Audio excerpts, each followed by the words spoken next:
Making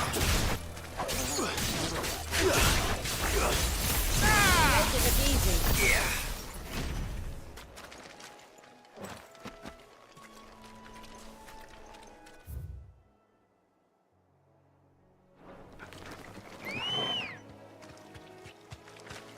Come on. Yeah.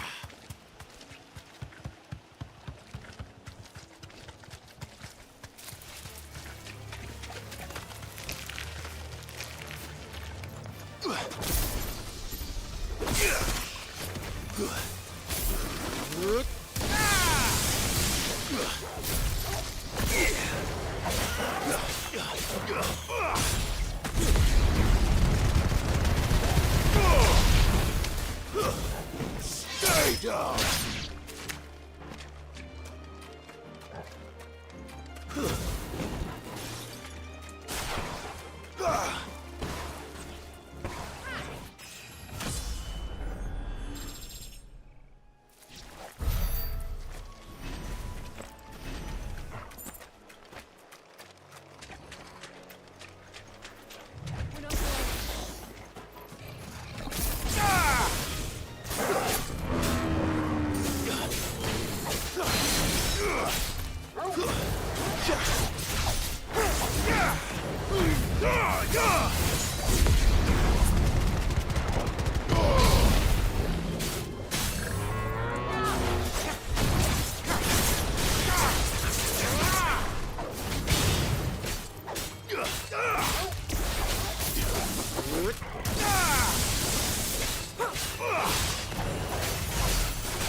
Fly, Ambrosia.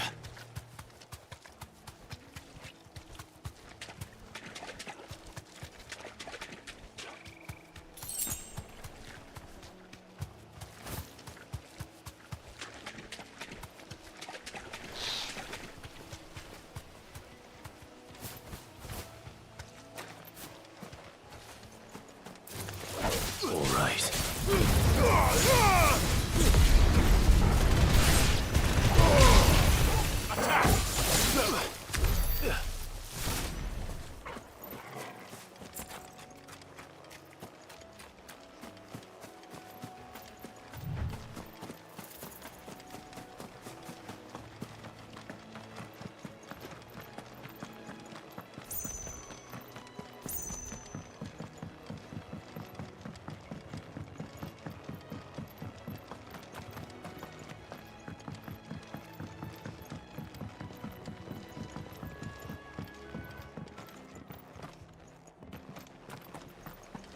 Try not to move.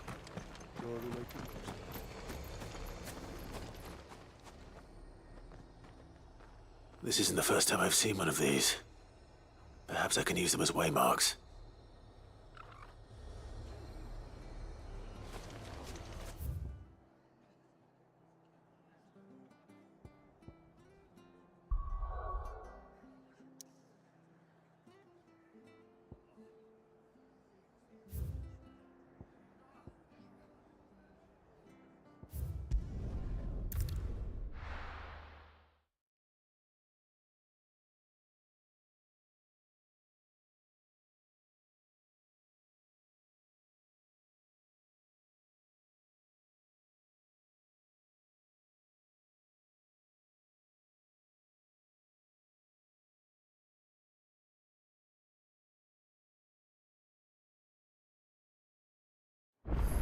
Now, where's Gav?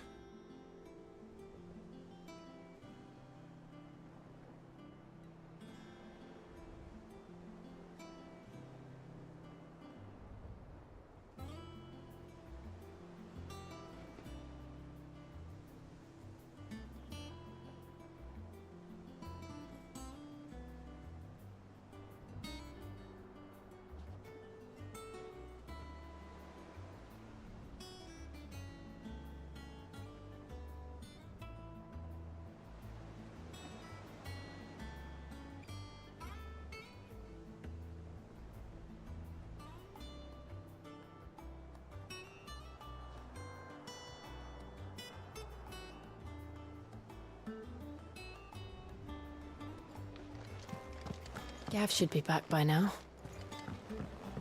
I hear there's trouble in there.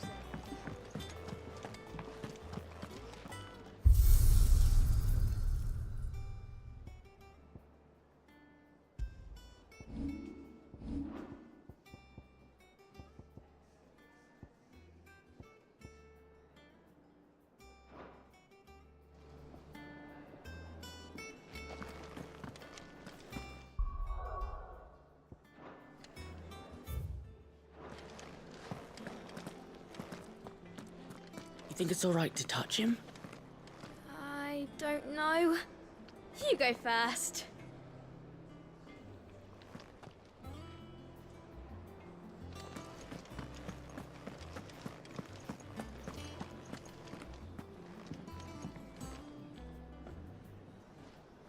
Ah, Clive! How I've missed that scowl. Where's my report? What, no kind words for your old pal Gav? If it's kind words you're after, you're fishing in the wrong barrel. Now sit down, you fool.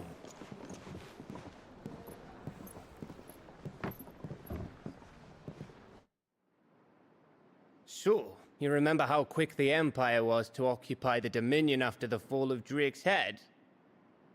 And how pissed off all the other nations were that they didn't think to do it first? Half a century of independence gone at the whim of a madman. So much for their bloody treaty.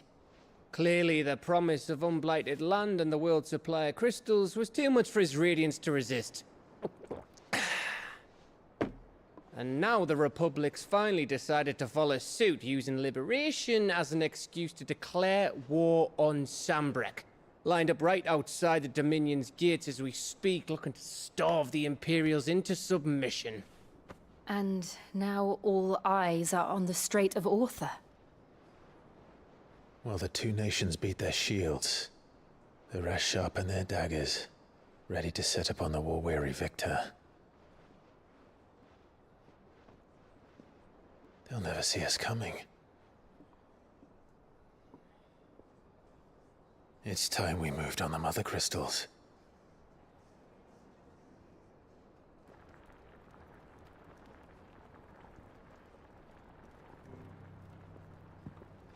Four Mother Crystals remain in Storm and Ash. Drake's Breath near Ironhome. Drake's Fang in Dhalmekia. Drake's Spine in Waloed.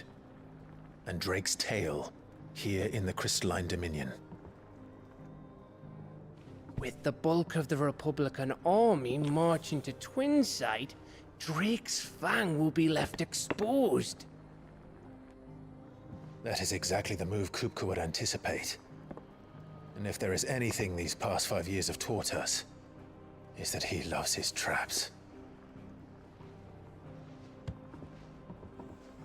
There is one place, however, where nobody will be expecting us to go.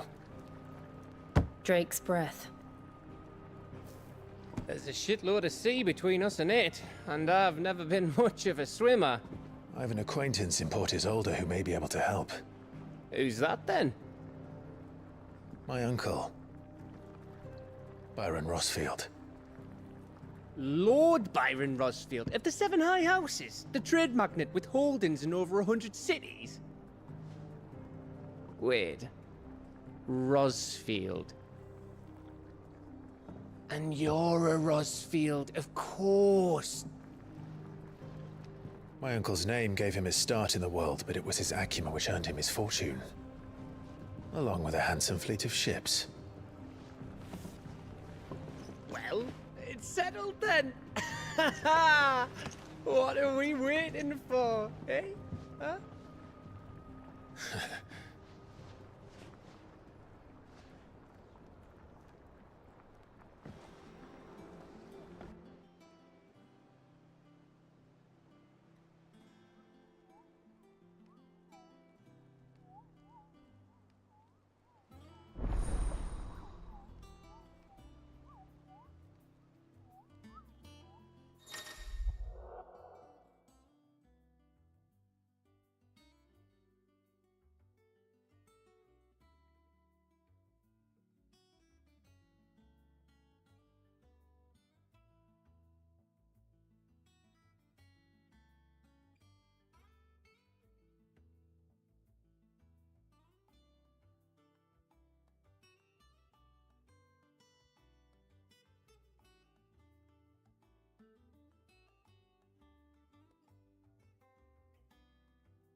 What are we waiting for, indeed?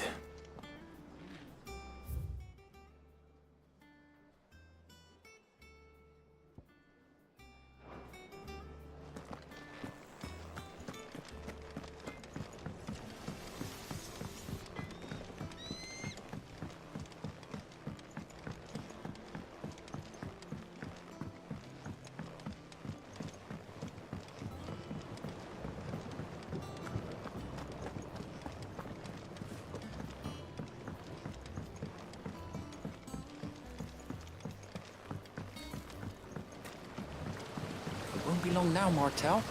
They'll try your... Sid, was hoping to speak to you. Is everything all right? Oh, yeah, it's just... Well, as you know, we've been trying to grow fruit down here. It's good to know that something of the old hideaway still lives on. Martel's pride and joy. It was a sapling when she rescued it from the rubble, but look at it now. All our hard work's finally paying off. I took it on, you see, after she died, and now the fruit's finally ready to eat. And not only is it ready, it's actually tasty. Sweet as you like, in fact. She bred the bitter right out of it. Impressive. And welcome news to more than a few, I'd say. I thought this first harvest could go to the curse breakers, on account of all they do for the hideaway. You couldn't take them some, could you? Seems better them coming from you.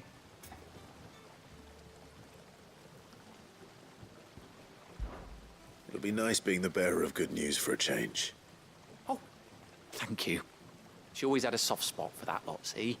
And once they've had their share, I'll see to it that everyone else gets some. Here you go. Martel apples, they're called, in honor of her memory. You hear that, Martel? Today's finally the day.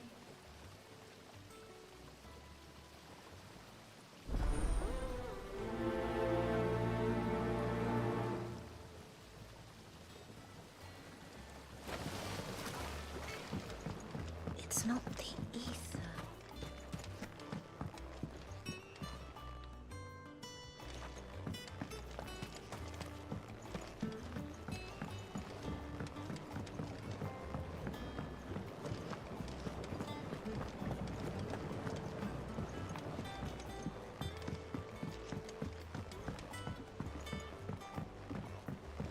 Did you come through the forge today?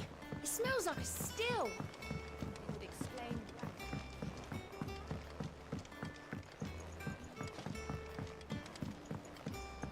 And you say Sid built this place? Well, one can't really do it.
arrive. Welcome to the Patron's Whisper. The Patron's Whisper? Does that mean someone else is taking care of our friend's donations? Oh no, that's still me. It's just Karen has her toll, Blackthorn has his hammer. I thought a new name might liven things up. I still catalogue every item that arrives, in addition to setting aside those tokens of appreciation the sender has specified are to be presented to you personally. Would you like to see if we have any? Come to claim your just desserts?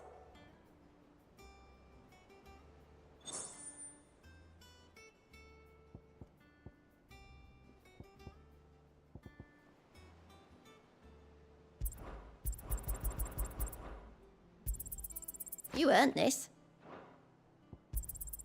All yours. All done? So Mather's all right. Yep. Others weren't so lucky, though. And how may I assist you today? What is it that you wish to learn?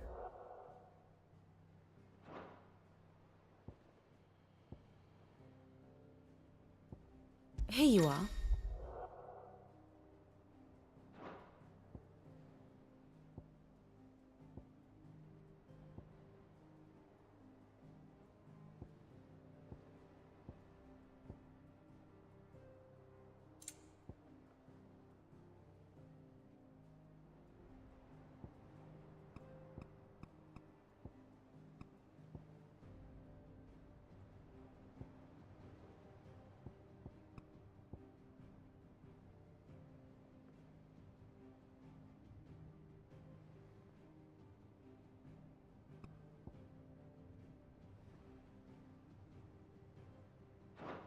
Of course.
Very good.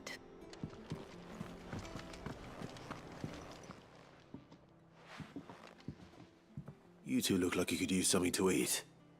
Here. Courtesy of Martel.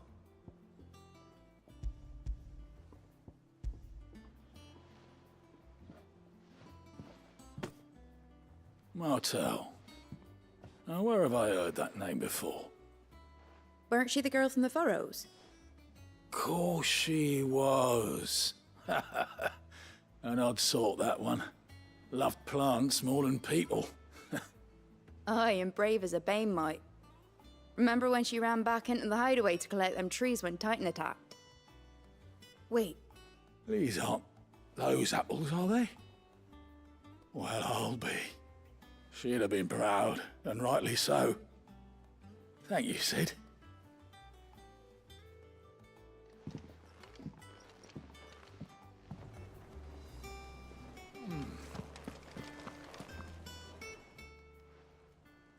A gift from the backyard.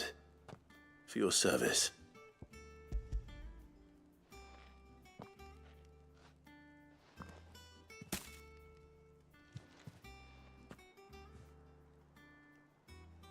Blimey, these take me back.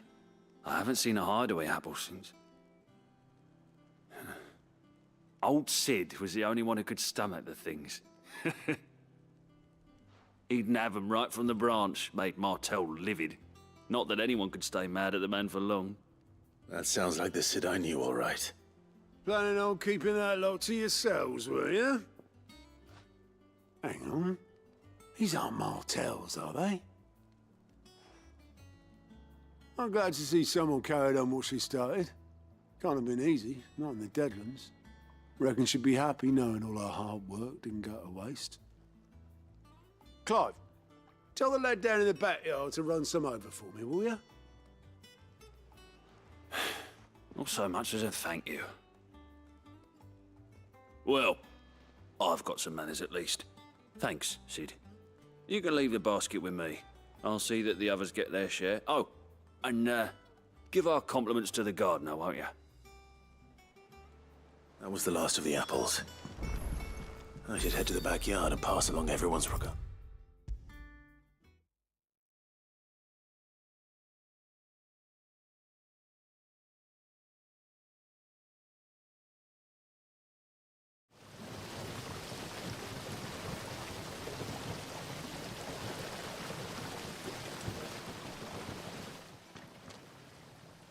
The Cursebreakers send their thanks. And their compliments. They were clearly very fond of Martel. They remembered her. After all these years. I suppose she was very kind, even to a tongue-tied lummox like me. You were one of the good ones, Martel. Why did you have to die? She put everything into her work. She wasn't going to rest until we had fruit sweet enough to enjoy. And now we do. When she died, I named a sapling after her. And now it's a full-grown tree. Martel lives on through the fruit it bears. And through you. Her dream would have died with her, had you not kept it alive. That's something to be proud of. I didn't do anything really, but thank you. You're kinder to me than I deserve. By the way, Otto's expecting some of your crop. And I wouldn't mind some of it either, if that's not too much to ask. Of course not. I'll see that you're both well provided for. They like your fruit, Martel. Isn't that wonderful? I'd say it's about time we planted you some siblings, don't you think?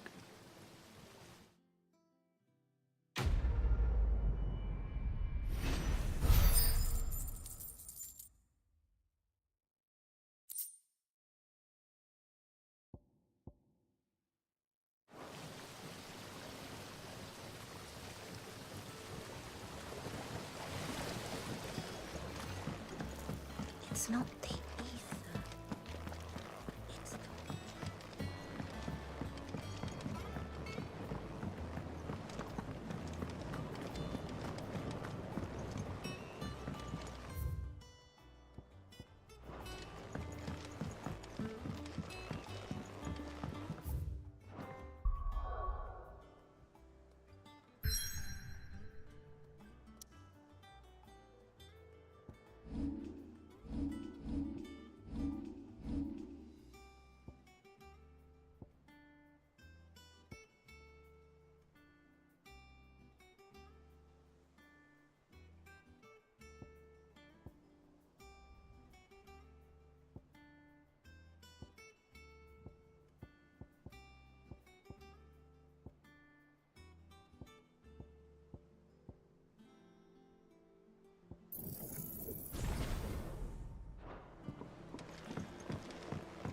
Did you come through the forge today?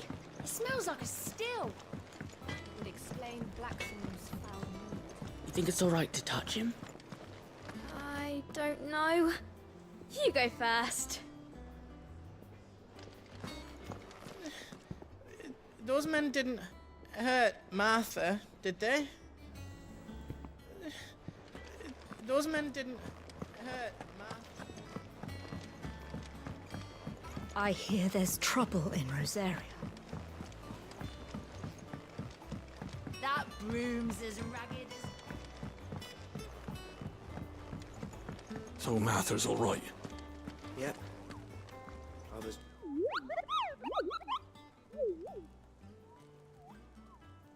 What's the matter, Nectar?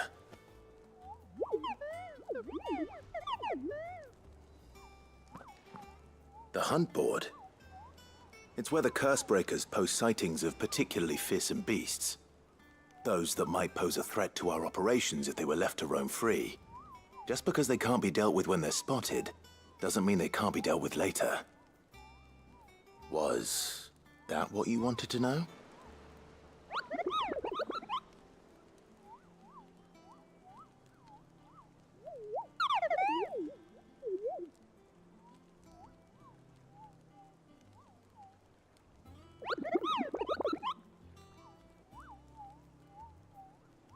Right. Well, leaving your mightiness aside for the moment, the people of Valisthea are going through a lot already. What with the Blight and the war. The last thing they need is ungodly fiends terrorizing them on top of everything else. So if the Cursebreakers are too busy to help, then perhaps I can. Or at least I can try.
Do you think it was wise to leave, Gav?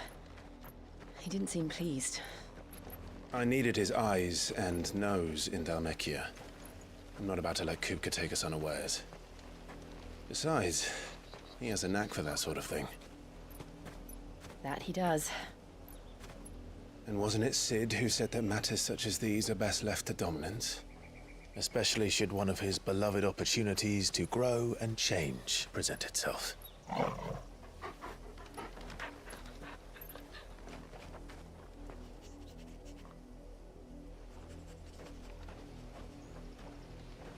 I always knew that I would return one day. Return to Ironhome.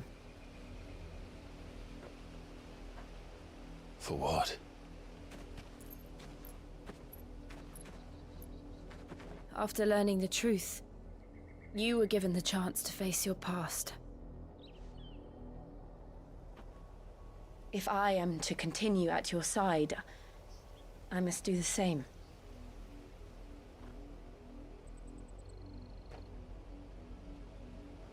We will face it together then. To the end.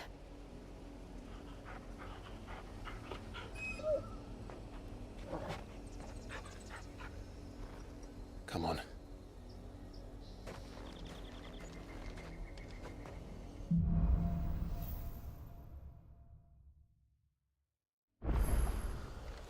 How far do you think your mother's reach extends? Will we find the same tragedy in the south as we did at Martha's Rest? More than likely. Which is why we should hurry. There are still many settlements between here and Port Isolde. We visit as many as we can and hear their stories.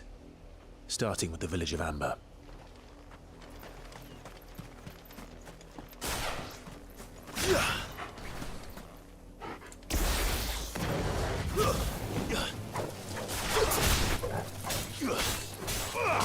Ogle, kill!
Mockery of justice is what it is. Lord Elwyn would never have stood for this. Quiet, you! I think we're loyalists. Jill, look.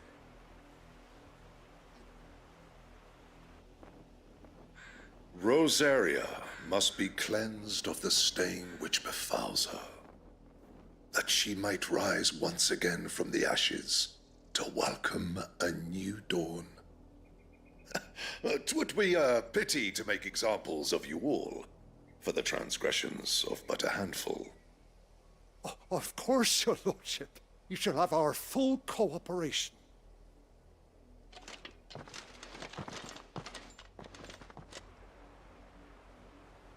What business could the Black Shields have in a village this small? There's barely room to hide a bearer. Then they must be here for something else. You fancy dancing a gallows jig like the miller's son? All right, I heard you the first. You're a long way from home, aren't you? Fare you well? Welcome, stranger. Much obliged. There you are. You won't be disappointed.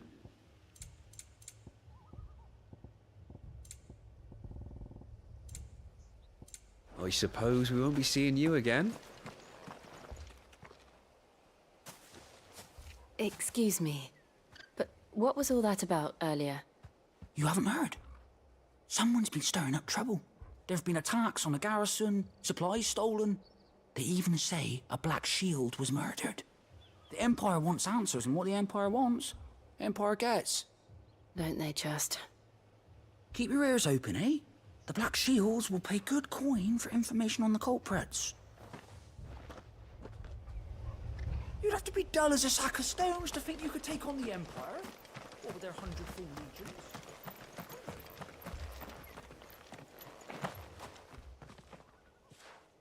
You seen them, didn't you? I'm sorry. The Black Shields. Just now. You seen them, didn't you? At least I think there was a Black Shield. Can't say I ever saw one before. Was this the first time they visited the village? Well, what do you think?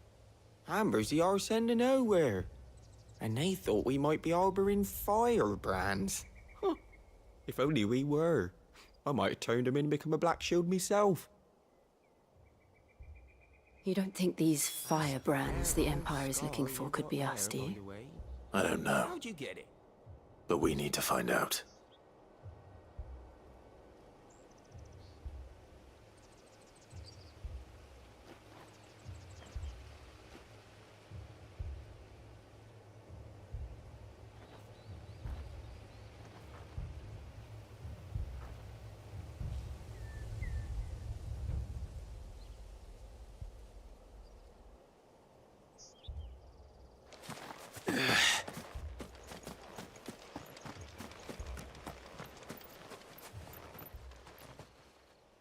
Greetings, friend.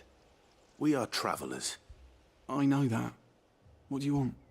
We couldn't help noticing those Imperial soldiers who were here earlier. Don't you go telling these strangers a thing. I speak for the people of this village, and we have nothing more to say to you. You are to leave Amber and never come back. May I at least ask why? I don't know who you are or what brings you here, but your presence puts us all in grave danger. The Empire is a harsh master. Its demands are great, and its justice swift. But as long as we keep our heads down and pay our tributes, we are left alone. Some might call it submission. But if it will spare my people the Viceroy's wrath, then I will gladly submit. This village will not become another Eastpool. Then we shall be on our way.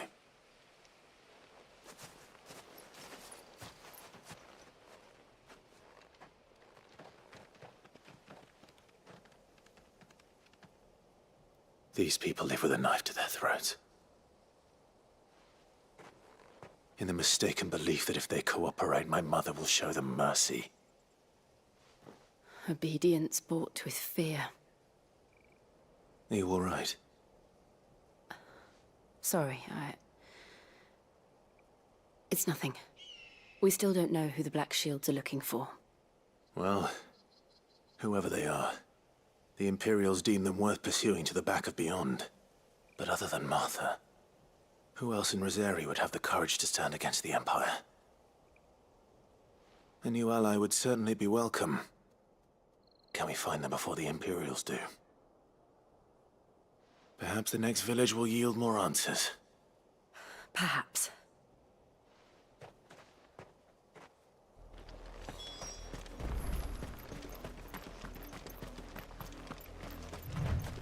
This pass will take us through the mountains. And directly into the path of whoever or whatever lurks here.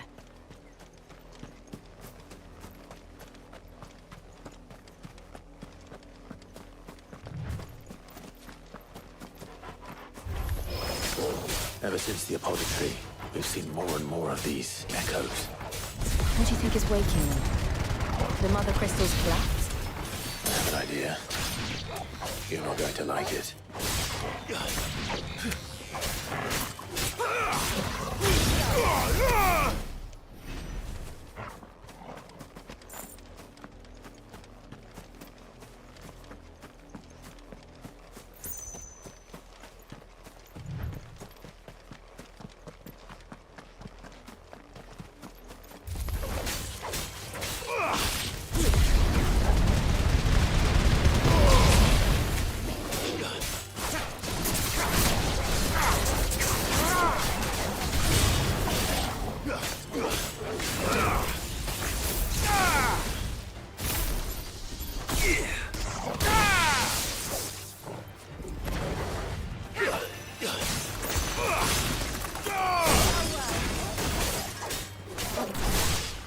All yours, Torgal!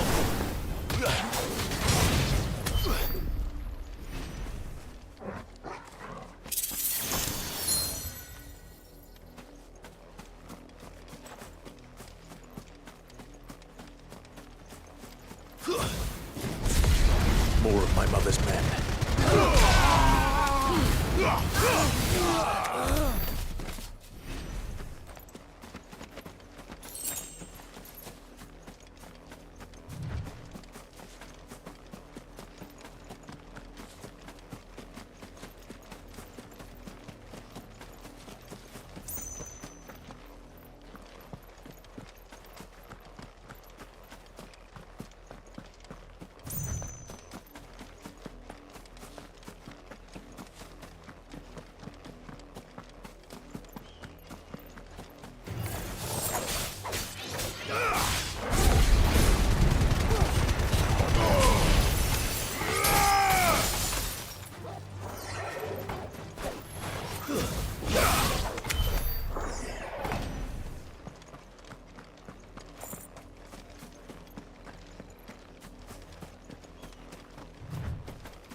this one.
It's over.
Blood, Clive.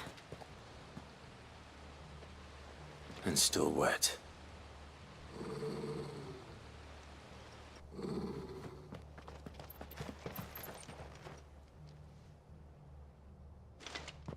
You were told to stay in your homes. The Black Shields. You know who we are. And still, you would bear your steel. Why then, we owe you our thanks. You have saved us the trouble of an interrogation. To dwell in darkness, that we may purge the night and welcome lasting dawn. On these, our swords we swear. Say that again. I'll show you a true shield of Rosaria.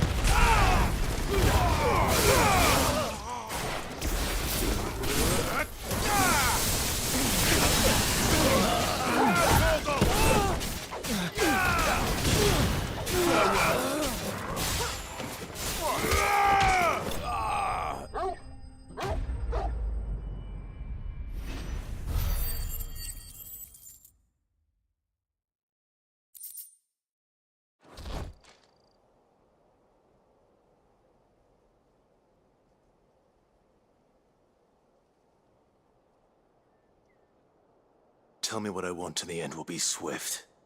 Who are you looking for? Why, you. We come bearing a message. Your friends have been found. The branded you freed from our camps. They await you in Odil. Guardians of the Flame.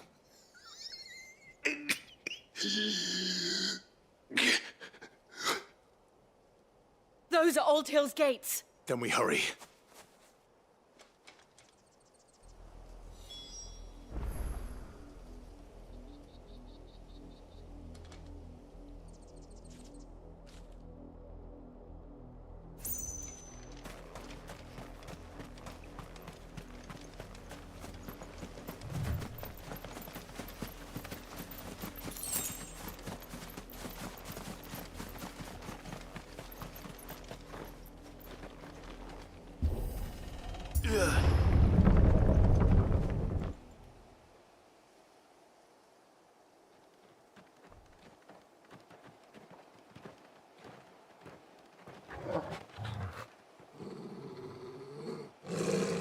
Find something, boy.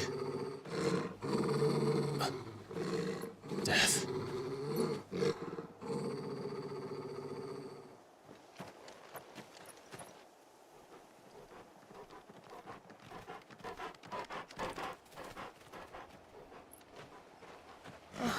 Found her.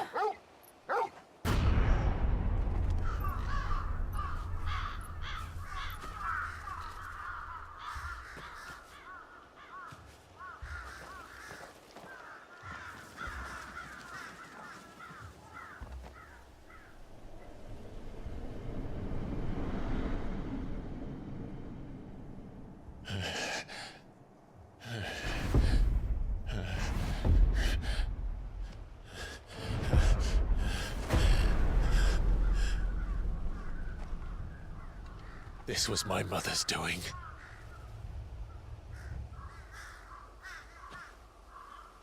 But why? Why would anyone... I don't know. I never truly understood her. But this... Oh, Clive.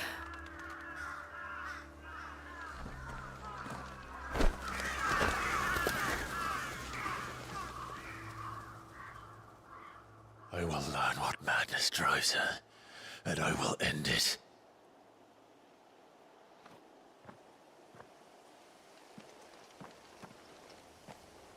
We should go. Yes.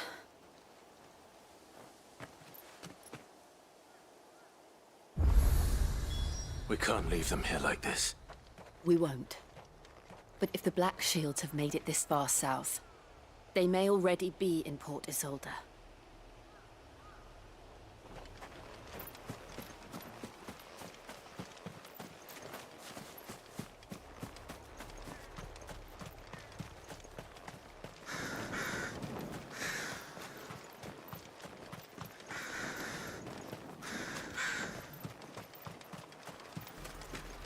We're approaching Buick Bridge. Though I doubt the Empire would let us cross over to Rosalith.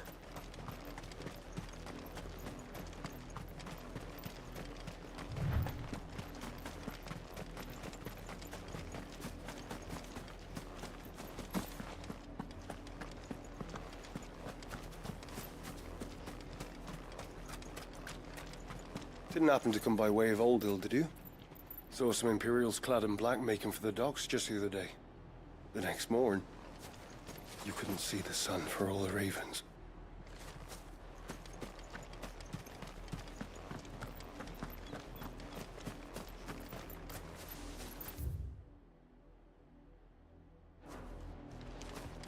They tell us there's a curfew, but then refuse us passage back to our homes.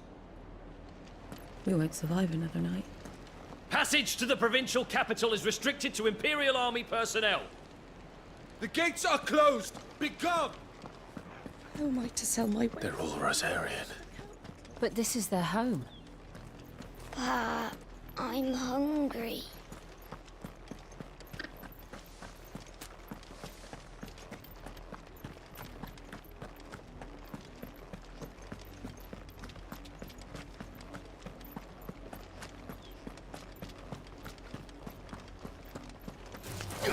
All right.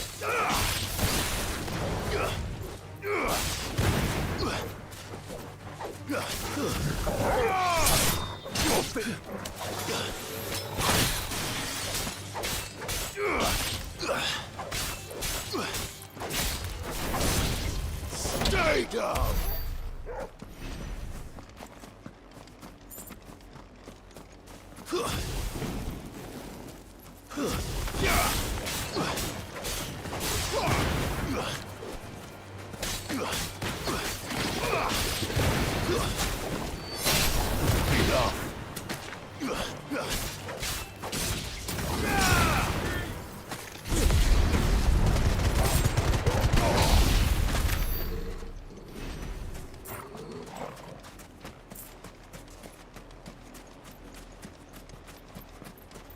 Company.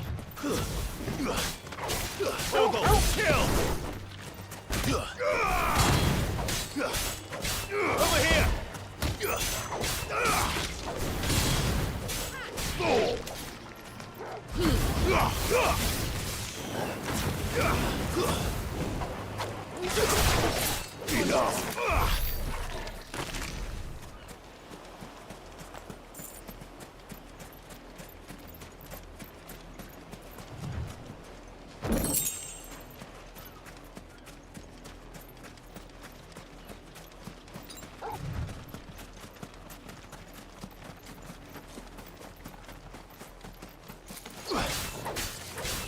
All yours, Torgal.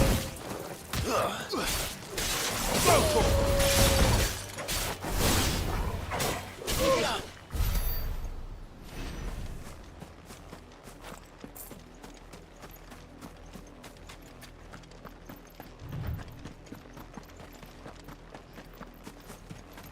The Lazarus. What happened to this place? My mother happened. The nobles who lived here didn't stand a chance. Let's hope my uncle fared better.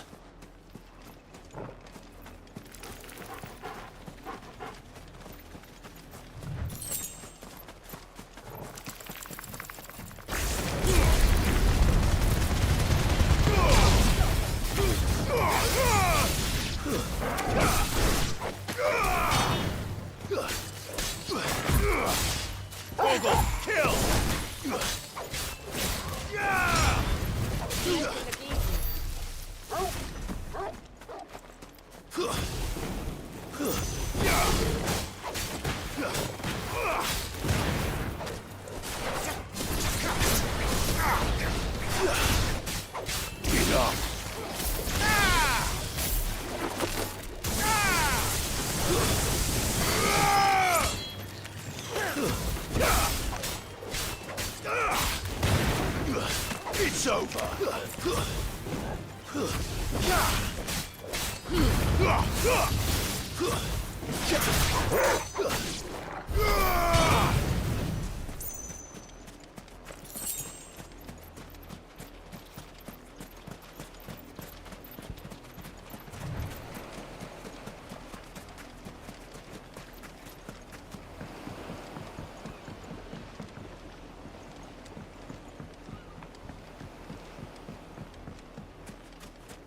That's the main gate. And it looks like we're not the only ones hoping to get in.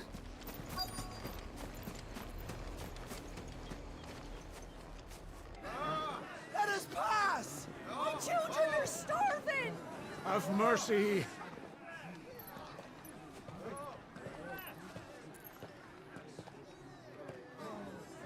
Voice-rinsed dogs they are! You can't ignore us forever! Let us in, or we'll die on your doorstep! Better out there than in here! More than enough for everything! Fuck off! Hang the chinless bastards! Those crystals belong to us all! I said, where were you, filth? Back to your sties! Cut you down where you stand! Destroy it! No chance of slipping through unnoticed. We'll need to find another way in.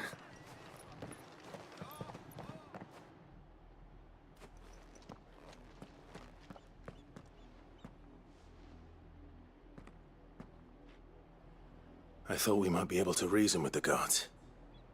Or at least bribe them. I suspect everyone in that crowd thought the same. Was that the only way in? Officially, yes. Strictly speaking, no. My uncle once told me that the nobles had tunnels built, so that they could visit town without having to walk amongst the rabble. The Lazarus.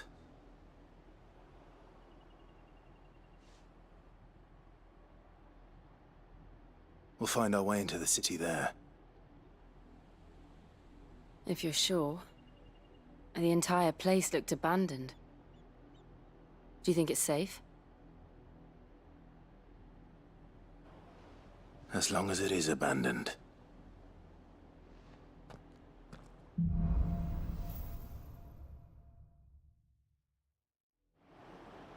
The good news is we haven't seen a single black shield since Old Hill. Maybe they found who they were looking for.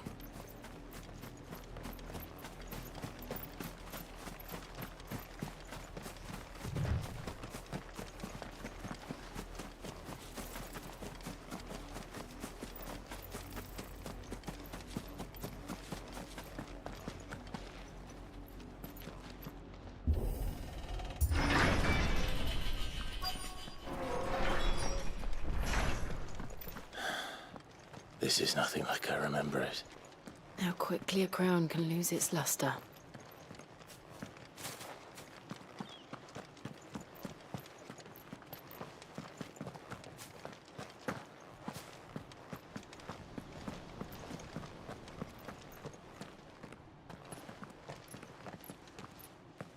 Not abandoned, then. Oi! Visitors!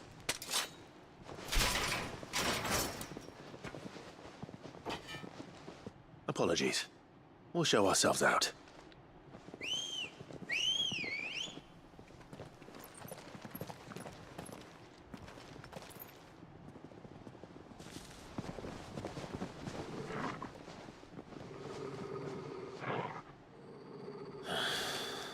Or not.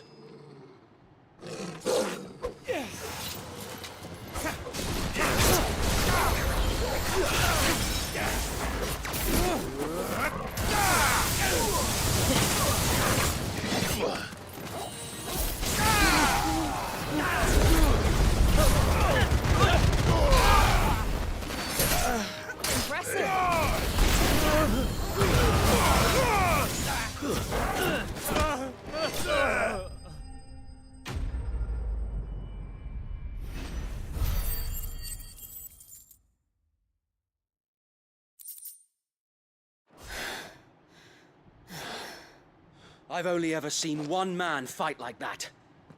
And he's long dead. Then perhaps it's time you joined him. The blessing of the Phoenix. It can't be. I was there when you died. Huh?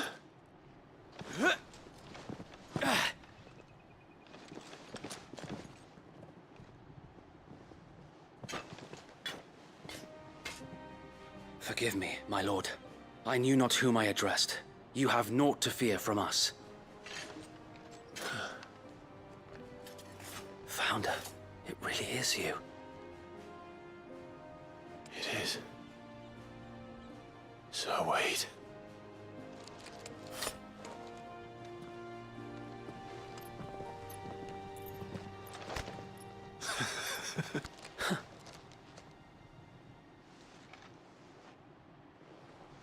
We can speak inside.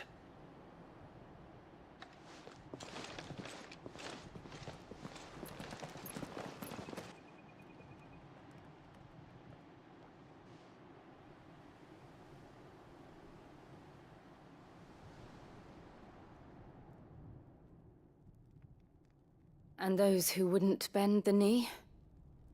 We left before the Empire could make examples of us, though we didn't go far. And we banded together to form the Guardians of the Flame soon after. Alas, there is only so much a handful of aging shields can do against the might of an empire. But we've seen to it that their stay has been anything but pleasant.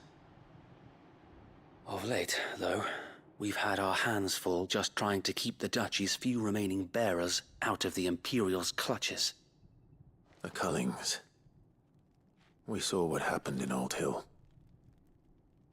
Aye. The foul work of the Black Shields and their mistress. You mean my mother? But it doesn't make sense. Even knowing what I know about her. Her hatred for bearers was no secret, but she wouldn't have been ignorant of their value to the realm. No offense, my lord, but in case you haven't noticed, the Lady Annabella couldn't care less about the realm. She barely even cares for her own home. That much has been plain since the slaughter at Eastpool. And, since granting the Holy Emperor a new heir, her obsession with bearers only seems to have grown. As to why, I don't know. Maybe she can't bear the thought of anyone having the power to challenge her beloved son. Her son. Sir Wade, the Black Shields have broken camp. They march in full force for Buick Bridge. Then so do we. Make ready.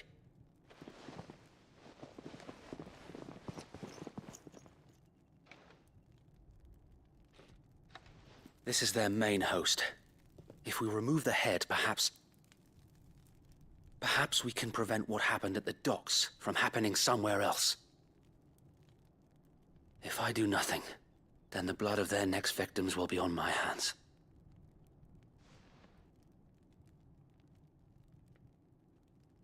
Yours and ours.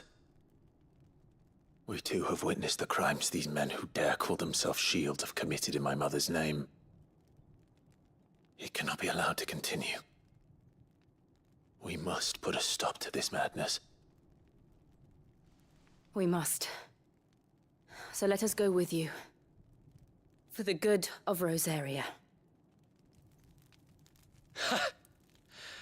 I was hoping you'd say that.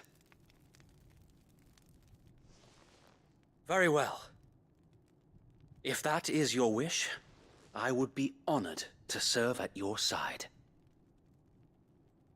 And we at yours. So, Wade, let us do our duty. With pleasure, my lord.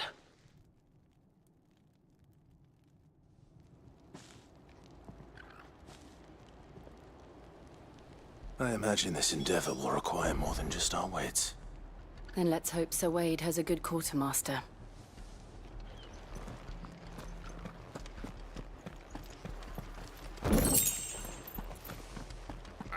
We'll show them that You're telling me that's the Archduke's son? Allow me to tend to your needs, my lord.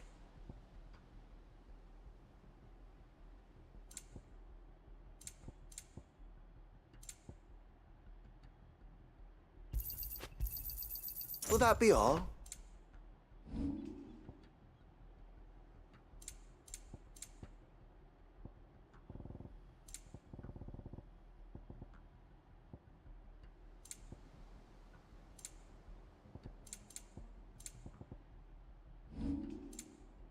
It has been an honor.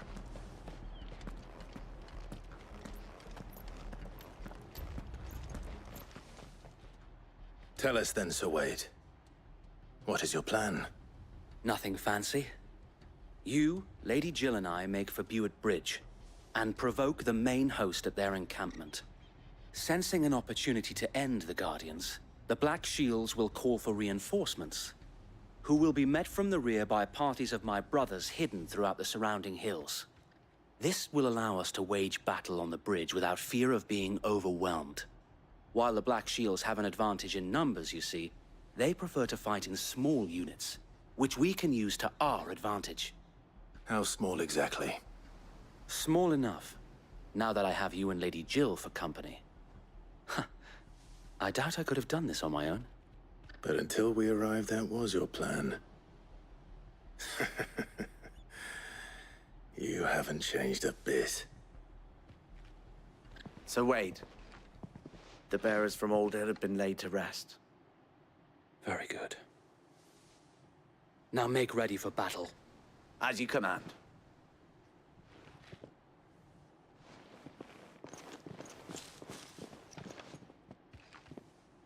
Thank you, Sir Wade. Perhaps now they will find peace. There is but one thing which will grant them peace. Putting an end to the Black Shields. And so we shall.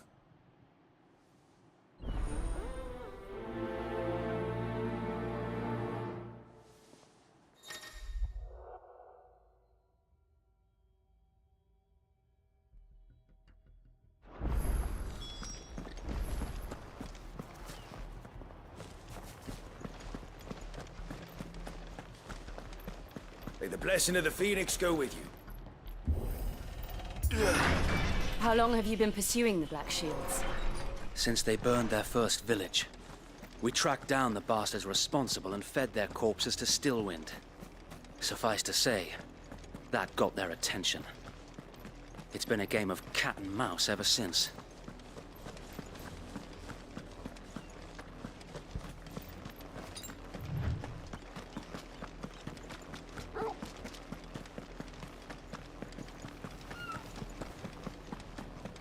Look at me sideways. Come along now. The bastards are lucky I didn't. There they are.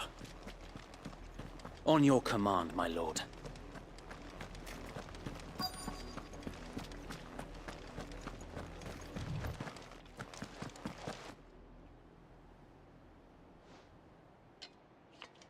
What is it now? I told you! We bear a message for the Vicereine. From the Guardians of the Flame. Ha!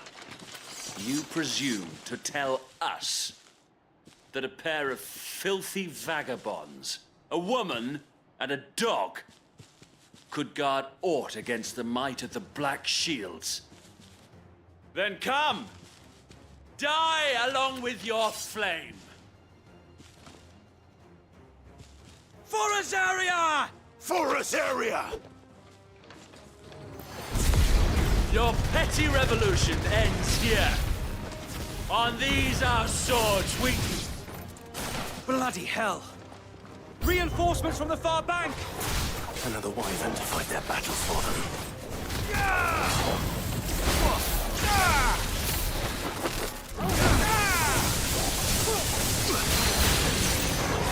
More dragons. Worms. The Imperials aren't taking any chances. I can't say I'm flattered.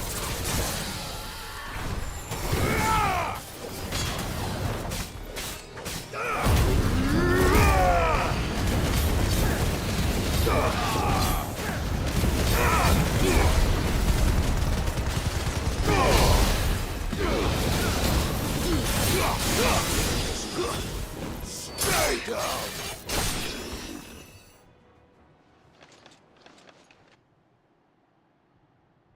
A noble stand, albeit a misguided one.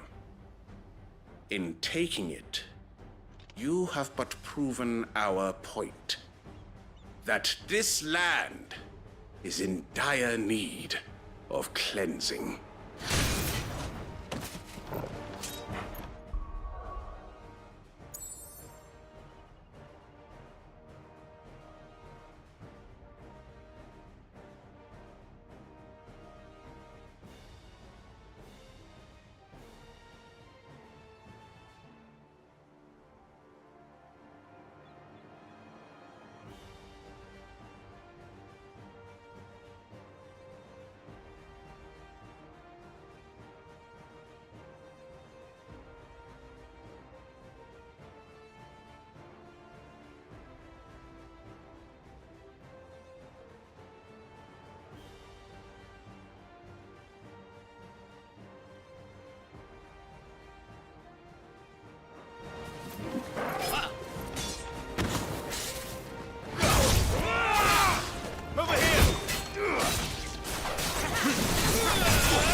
Sir Wade!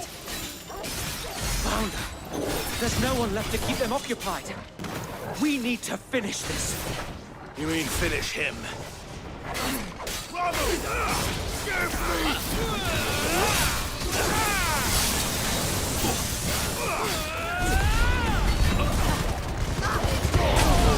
Come on!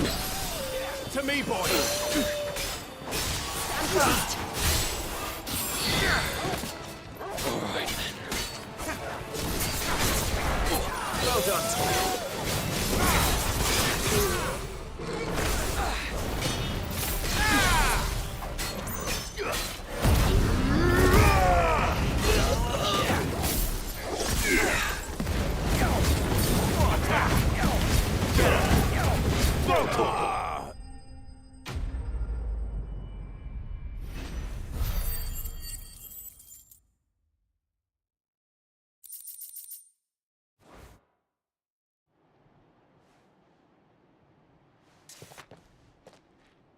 I don't see any more. Nor do I. The plan worked. It did. It bloody worked. We sent every last one of the rotten bastards straight to the mud! Lord, perhaps this will be enough to stop the Cullings. For the time being, at least. Perhaps. Though I doubt my mother will take this loss well. She'll move swiftly to see her minions' ranks replenished. And then it will all begin again. I often wonder if the nation we once knew is gone for good. Her fields rot. Her people starve. We battled to preserve the flame that was, but for every foe we fell, another springs up in its place. Yet be that as it may, it is still our home, and we must fight for it, as we always have, and always will. For as long as the Firebird's flame burns in our hearts, the Duchy cannot die, and her loyal subjects may dream of a day when the Rosarian standard flies over Rosalith once more. So wait, Think we should fall back to Port Isolde before the garrison sends reinforcements? A sound strategy, my lord.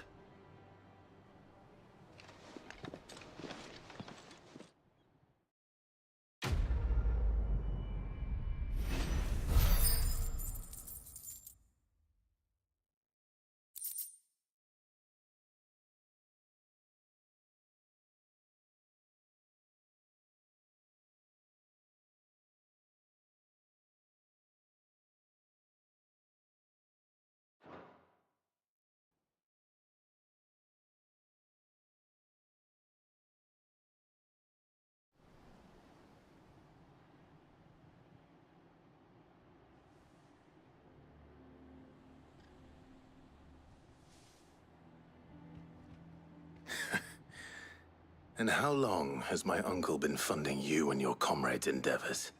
Since the beginning. Lord Byron was the first person I turned to after forming the Guardians. And had I known of this tunnel back then, I wouldn't almost have been hanged by the city guard for trying to sneak over the wall. I suppose a formal request for an audience would have appeared suspicious. And appearances must be maintained. Were the Vice-Regency to catch wind of Lord Byron's involvement in our movement, they'd seize his estate and send him to the gallows, where he would be of no use to anyone. And so, though it sickens him to the soul, he plays the part of the loyal lord, knowing that one wrong move might prove his downfall. It is why he remains ever vigilant. Don't be surprised if he refuses you an audience, especially since you're famously dead. Then I will have to think of a way to prove that I am neither wraith nor wrongdoer. I might have something which could help with the latter. It's the Mark of the Guardians. Display it, and those who love Rosaria will know where your loyalties lie.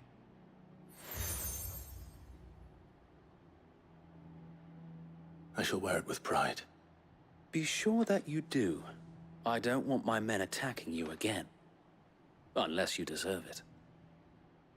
If only Sir Tyler could have been here to see you. Or the Lord Commander. Thank you, Sir Wade. If there is ever anything you need. I know. Go on now, my lord.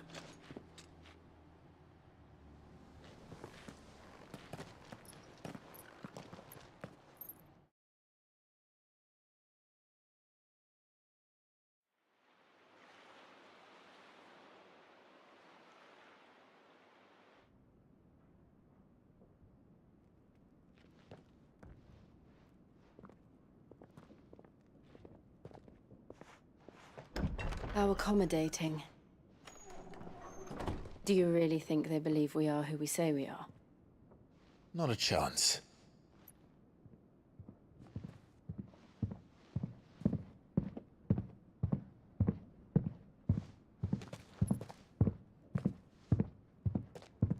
All right, I guess. My uncle believes we're imposters here to rob him, and means to string us up himself.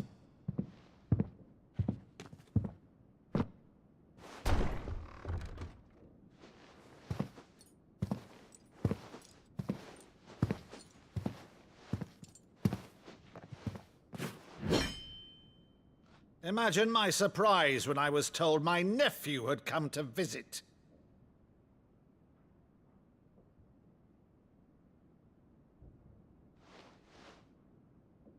Clive Rosfield died long ago. And for uttering his name here, you shall pay with your tongue!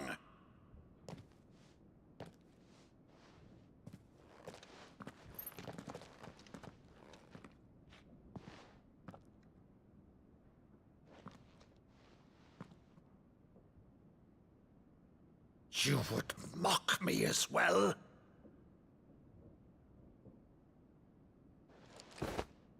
It is I, Sir Crandall of Camelot, loyal servant to Her Serene Holiness, Saint Sybil the Unshod. Meadow, thou vile sorcerer, for thy crimes against church and crown, I shall have thy head.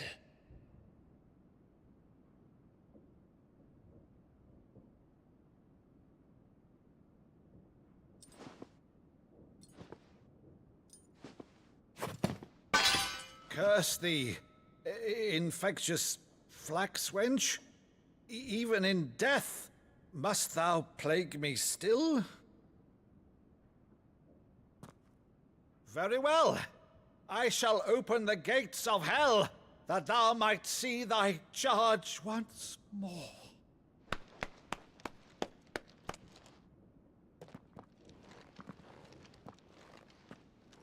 Bravo, Uncle. You're still the finest Meadow in the twins. Oh, Clive, my dear boy, it's really you.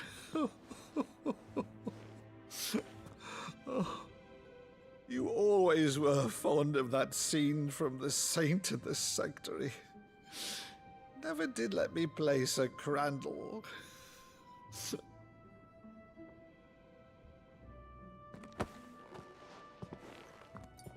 I have a favor to ask, Uncle Byron.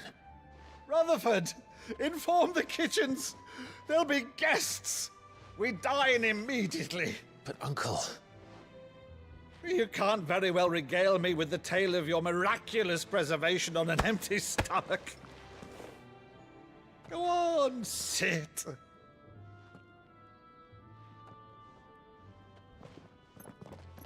See that you use the good plates, Rutherford.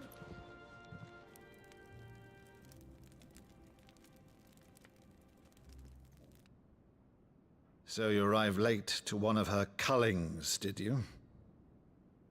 Since becoming Vicereine, Annabella has been a constant thorn in Rosaria's side, but these atrocities are a new low. Something has changed. Quite what, I don't know, but the woman we knew is gone, and a monster sits in her place. A monster? For better or worse, I've been charged with governing this town, and thus must maintain the illusion of obedience. That's all I can do to aid Wade and his merry band of revolutionaries. So he's told us. You have risked much for Rosaria. Our nation will be forever in your debt.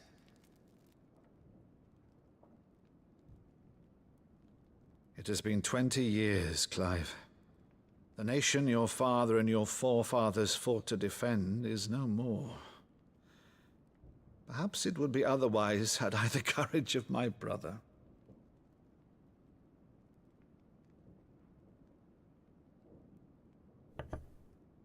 All right, if it's a ship you require, a ship you shall have. I've a galley in port, but recently relieved of her cargo. She can be outfitted for the voyage in a matter of weeks. So you believe us, then? About everything? Believe you? Ha! Only a fool would believe even half of the things you claim. But until tonight, only a fool would have believed my nephew still lived. And besides, I have it on good authority that Clive is telling the truth. Whose authority? By your own, of course. You've always been a terrible liar. Is that true? It's not untrue. I'd say no more about it, eh? It wouldn't do to linger on my nephew's greatest failing.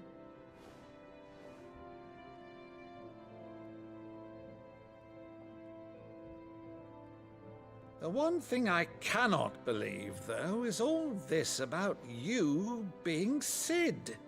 You were always such a good boy, but now you're quite the outlaw.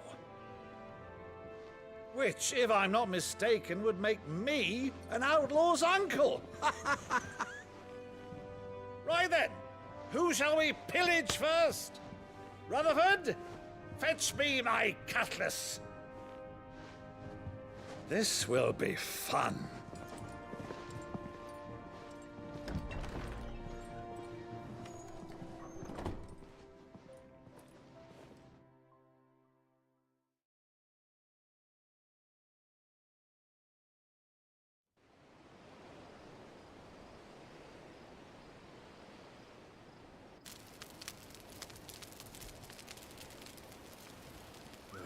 Over there. Go on. She's a fine ship, isn't she? Once outfitted, she'll bear us across the boiling sea to Drustinus in the space of 3 days.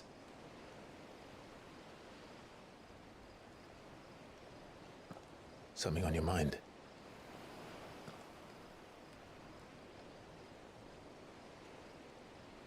Monsters.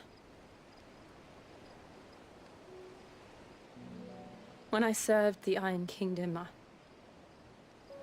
I did so because I saw no other choice. Because once they learned that the lash would not move me, they turned it on those who could.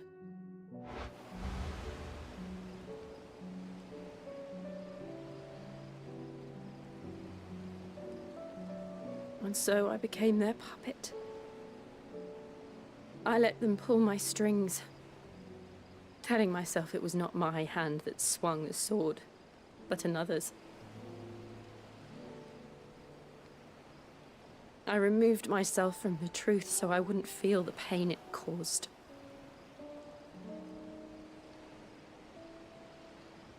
And before I knew it, I no longer felt anything.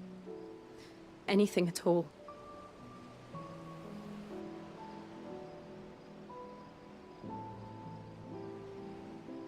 I had become a monster. Jill.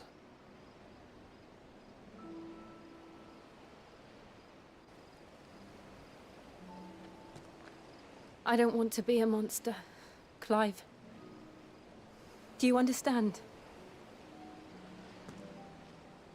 I want to choose a different path, a better path. To live on my own terms. But before I can do that, I need to come to terms with my past.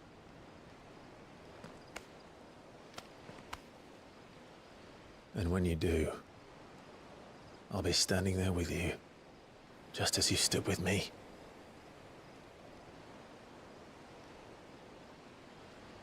Thank you, Clive. I must atone for my sins. Only then, when it's done, will the monster cease to be. Just promise me that you won't die with it.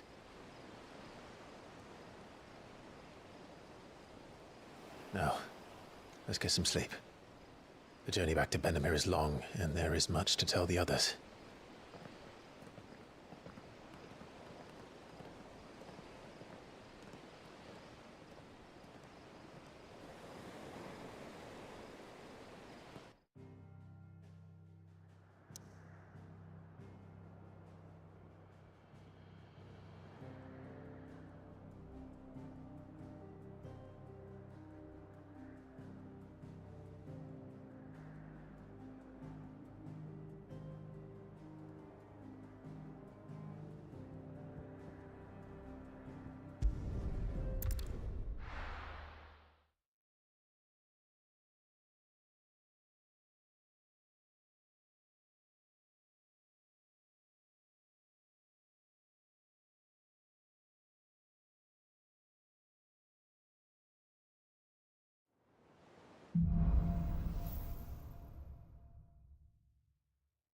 Only the Founder knows what awaits us in the Iron Kingdom.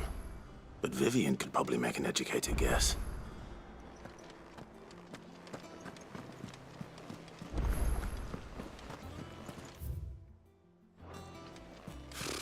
Typical nobles. How did we never hear about these Guardians of the Flame? Oh, I wasn't expecting you back so soon.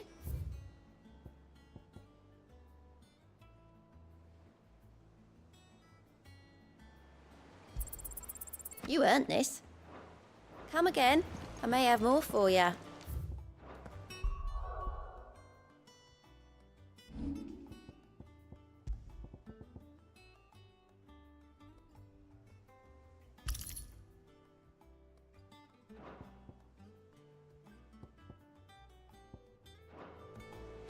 There are new billets being posted.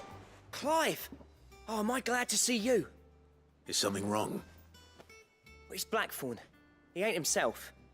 And if I'm honest, he ain't been for a while. That normally it only takes a couple of drinks to perk him back up, but not this time.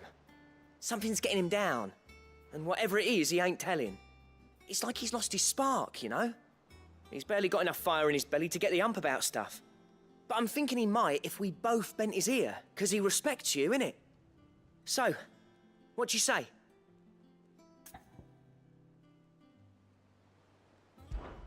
Fine. If you think it will help. I knew you'd understand. But if he doesn't want to talk, we let him be. He'll open up when he's ready. All right. Now, he'll only smell a rat if we both turn up at once. So, I'll go first, and you can meet us at the forge. Wait a bit, then head over when you're ready.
There are new billets being posted every day, but not enough swords to see to them.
There are new billets being posted every day, but not enough swords to see to them.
There are new How billets did we being never posted hear every about day, these Guardians of the but not Flame? enough swords to see Same to way they them. never heard about us, I expect.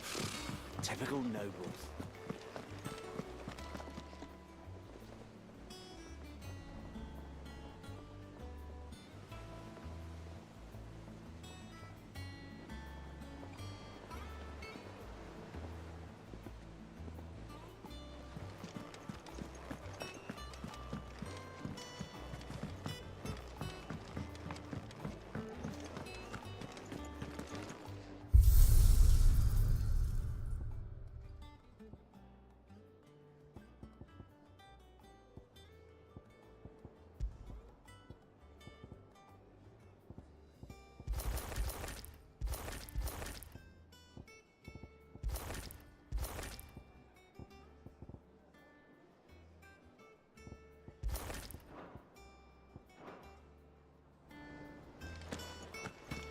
That monster's taken quite a liking to Lady Karen.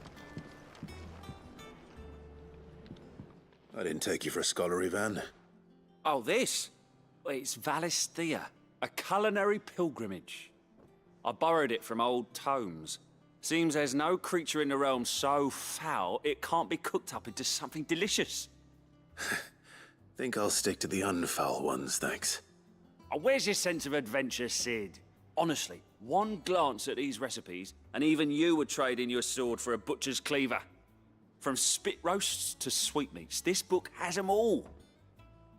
What I wouldn't give to bring these recipes to life. If it's my blessing you're hoping for, then by all means. Well, I'm no hunter, Sid. The first tunnel worm I came across would be the death of me. But you're made of sterner stuff. Would you help me resurrect one of these recipes?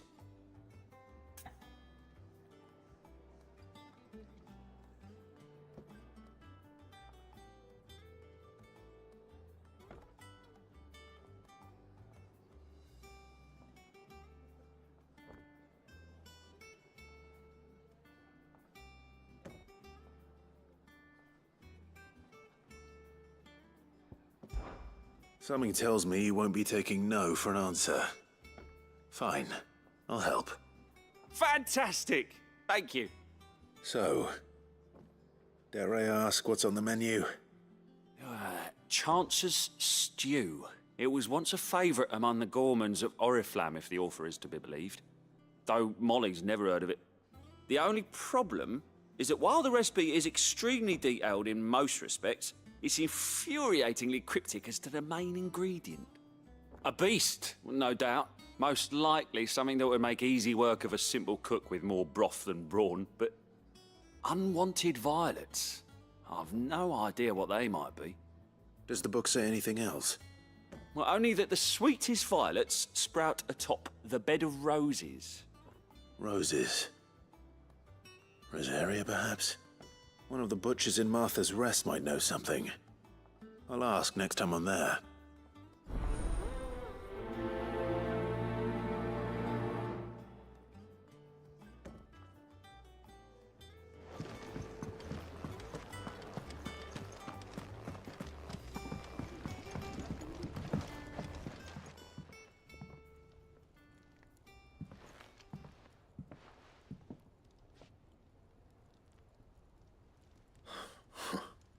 First August, and now you.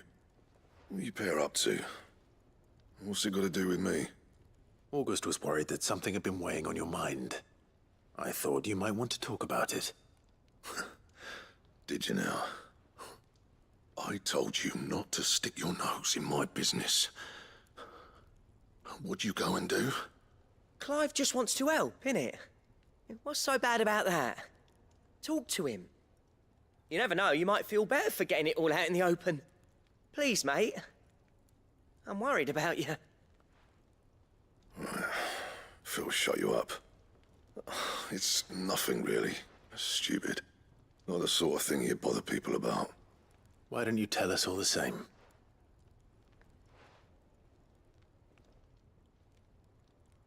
Karen and I have an arrangement. I keep an eye on Goots, and she shows me what the competition's up to. Interesting arms and armor, things like that. Anyway, the other day, she shows me a cuirass she's come by. Masterpiece of level work. Light, supple, and tougher than it had any right to be. Made my stuff look like heavy, clumsy shit. I should have brought the bastard thing there and then just to study it, but I was too proud. And now every time I reach for my hammer, I'm reminded that I'm not the craftsman I thought I was. There. You happy? You got what you came for. Now piss off. All right. We're going.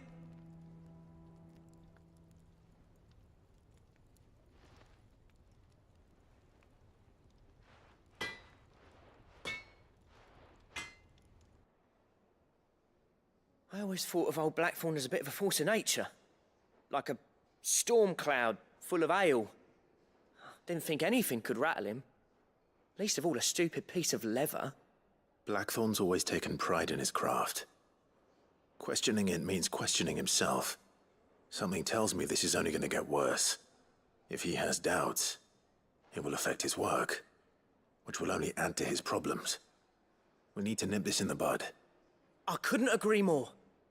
He said he should have bought that cuirass. Perhaps we should track it down for him. Assuming you're happy to help, that is. Too bloody right I am. Glad to hear it. First things first, then. We need to speak to Karen.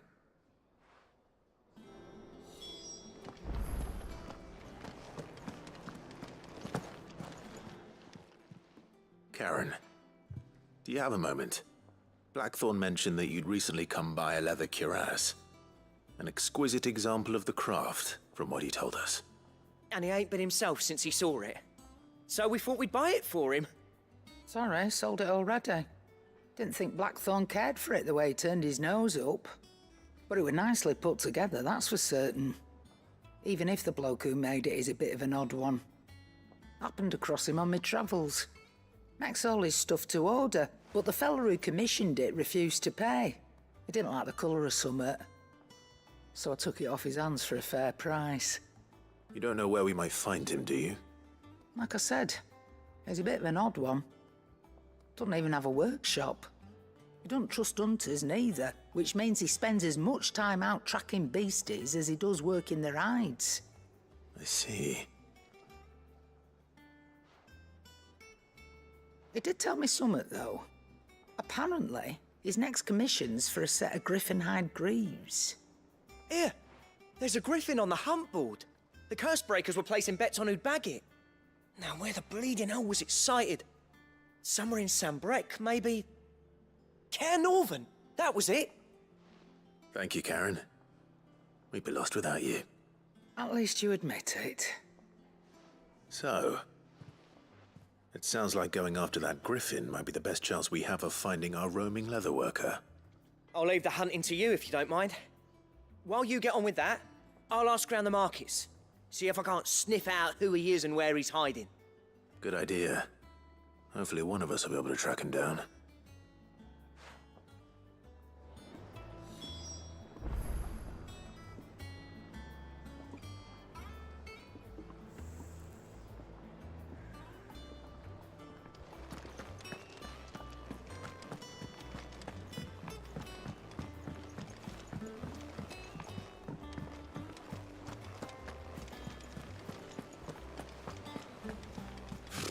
Typical nobles. How did we never hear about these Guardians of the Flame?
not alone.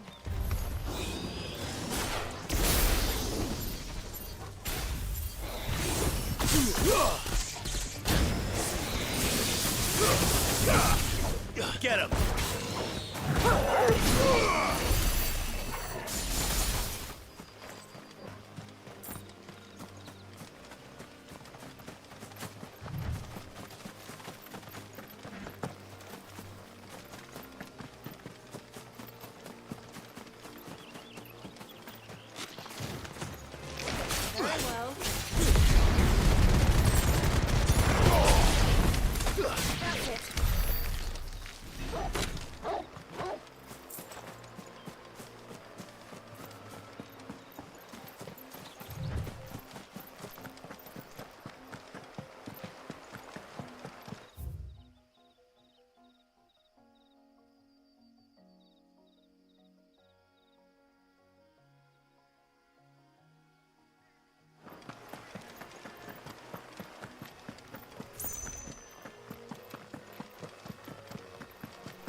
This isn't gonna be easy.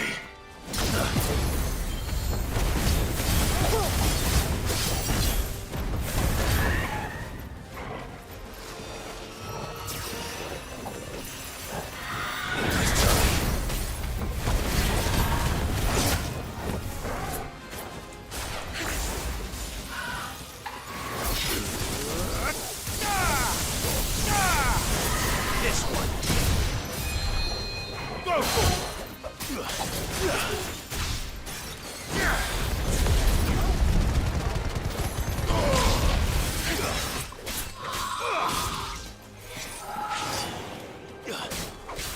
Over here. This one.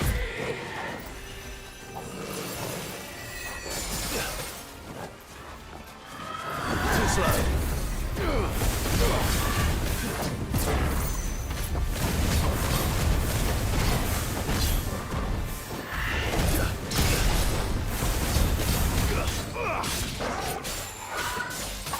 Nice try.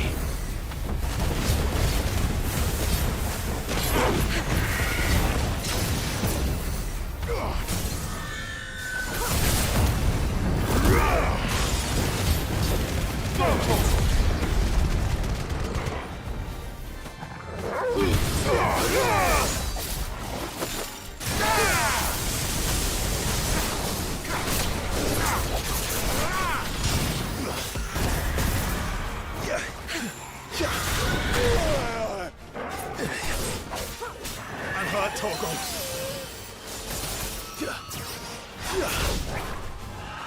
Nice try.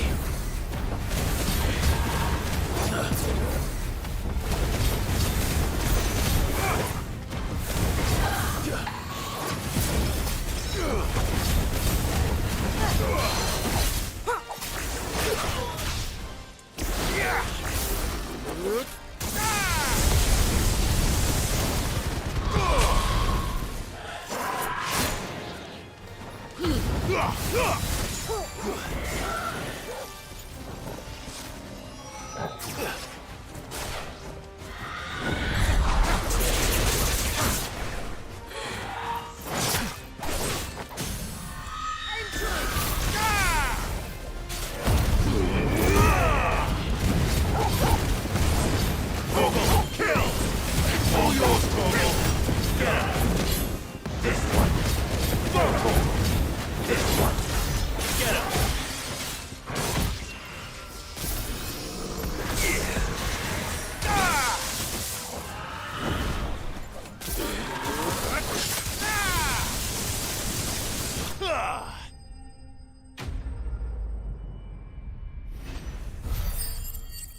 trust Will. I know I will.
Good day to you, Sid.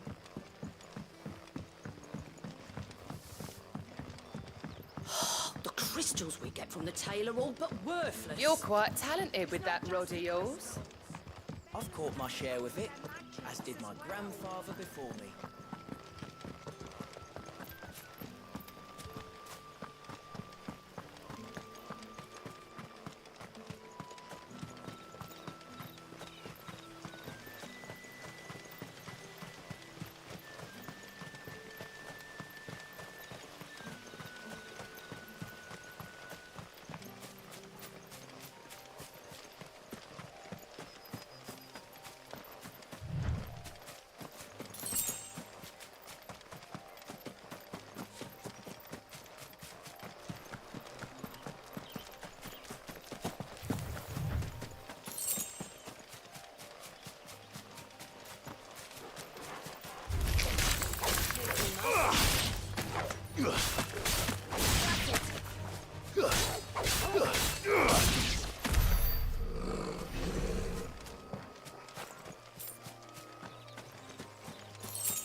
Very well.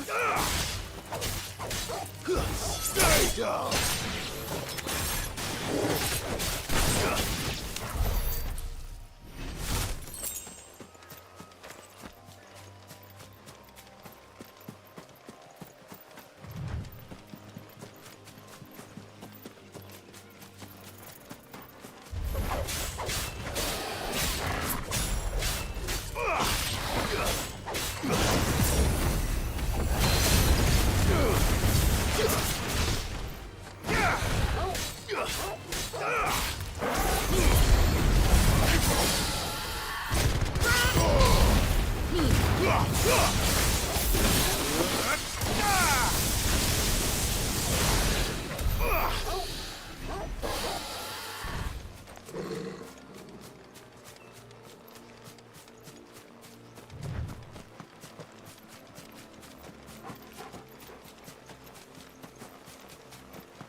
Griffins don't exactly make for easy prey.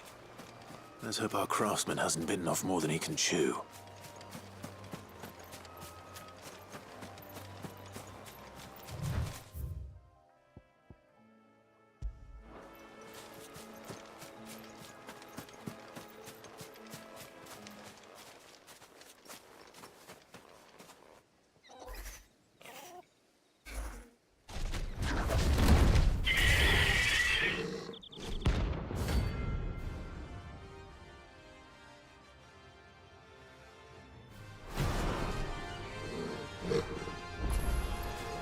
Leatherwork will have to wait. Vogel, look sharp.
Nice try.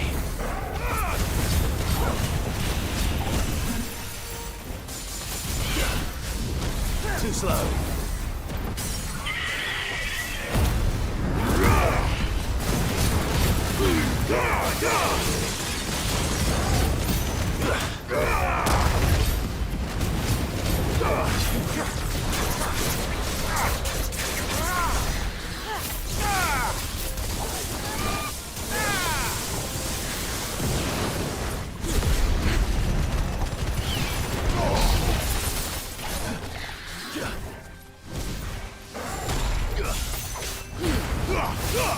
Farewell.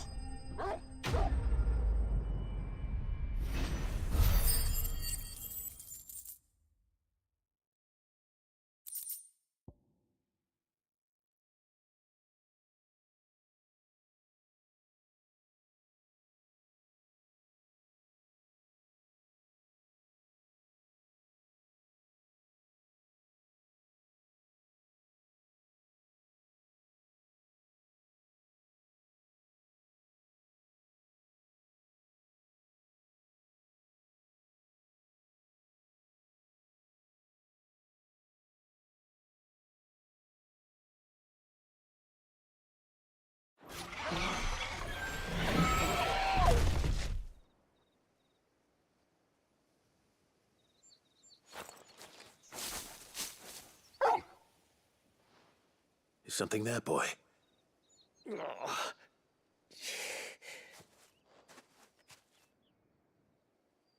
Could that be our man?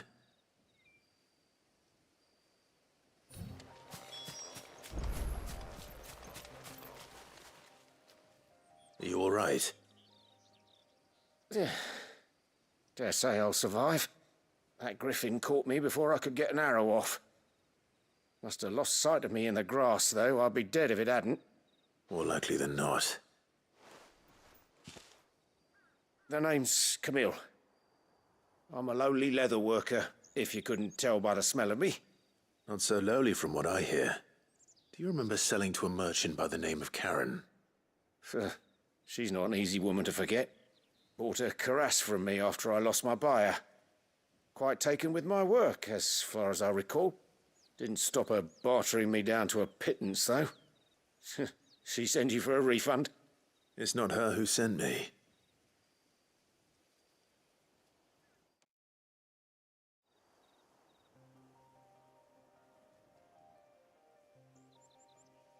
Well, consider me flattered. You should be. He's a master of his art, and not an easy man to impress. Blacksmiths are proud folk. It's a rare thing indeed for one to praise a glorified tanner. And I don't imagine an impressive swordsman like yourself would be getting your steel from any but the best. I'd dearly love to help a fellow craftsman, but... Well, actually, I suppose you could give him this. What is it? Treated leather. Same stuff I used to make that cuirass. If your man's as skilled as he sounds, he'll know what he's looking at. You sure? Well, you did save my life. And thanks to you, I'll be going home with all the griffin hide I can carry.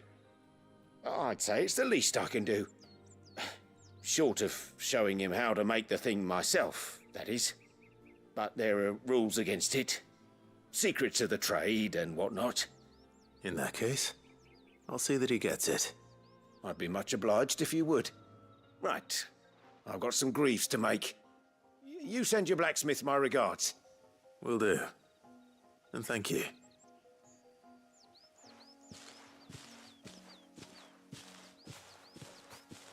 Hopefully this will sweeten Blackthorn's mood.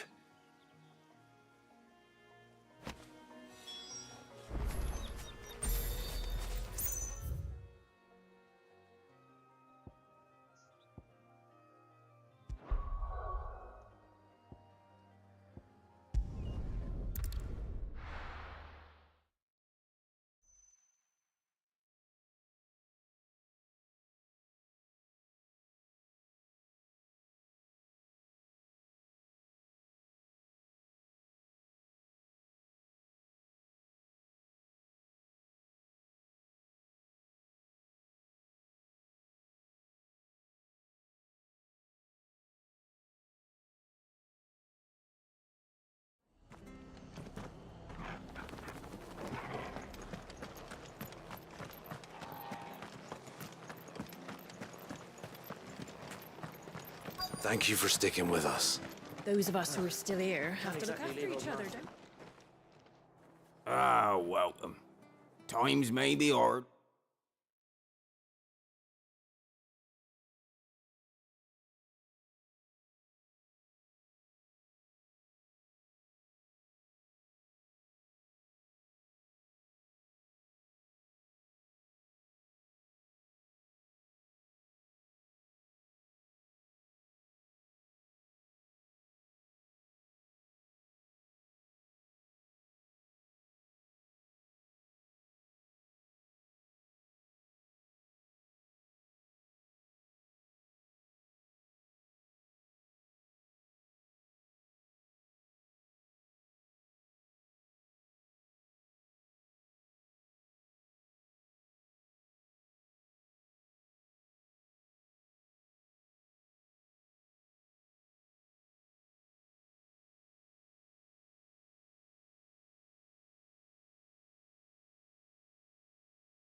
Make it look easy.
Thank you for sticking with us. Those of us who are still here have to look after each other, don't we?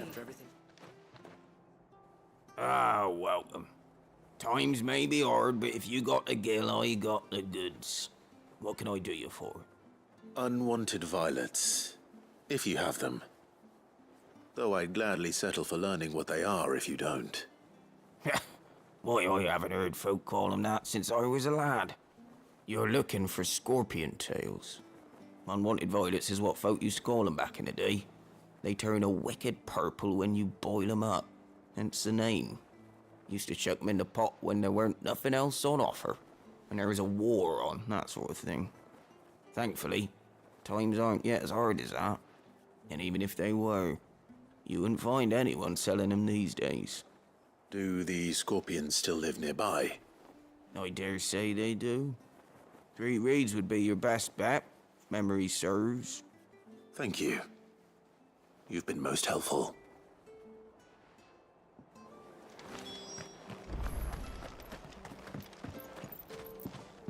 It'll take ages to tidy all of this stuff up.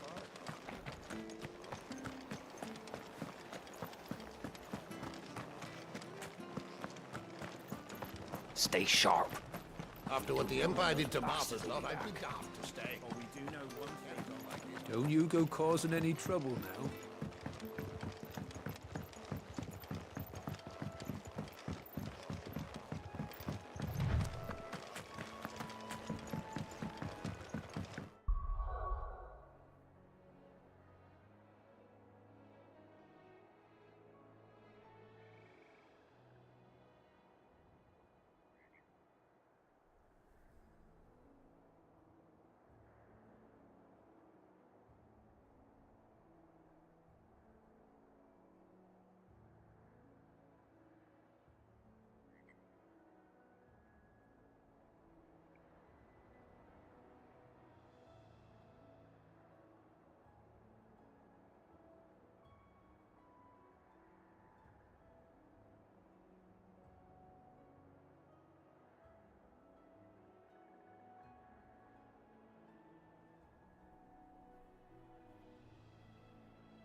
Scorpions. At least I know what I'm up against.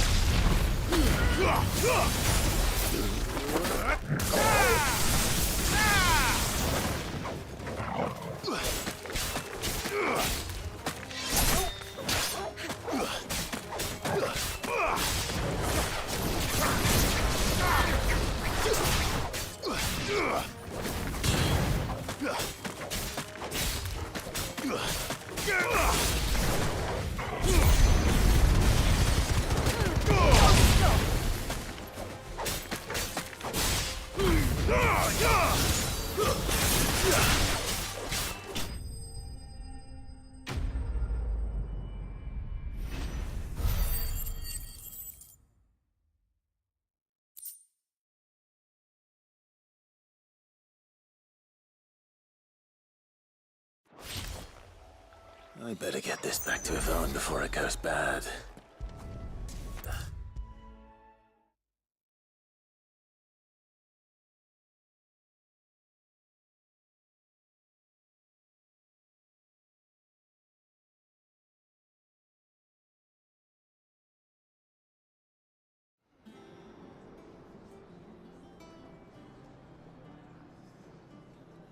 Did you find our mystery ingredient?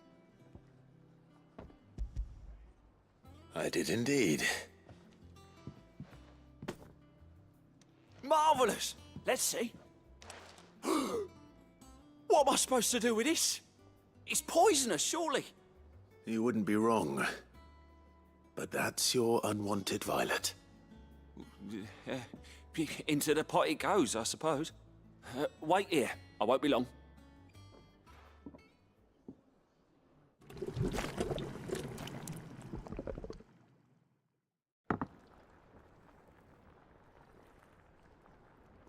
I present Chance's Stew, risen once again from the ashes of obscurity. Grab a spoon, Sid. Let's eat while it's hot. I'm, not hungry. Well, it'll be too late once I've licked the bowl clean. Your loss.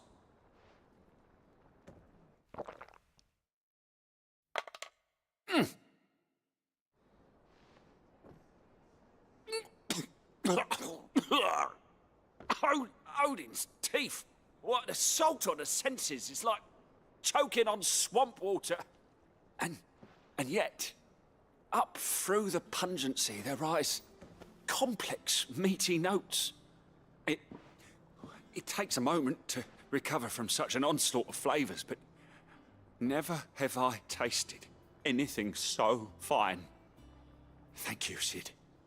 Thank you. You're, welcome. I must share this gift. I won't rest until a steaming bowl of Chance's Stew sits before everyone in the hideaway. A single mouthful, and Molly will be breeding scorpions of her own. I'm sure she will.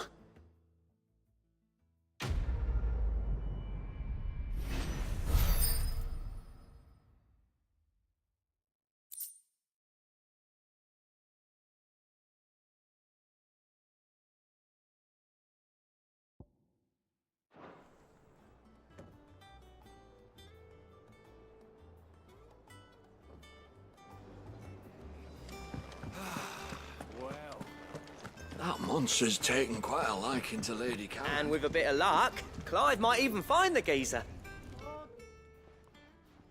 How'd it go, Clive? Did you find him, or does the hunt continue? I found him. And he asked me to give you this, along with his regards.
You're joking.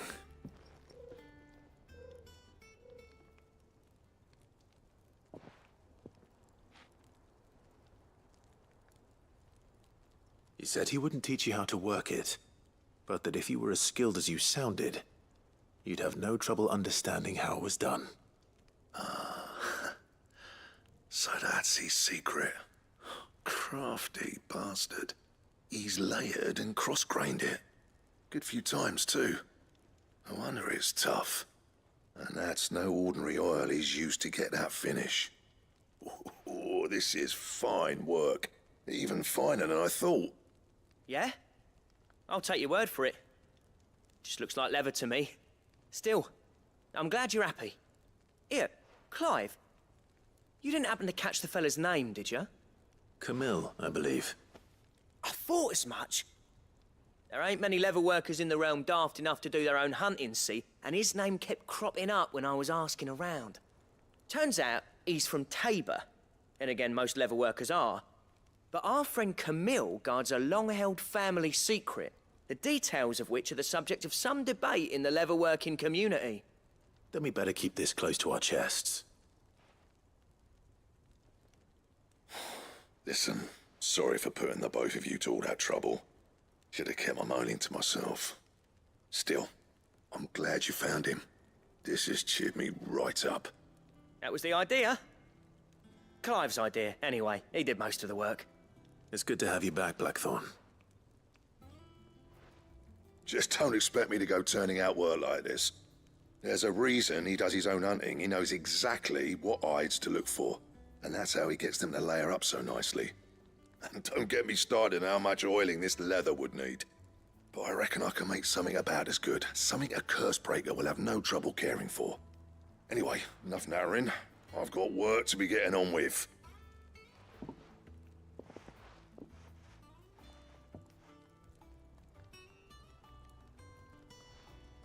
Looks like we won't be needing a new blacksmith. As if there was a better one out there.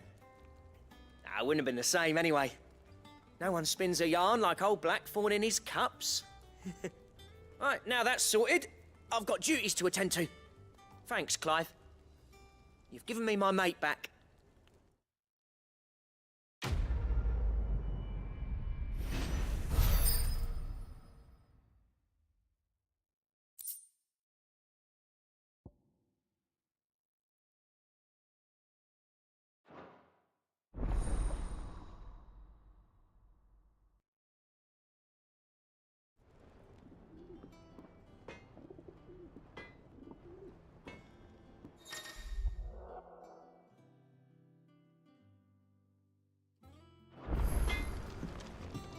Back, are ya? What's Sancfordian, dear?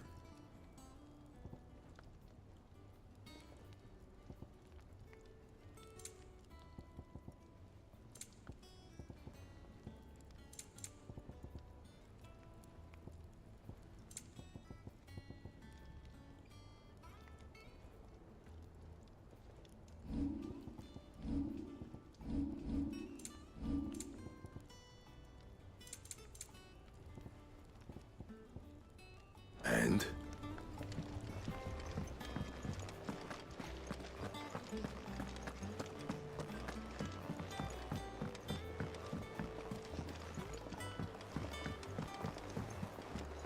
I could have sworn we had a few more. Typical nobles.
Welcome to the Patron's Whisper. Is everything we've received and everything promised?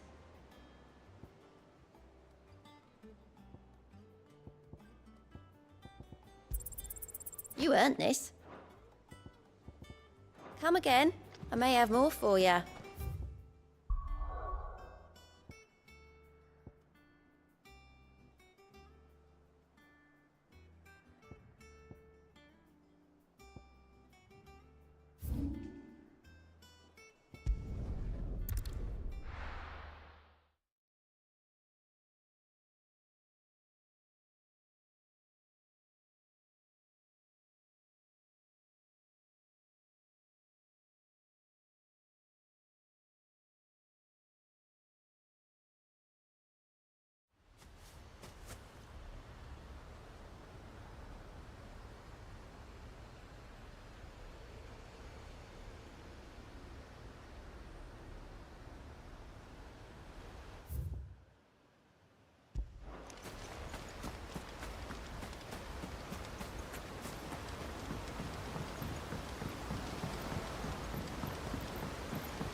Over here! Now, Torgal!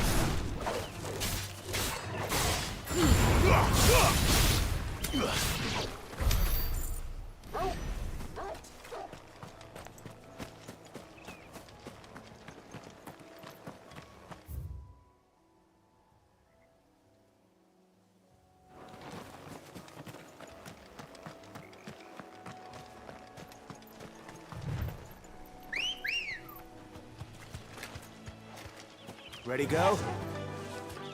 Run like the wind.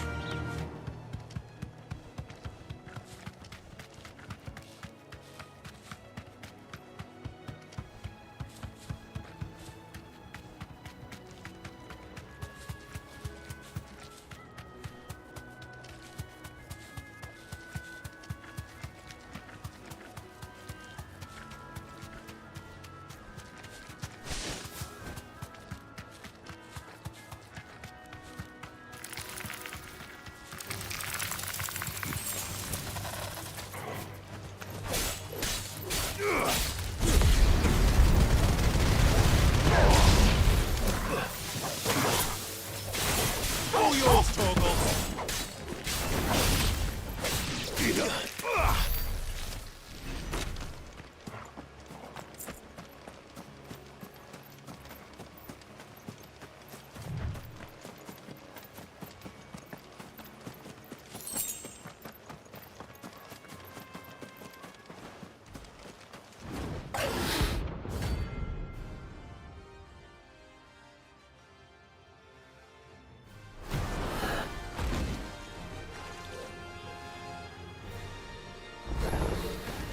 A wild wyvern. In Rosaria.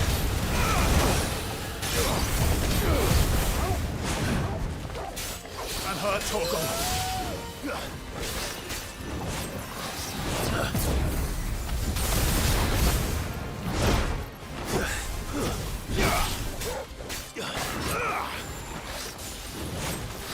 Nice try.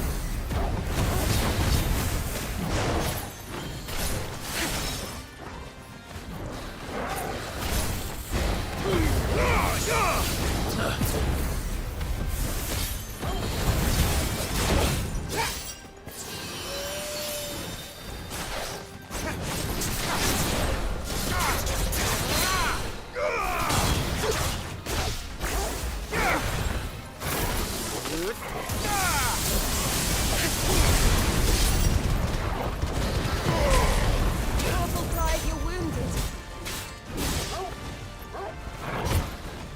Help me, boy.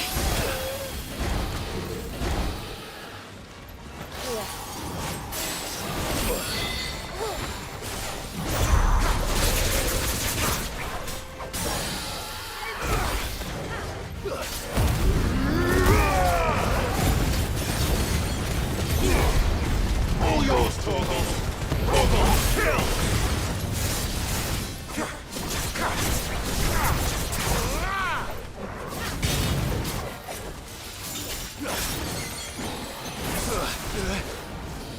Too slow.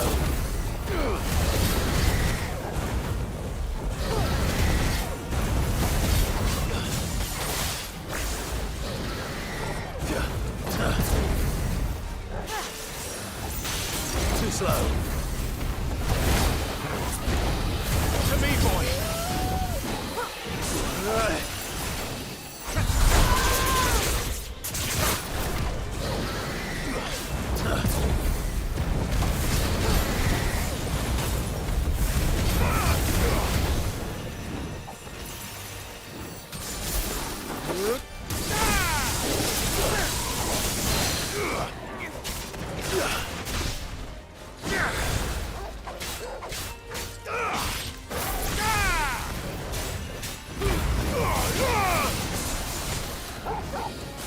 Not good.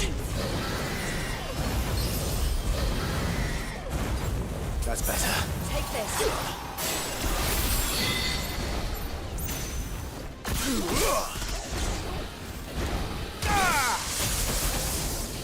Nice try.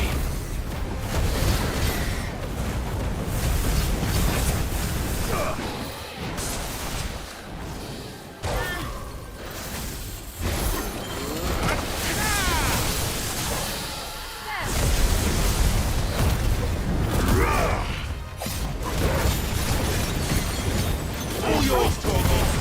Torgal, kill! Over here! Go, Torgal! Torgal, kill!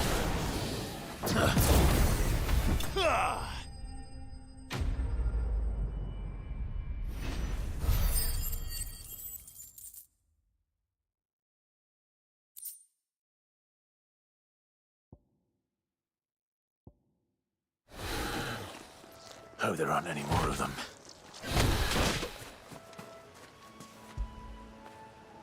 What a fine home.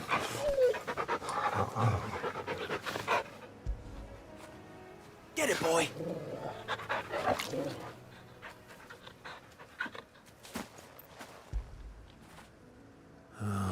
Torgal.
Typical nobles.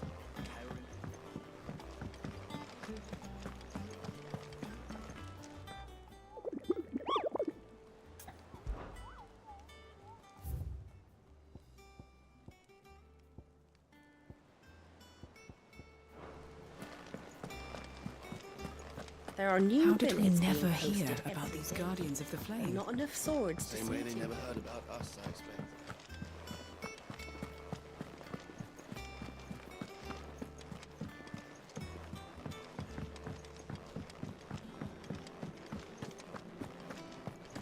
That monster's taken quite a like. Is it business or pleasure? Coin purse weighing you down?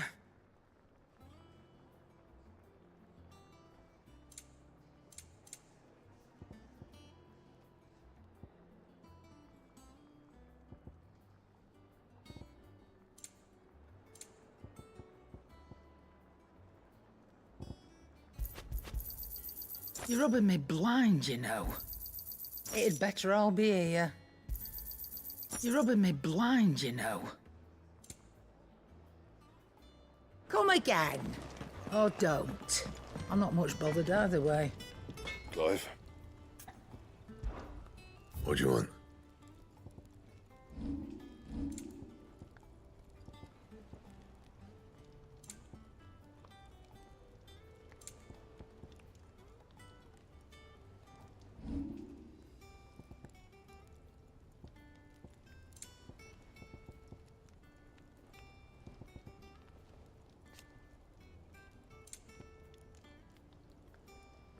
And?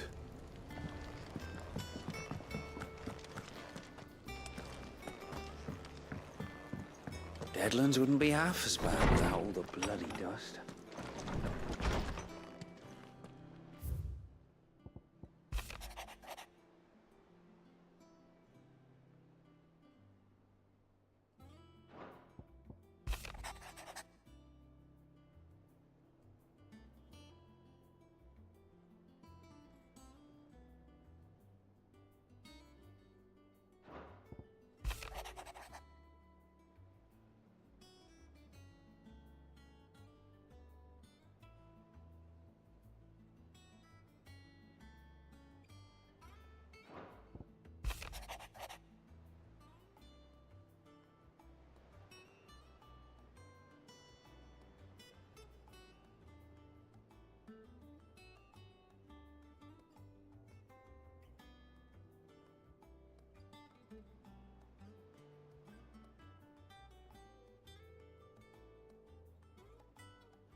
I could have sworn we had a few more.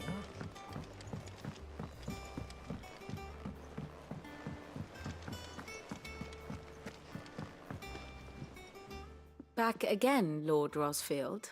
I'm touched that you should find me such good company. It is not your company, but your counsel that I seek on this occasion. Ever the charmer.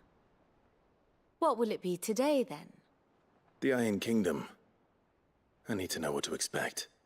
You'll soon be setting sail for Drake's Breath, then, I take it.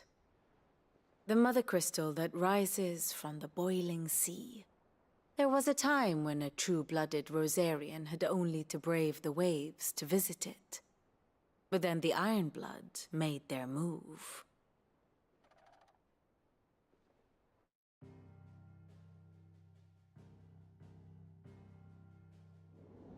As you know, the Iron Kingdom rules over the islands to the west of Storm.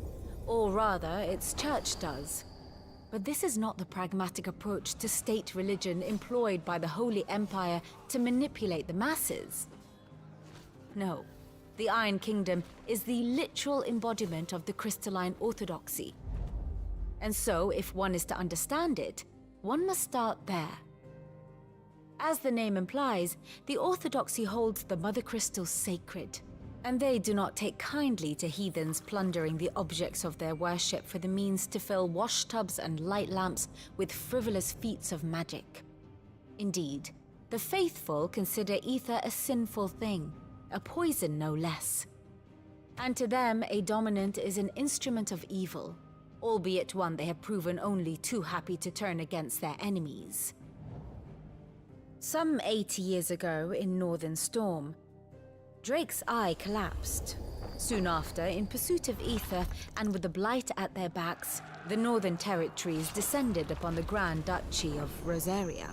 And when the Shields of the Flame marched north to meet them, the Iron Kingdom spied an opportunity. A few short days later, the Crusaders landed on the island of Mount Justanus, home of Drake's Breath, and plucked it from the Duchy's grasp.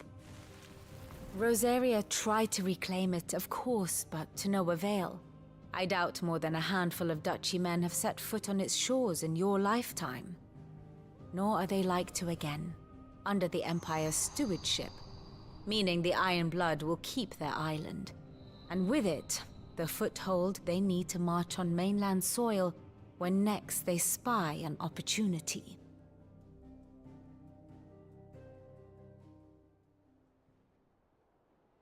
The Mother Crystal is both the object of the Ironblood's worship and their gateway to the continent, making Drostanus the holiest of holy grounds, from which the Orthodox Crusade shall one day sail forth to claim the remaining Mother Crystals, or die trying.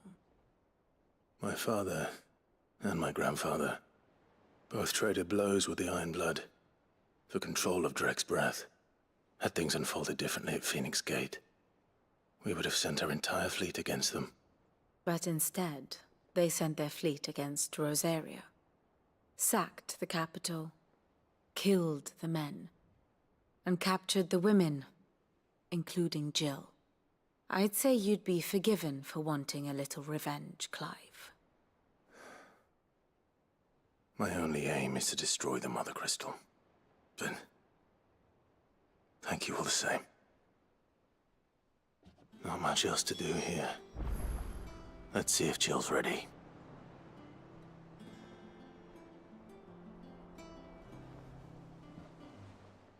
Here for another of my lectures? Allow me to educate you. Of course.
Thus ends today's lesson.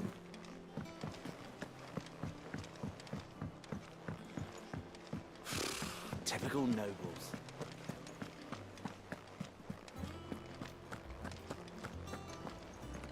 It will be over soon. One way or another. You ready? I think so. Jill. When you told me you had to come to terms with your past, you weren't talking about destroying Drake's breath, were you? No. I spoke of Imran, the leader of the Crystalline Orthodox. The man who made me do all those unspeakable things. I'm going to kill him. It's what I need to do to put the past behind me. What I need to move forward. And I know that I can do it. If you're there beside me. Always.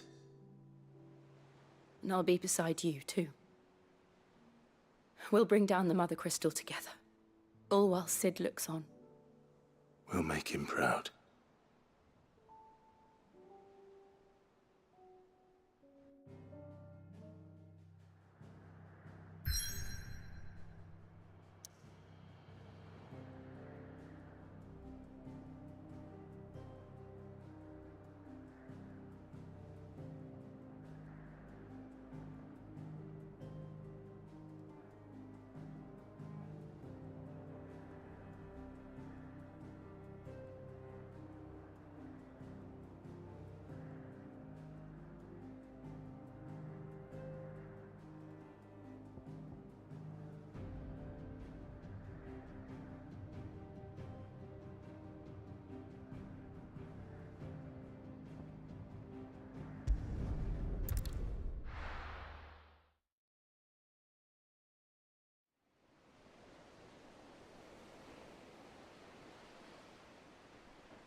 Useful trick.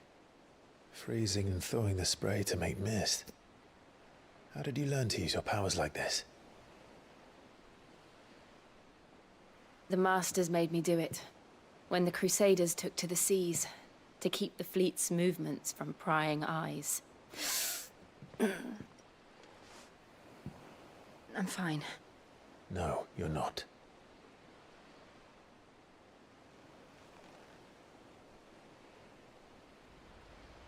This may be the only chance I get to go back. My only chance to put things right. I have to do this. Whatever the cost. All right.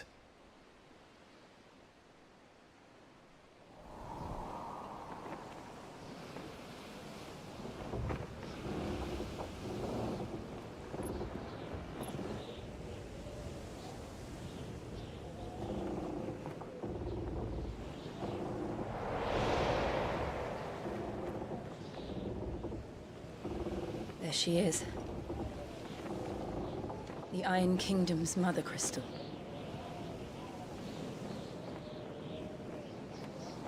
Drake's breath.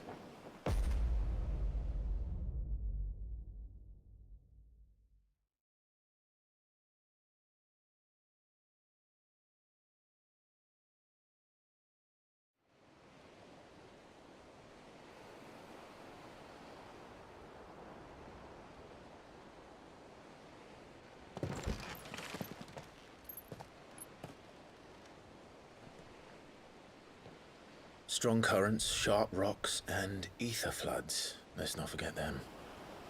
This island is a natural fortress. But safety breeds complacency. Allowing a single rowing boat to slip in unseen.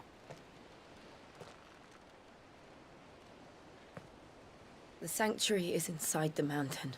If we follow the old trail, we should be able to enter by the back gate. All right. Let's go.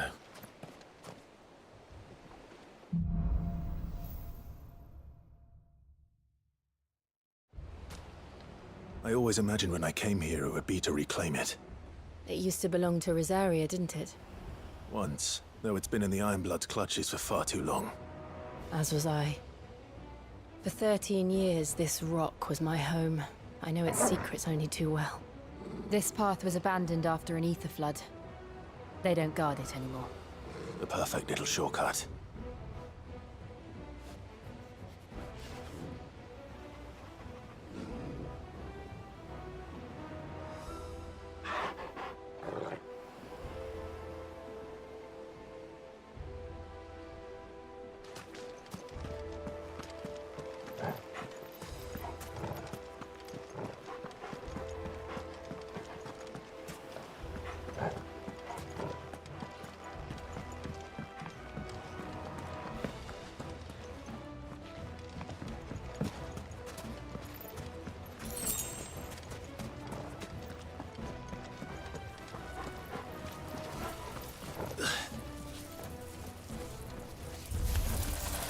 They're all Akashic. The ether flood must have spread. It was never as bad as this before. And the only way past them is through them.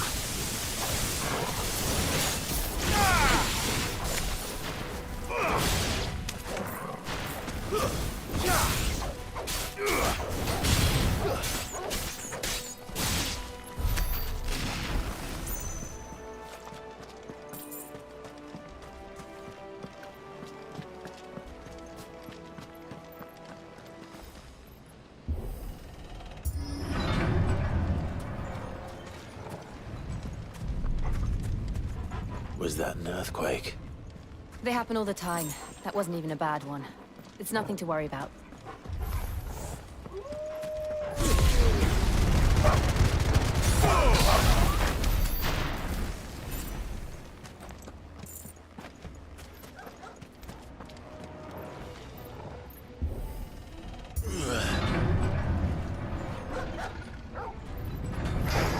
No holding back.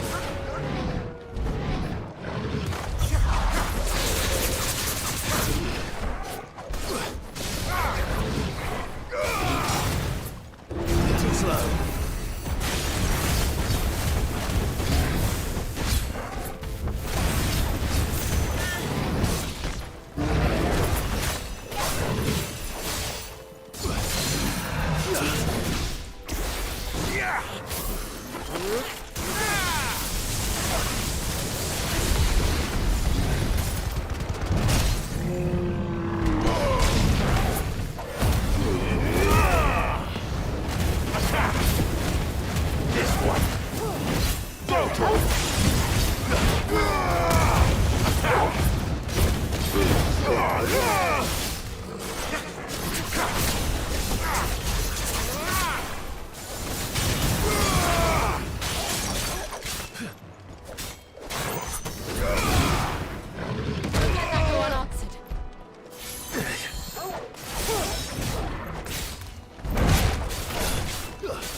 The old Arboretum is just up ahead. We'll enter the caves from there.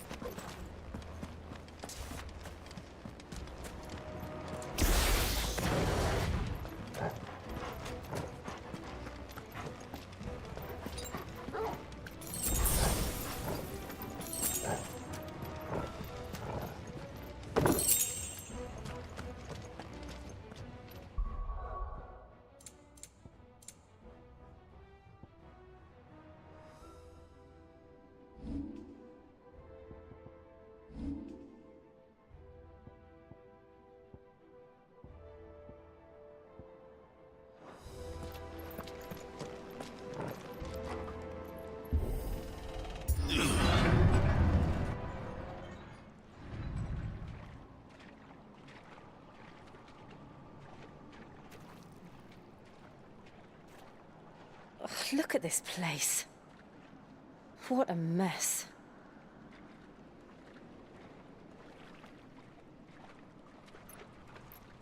Wait.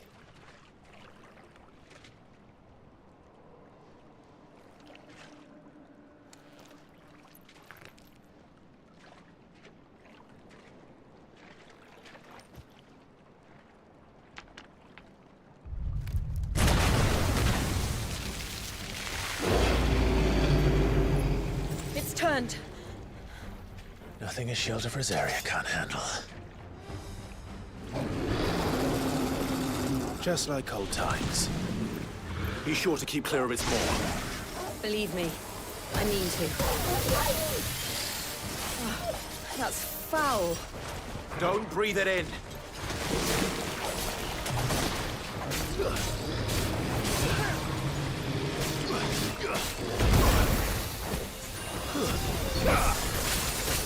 To me, boy!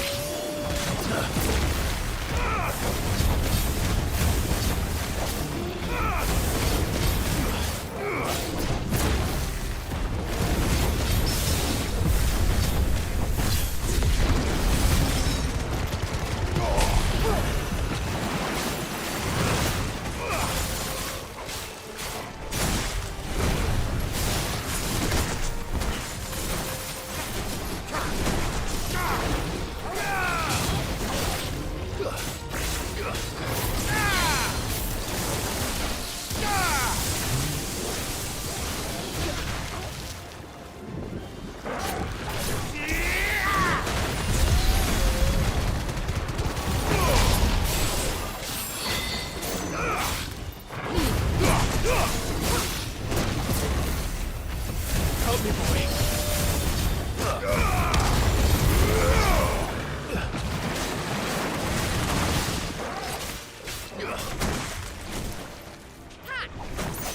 Nice try.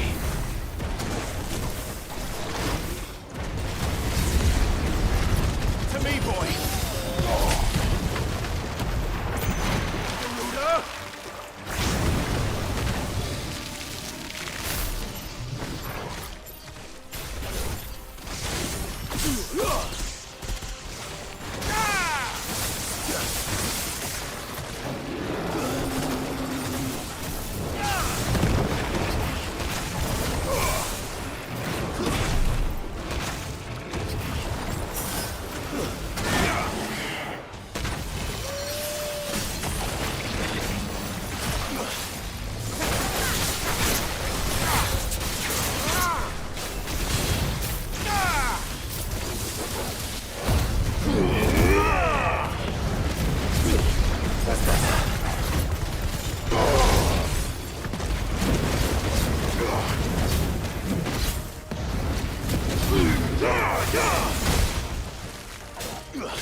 Garuda!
Press on.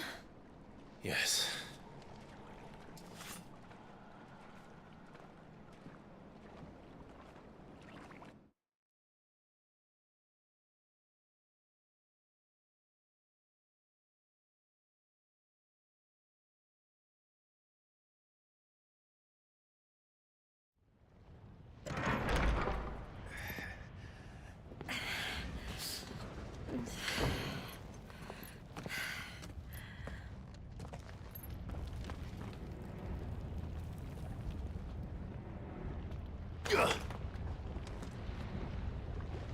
It's like a furnace in here.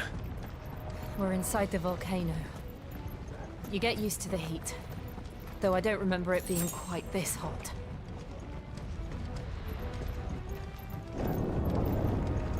Was that one cause for concern? It was. And they're getting bigger. Something's wrong.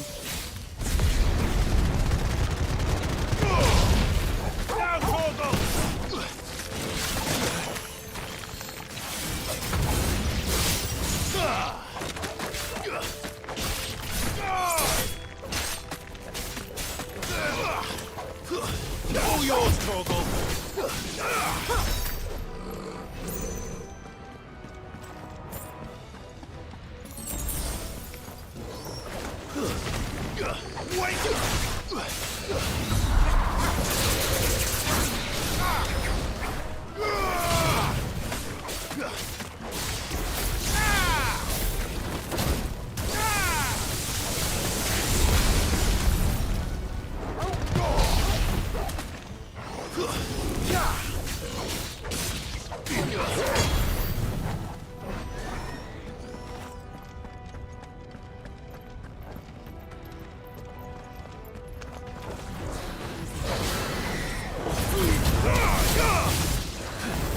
Nice try.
Fuck. Is there no other way across?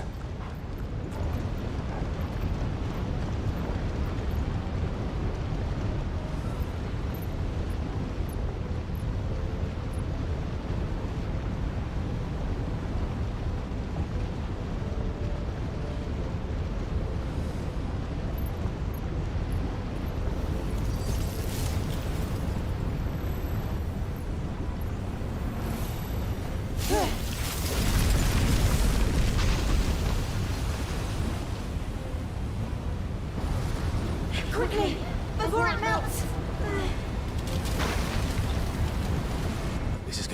goes. Come on!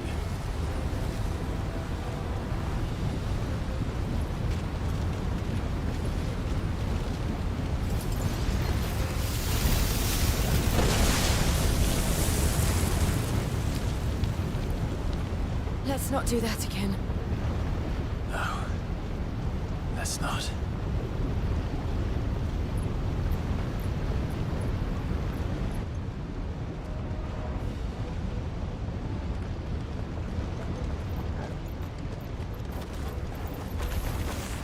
They don't look too tough. Perhaps not alone, but in numbers like these.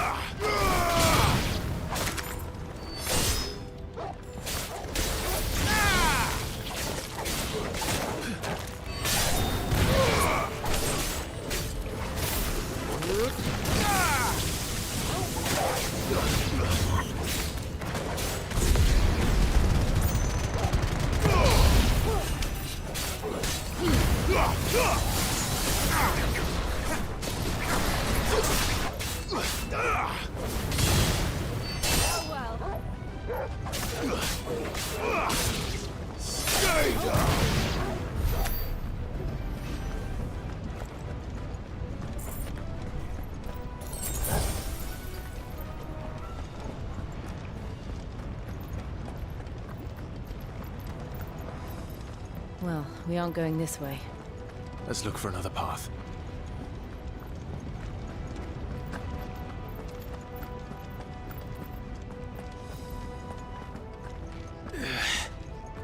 Drake's breath.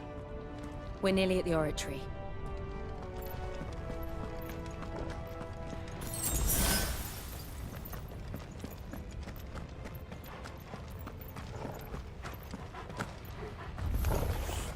What the hell is that? I have absolutely no idea. Well, whatever it is, I don't think it's friendly.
One of the demons.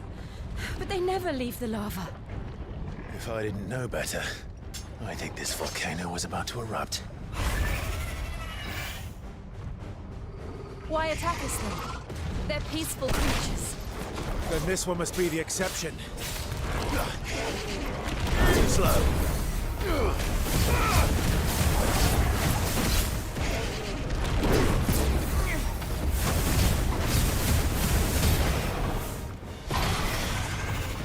Garuda!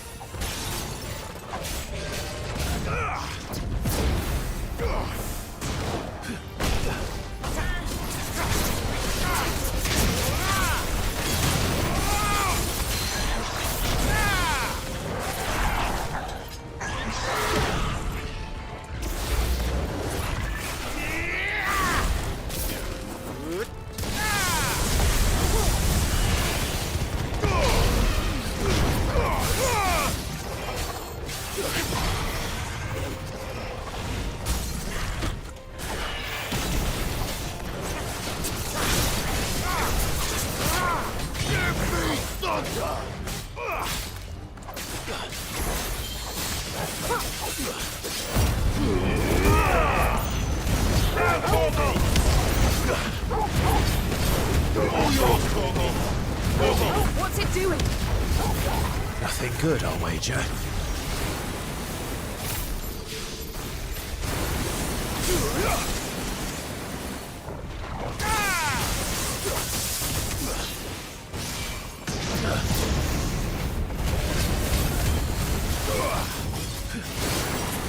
Nice try.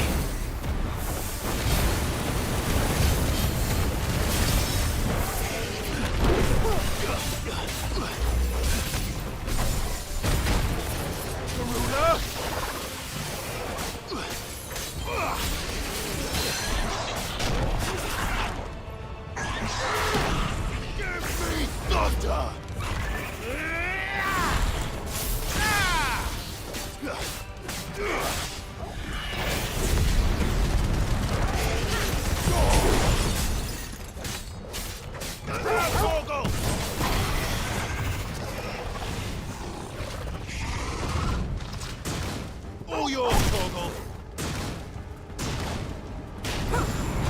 Torgal, kill!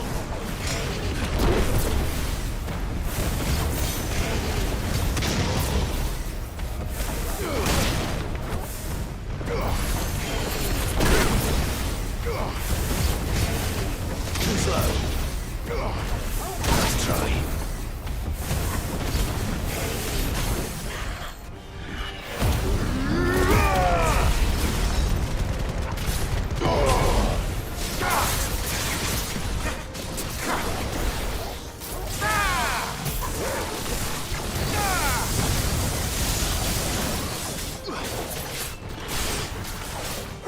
Fire and blaze!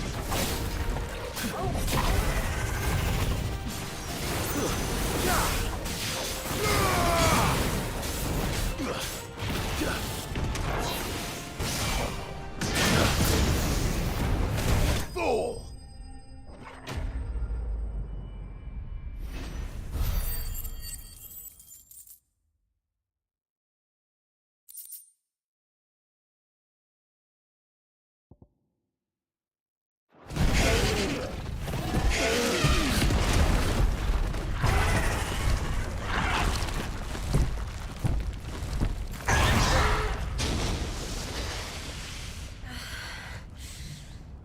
You hurt.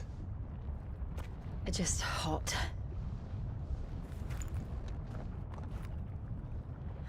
Thank you. Quite a commotion our friend made. Let's hope the guards didn't hear it. The gate to the inner chambers is just up there. Then we make for the sanctuary. I need to finish this. Before the heat finishes me. Hear, hear.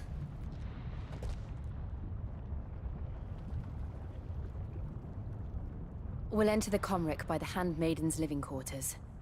It was always a hive of activity. Sounds like we'll have a hard time staying out of sight. We won't have to. There's someone there I should very much like to see.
Lady Marley. It's me. By the mother. Jill, it can't be. It is, my lady. We cannot talk here. Come with me.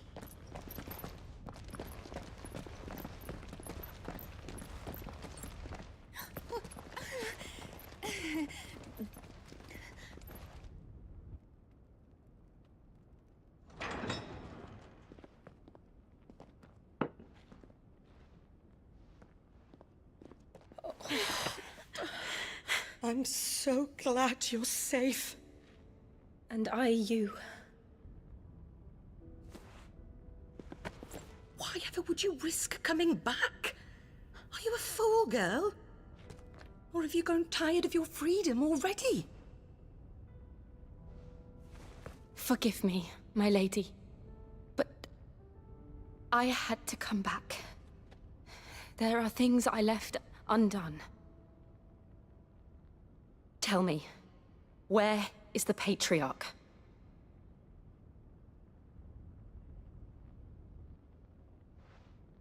At this hour, he'll be in the Comric, giving thanks. You mean... Oh, fiend! Clive, we have to get to the Sanctuary. Now.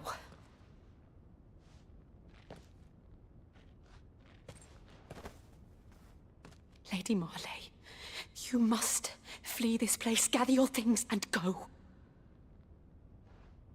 Now listen here, Jill. We have company.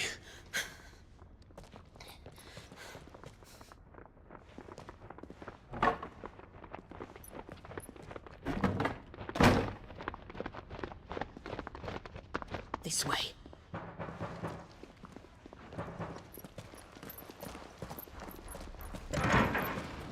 Follow this passage. It leads straight to the Comric.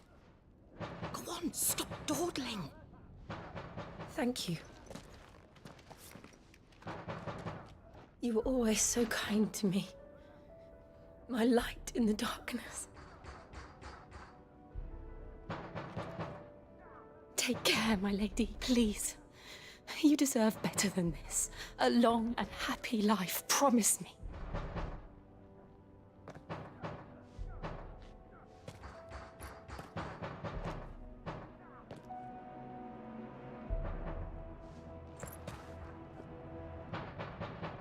I'll live if you promise to do the same.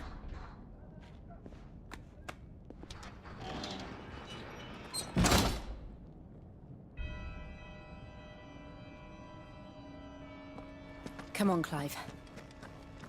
We're nearly at the Comric. All right.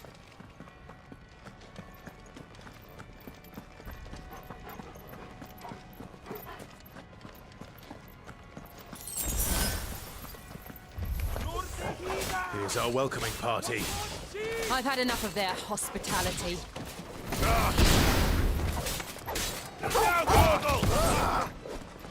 Ogle, kill!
How many of them are there?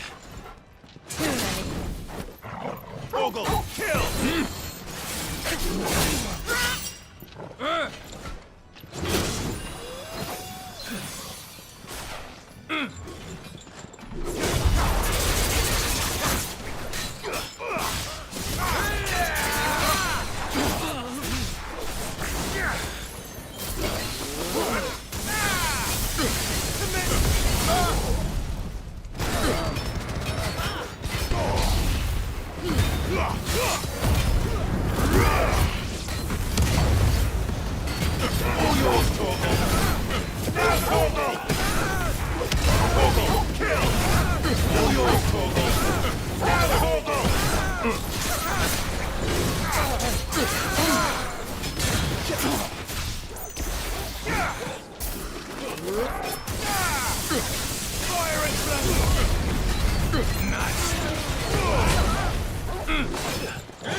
Kill!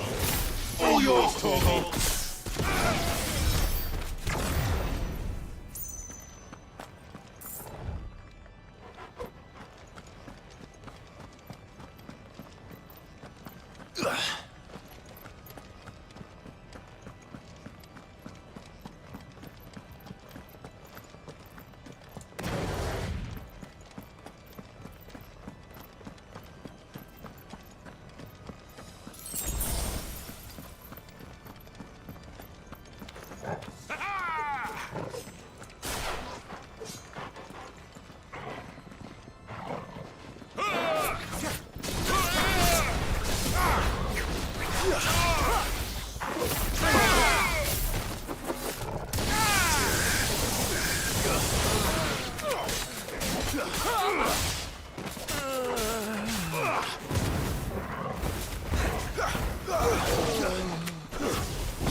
Clive, there's something I need you to know.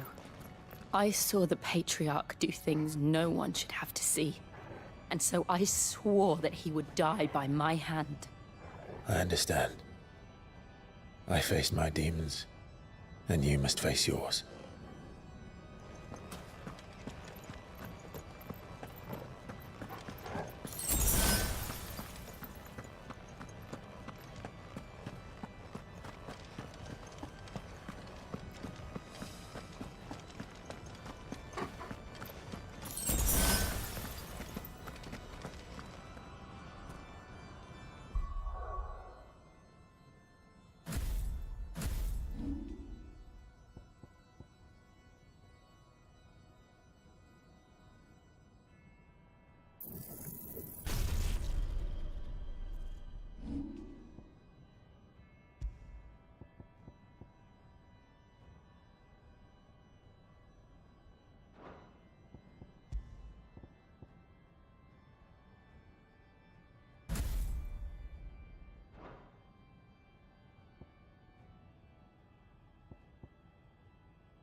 We're nearly there. Just one last push. I'll just let it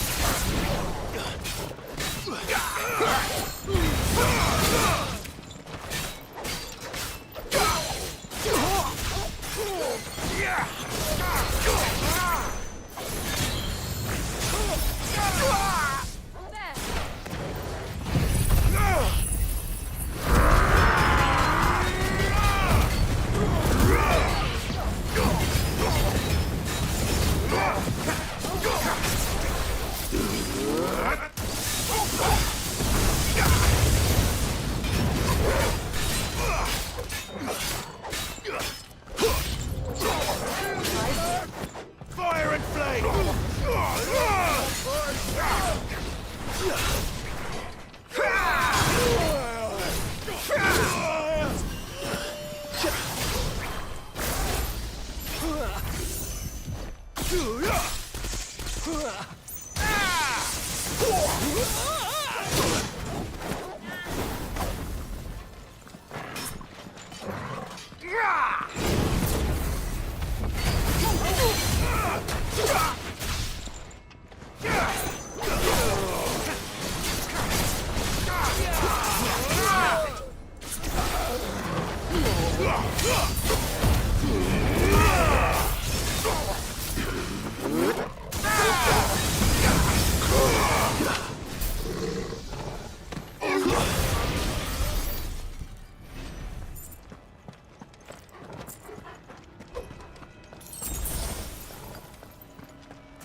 Shiva's dominant. Come to beg forgiveness for your failure. For years, I followed your orders. Fought your wars. All to protect the children you took. Just as you took me. And what did you do in return?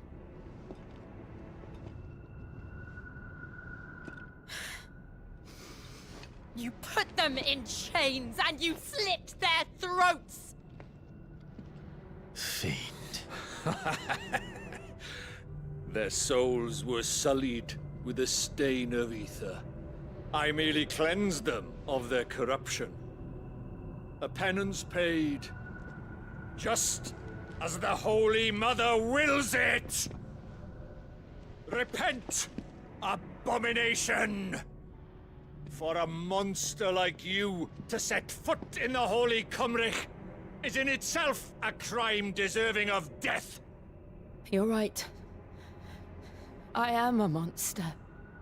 And my soul is stained black.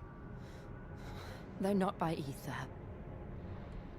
But by the evil of men like you, who made me close my heart and drown in darkness when I should have raged against it.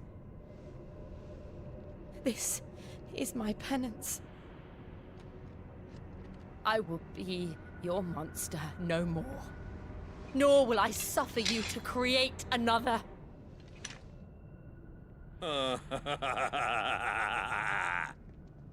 Does the beast bare its teeth at its master? Come then, Dominant. Rage, be as you have ever been. A monster! And what are you, Imran? I was forced to kill. You do it by choice. But never again. I bowed to you once. Now it is you who shall bow to me! Kill them.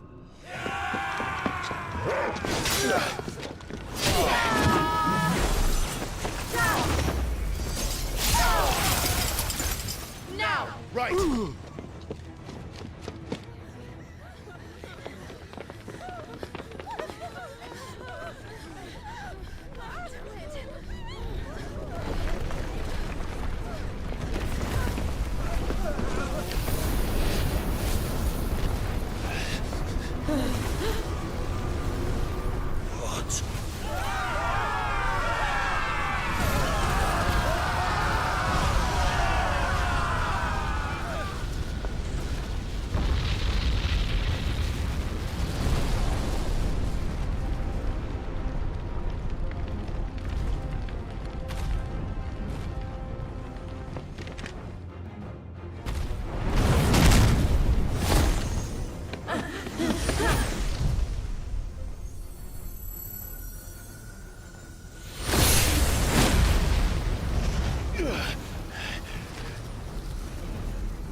Jill!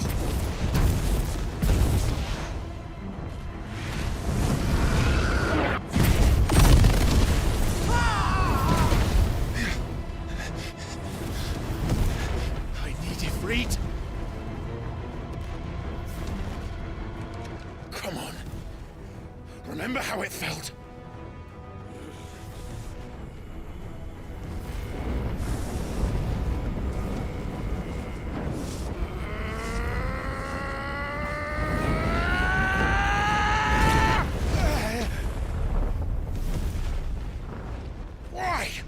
Why can't I do it?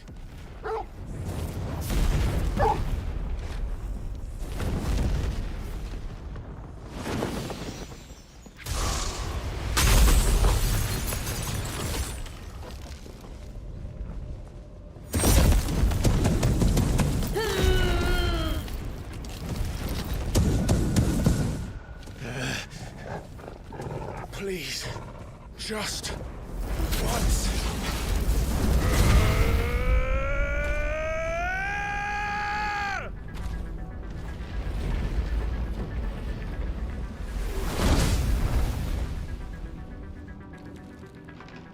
She won't be able to hold that lava back forever. We better make this quick.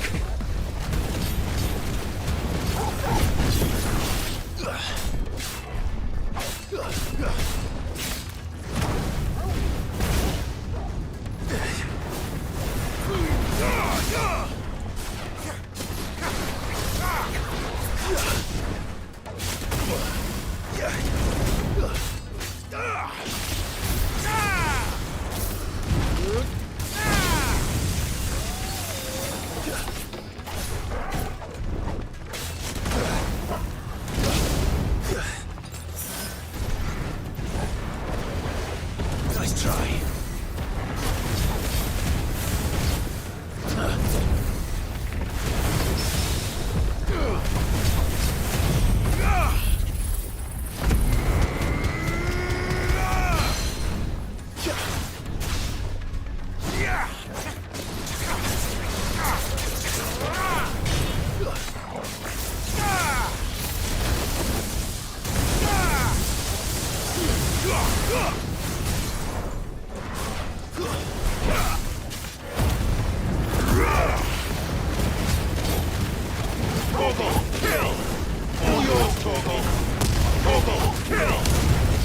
This one.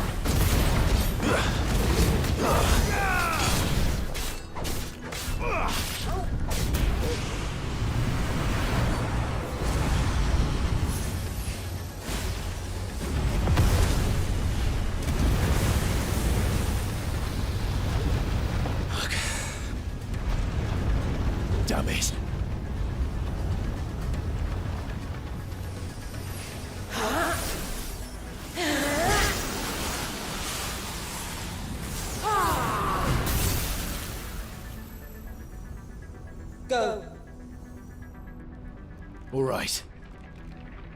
I won't take long.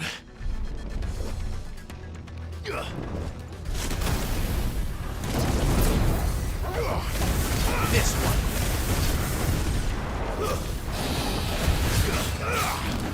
Nice try.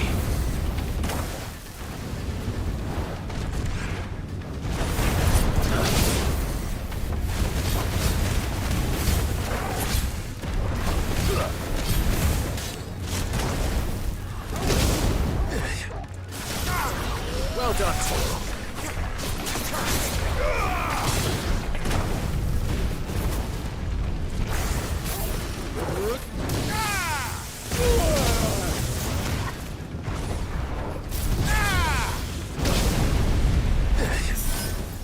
I'm hurt, Torgal.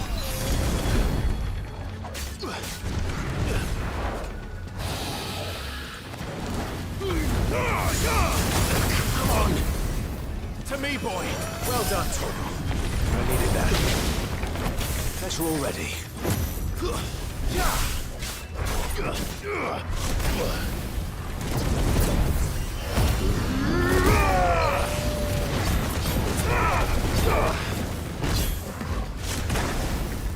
Nice try.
Too slow.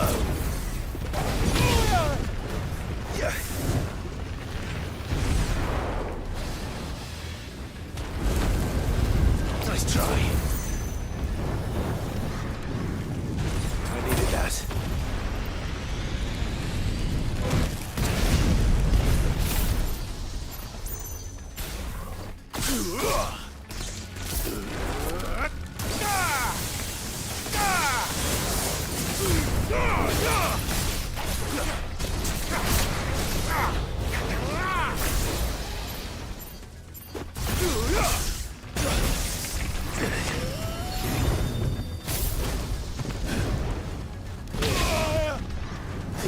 That's better.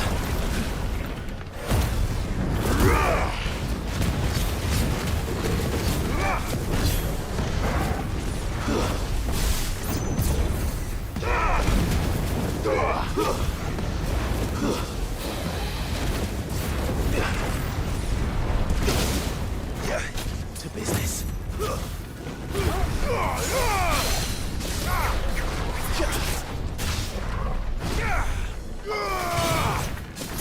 Help me, boy.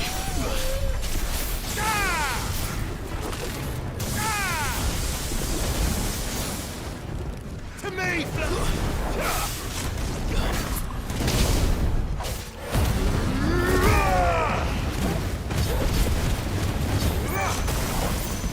Nice try.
Jill!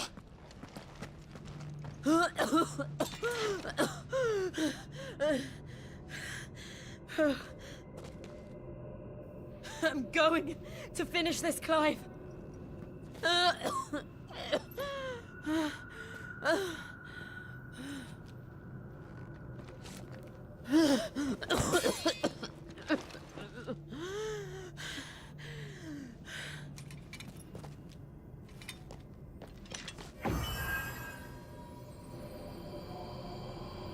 Here! Use this.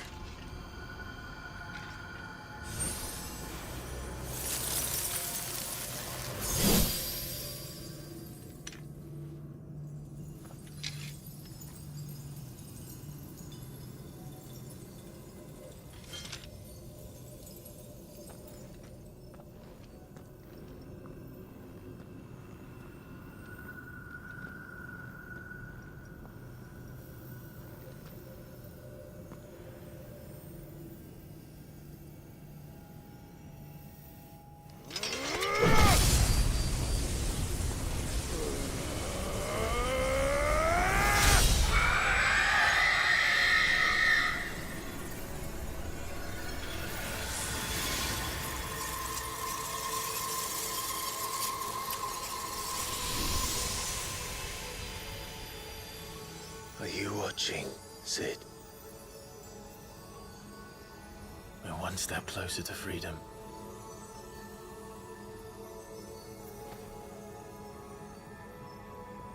The crystal. What did you do to it? Oh, we destroyed it. What? But... Monster! Monster! Do you have any idea what you have done? I do, Father. I have killed the monster and become an outlaw. May the blessing of the crystals go with you.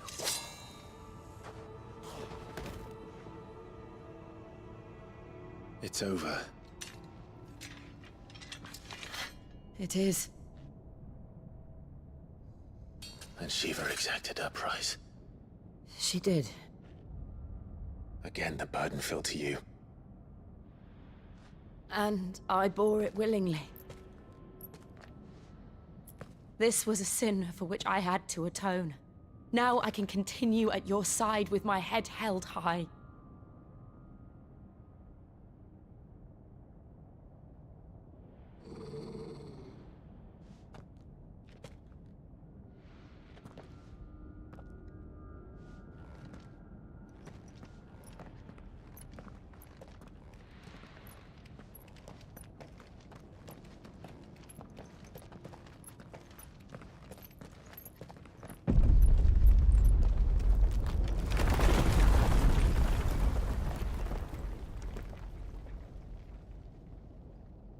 Clive, look. It's just like the one at Phoenix Gate.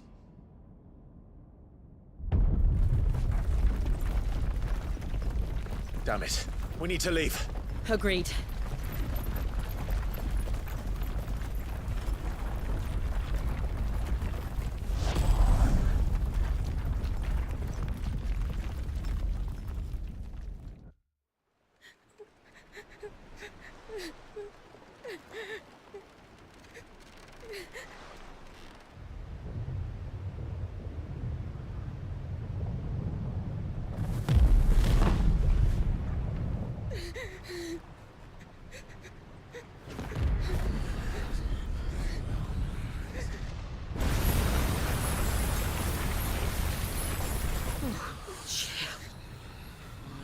I kept my promise, and now you keep yours.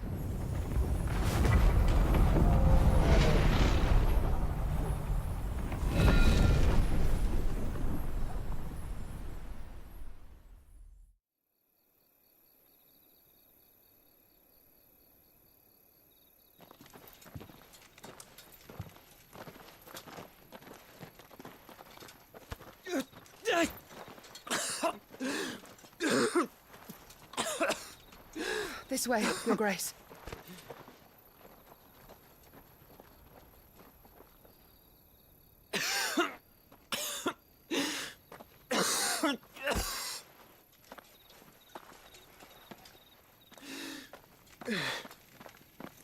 You're bleeding. I have a tonic which will... I thank you for your kindness, truly. But I assure you, I will survive. Please, save your medicines for those who need them most. Oh, well, if you're sure.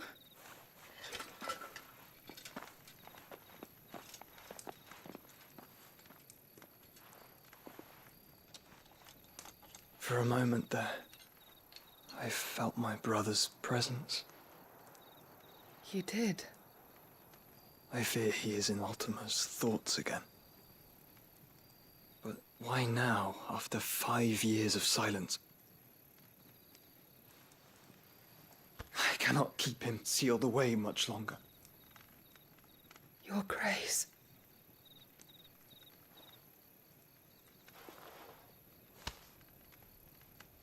No, do not dirty your hands.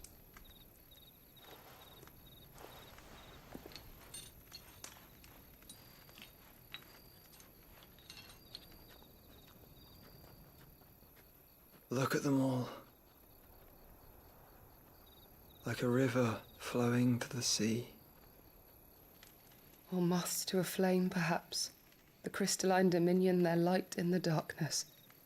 More and more lose their homes to the blight and set out in search of sanctuary, while others lose their fortunes to the Dhalmekian levies and leave to find new livelihoods. What is it that you seek in the Dominion, Your Grace? Oh, Dion Lesage. You mean the Crown Prince of Sanbreque? He has many titles. Dion the Bold, Prince of Dragoons, Odin's Nemesis, or simply Bahamut. I met him once, when we were children. He was a chivalrous soul even then, and has served his empire indefatigably ever since. And you are confident that he will listen to what you have to say? Our world lurches ever closer to the abyss, and a hidden hand ushers us onward. Ultima's influence extends to every nation, Sanbreque included. If His Highness is the man I believe him to be, and I pray that he is, this truth will not have escaped his notice.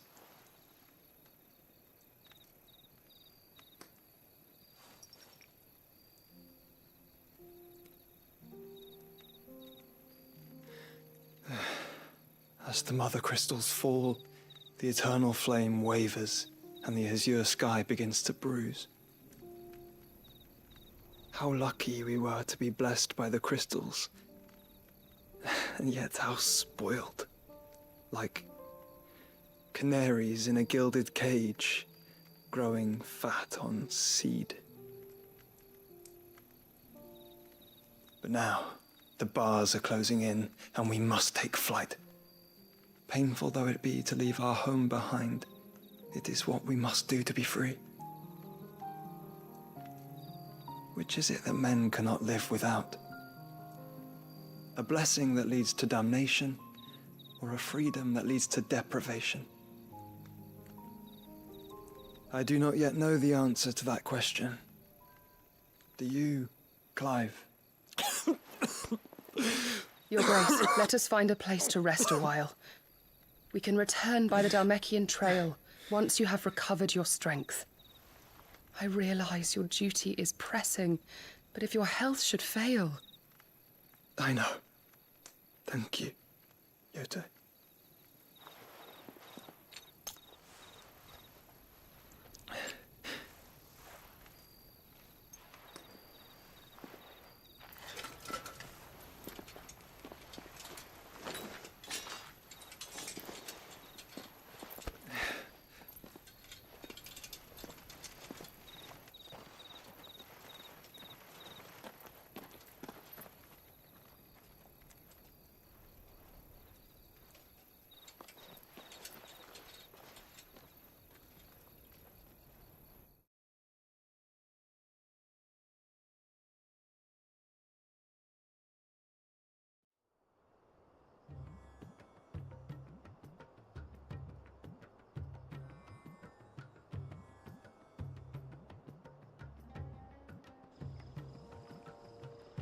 army's attempt to breach the Empire's defenses and gain the Isles of Ark has failed yet again. Only because your fleet has proved as impotent as a eunuch on Lane Night. Would you rather we simply fell back to the capital? Enough, both of you. All here agree that the Empire cannot be allowed to maintain its illegitimate claim on the Dominion. However, our casualties mount with each passing day.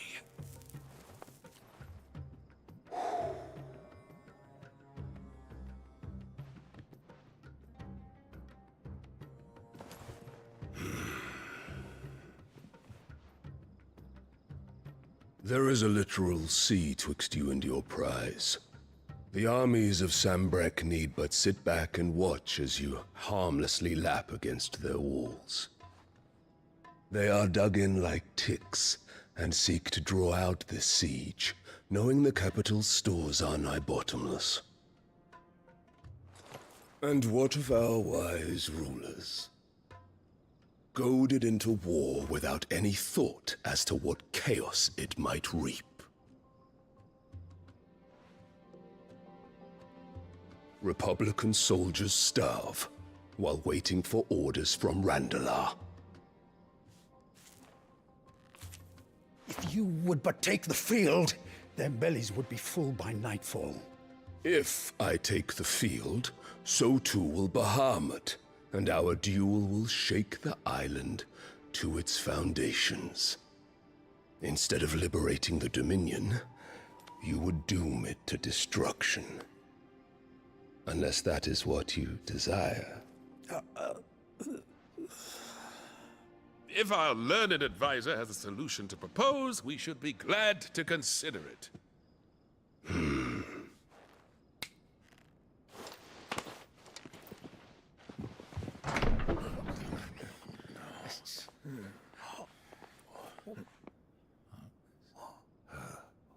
Is that the Emperor's?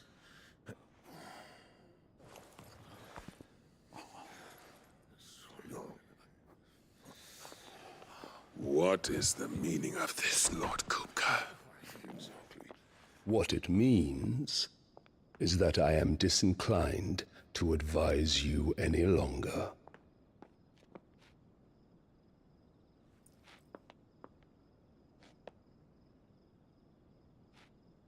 Ah, the looks on their faces when you walked through those doors. A perfect picture of stupefaction. They could not believe their eyes. Though I confess, I had my own doubts whether or not you would accept my invitation.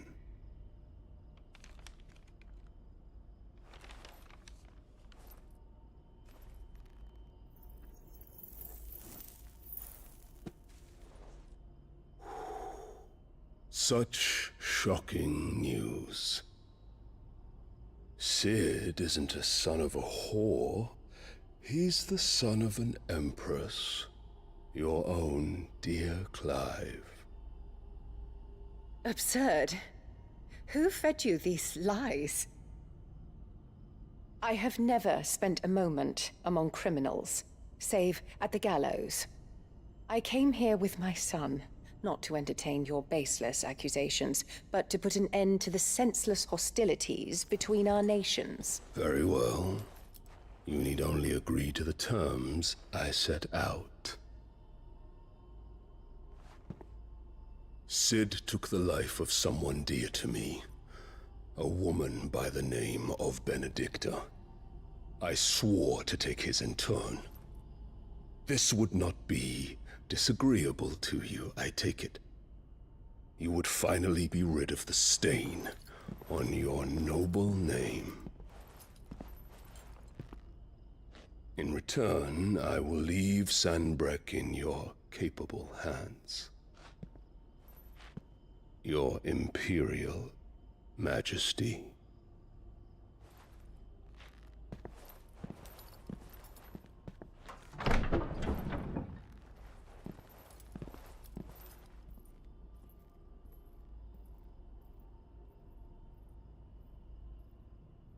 And all for the love of a common whore.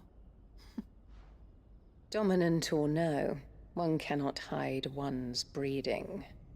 And beasts will ever belong with beasts.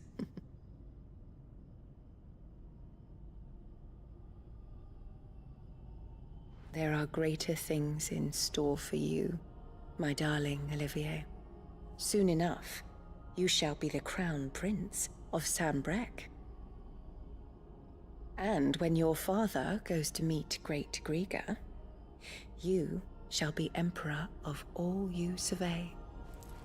The old order shall come tumbling down, and you will rebuild the world in your glorious image.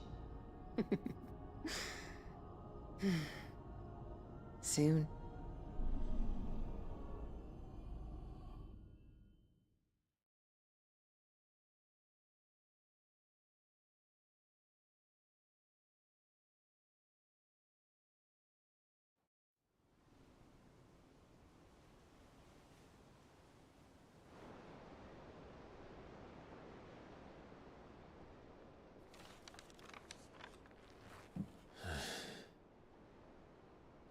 She's been in there for hours. Something must be wrong.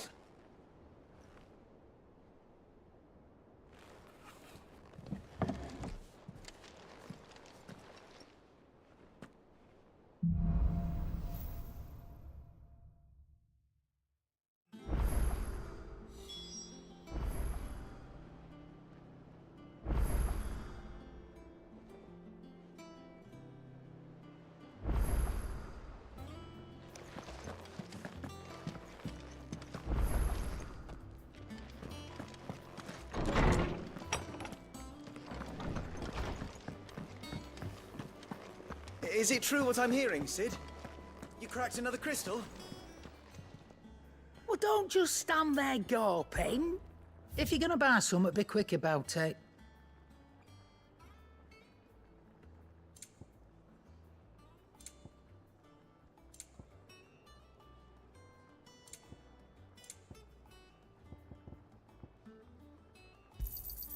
You'll not find a better price than that.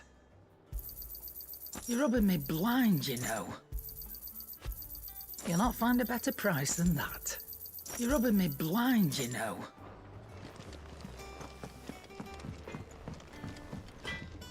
Back, are ya? What's Sancfordian, dear?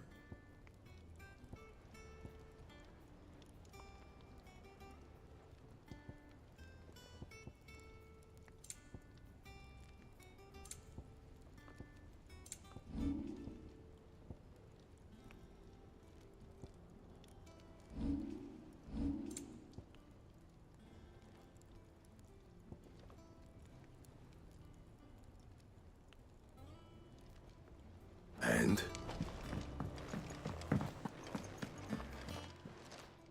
And what can I do for you? Go on, then. It'd better I'll be here. You're rubbing me blind, you know. Come again. Or don't. I'm not much bothered either way. What do you need? So, will it be? You can thank me later. Yeah, that should do you. Not my best work, but it'll do. You can thank me later. And?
One day, I want to sail all the way to the shore.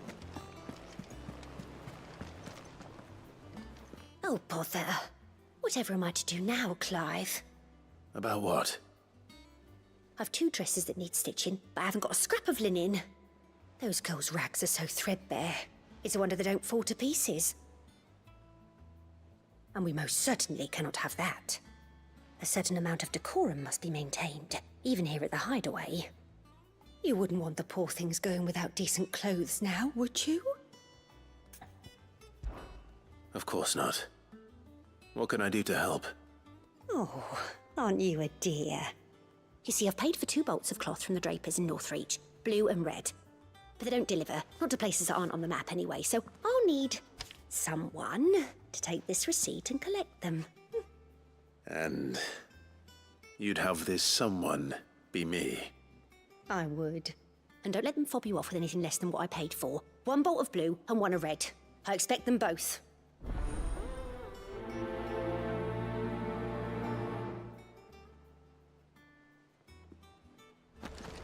They said they'd give us new clothes. Our man in Dalamil mentioned that Kupka's guard haven't been seen there.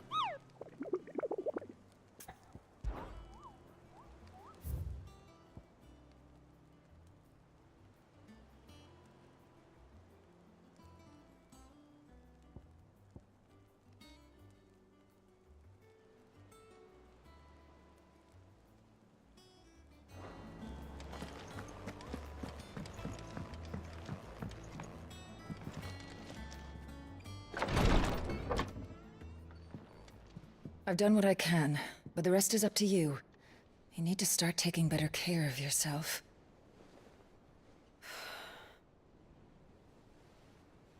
Understood. And thank you.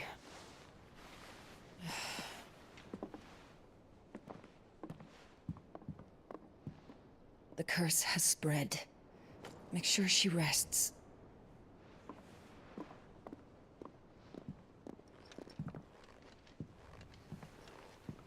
If it hurts, you can tell me, you know. I'll understand. I can bear it.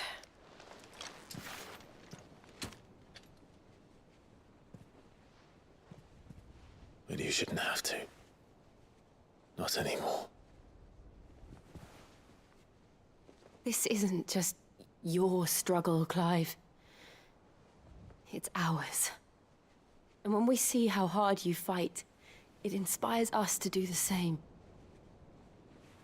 Or would you rather we left you to save the world all on your own? No. That's not... Ignore me.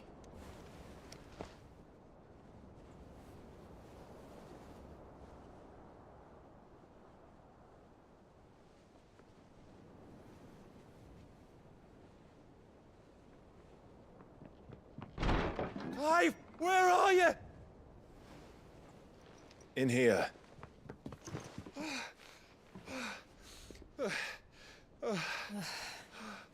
What's wrong?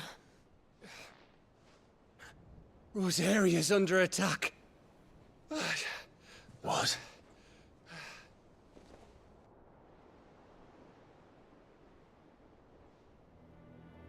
This isn't the Dhalmekian army we're talking about.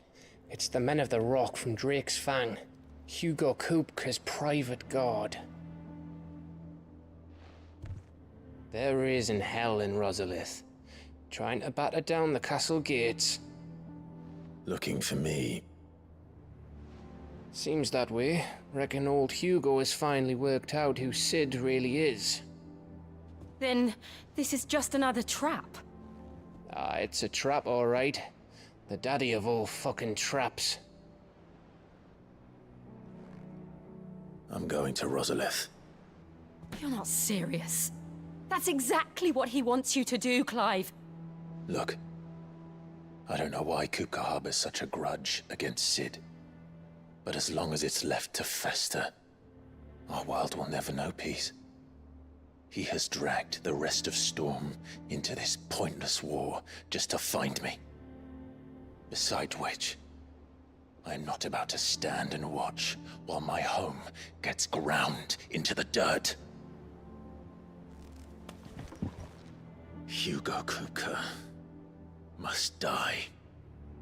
I've lost enough friends to that man already. I don't want to lose any more. So let's go and kill the bastard. I'm coming too. After all, we're in this together. All right.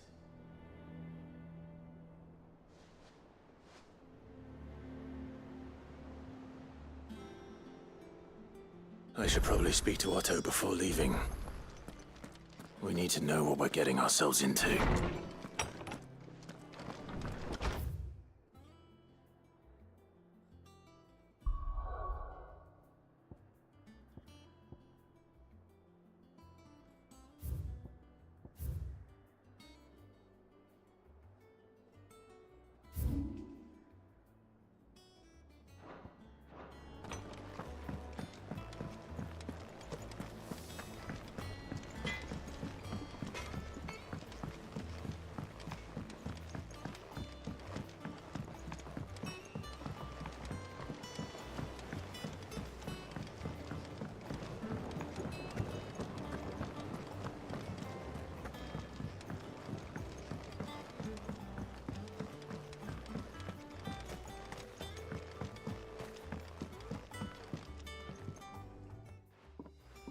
Sid, I know that when we came to the hideaway, we chose to let go of our past in order that we might focus on our future.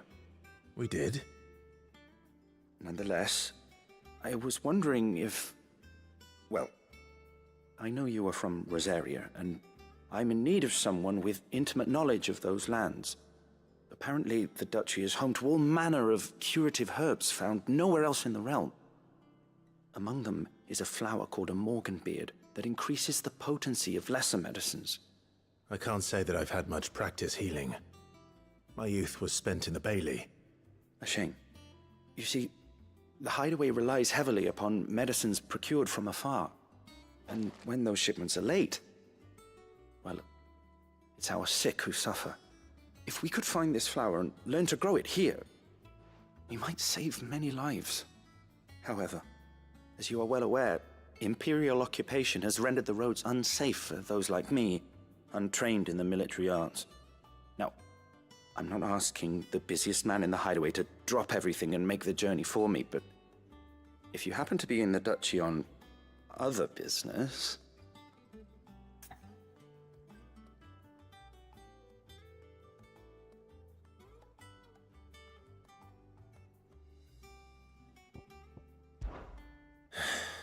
Tell me of these Morganbeards, then. But of course. If my old tomes are to be believed, the flowers are bright yellow and as large as goblins' eyes. Oh, and they grow in the marshes of Sorrowwise. If I am to propagate them here in the backyard, I will require several samples, preferably of blooms which have already gone to seed. And before I forget, I do seem to recall learning in the course of my research that their odor has the tendency to attract unsavory creatures. Nothing you cannot handle, though, I'm sure.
Thank you for sticking with us.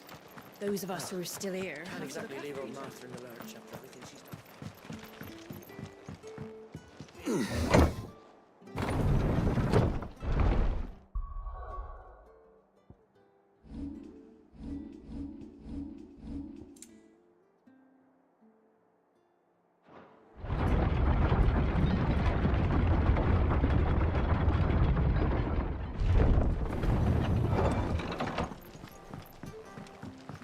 I said.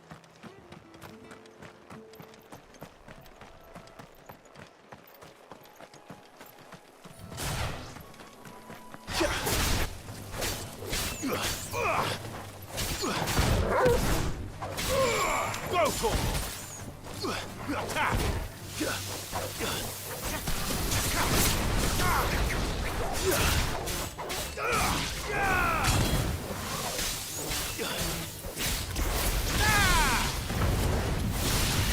That's it.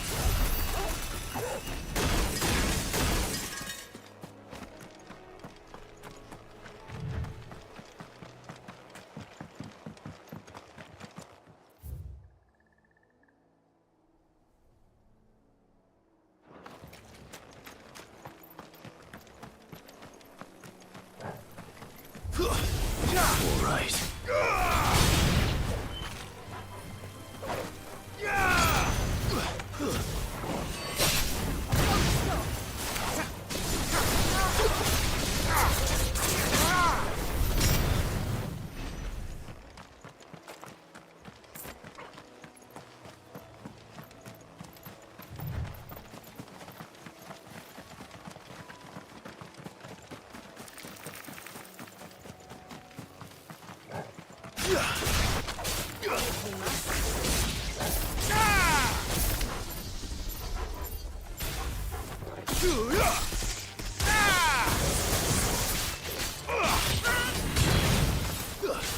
Ogre, kill!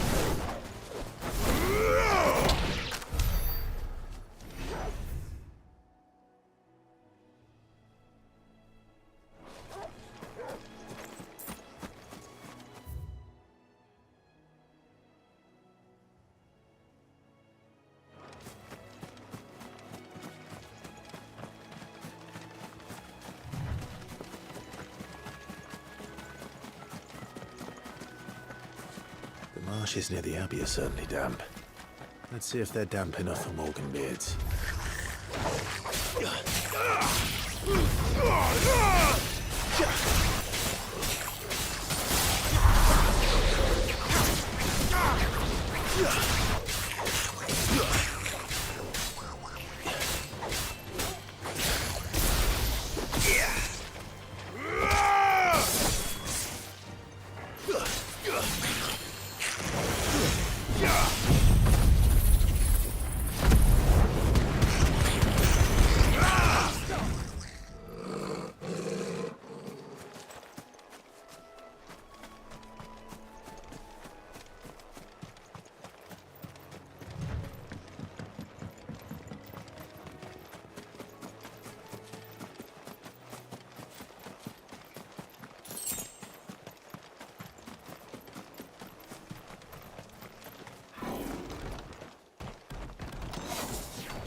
What the hell is this thing doing out of the ruins?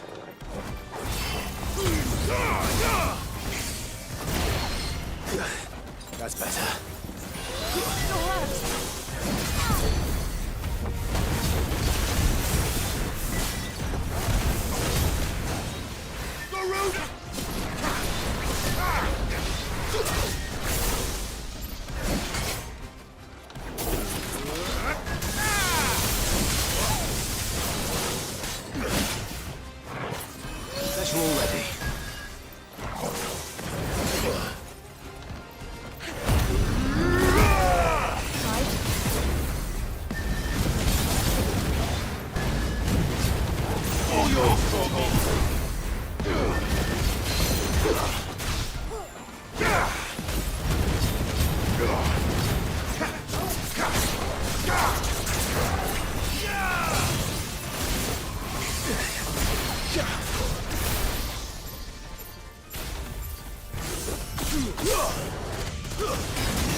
To me, boy! I needed that. To me!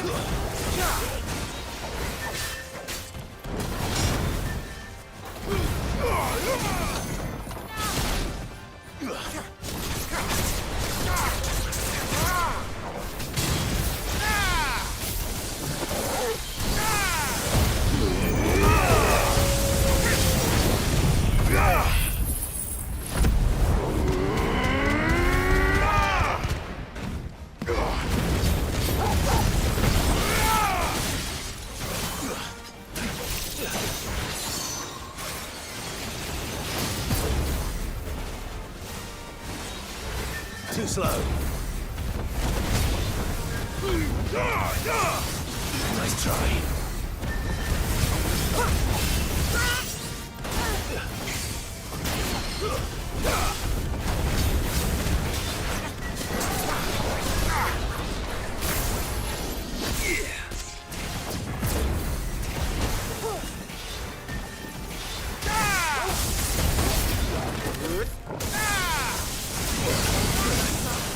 Unheard, Torgal.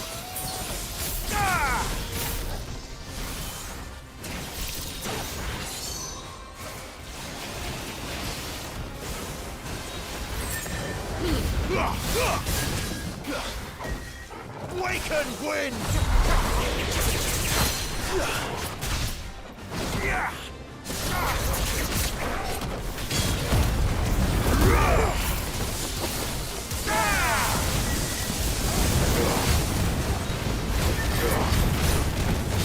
This one. Too slow.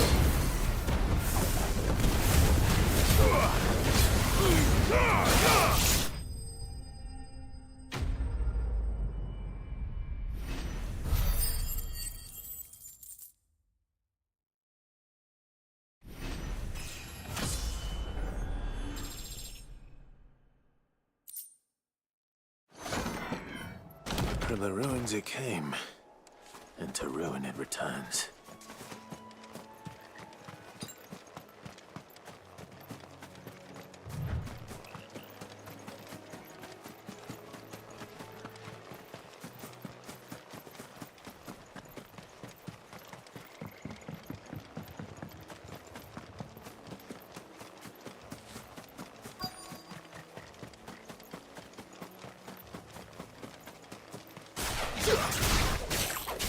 Size of a goblin's eye. This goblin. He certainly wasn't wrong about them being attracted to the flowers, though.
Fire and flame!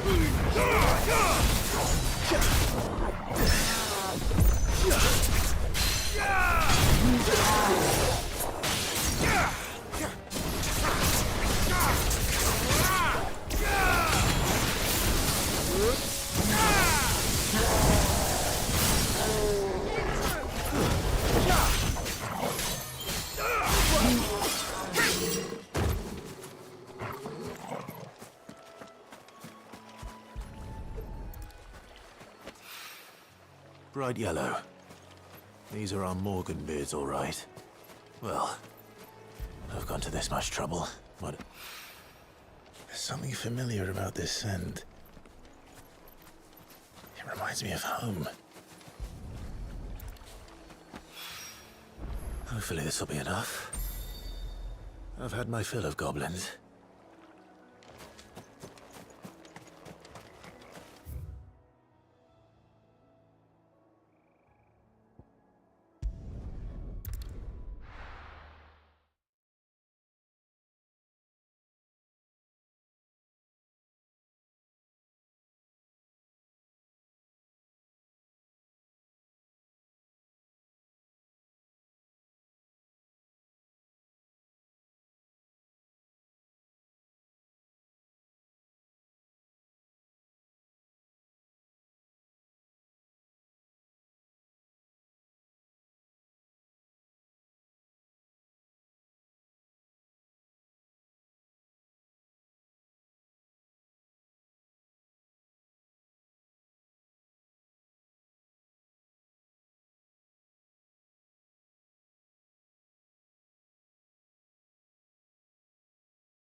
How do?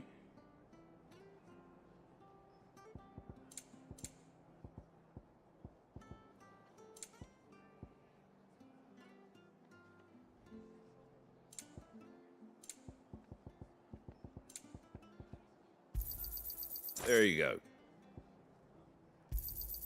Much obliged. Thanks very much. Take care out there, eh?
Let that thing poke free so close to the end. Time to take the bull by the horns.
Too slow.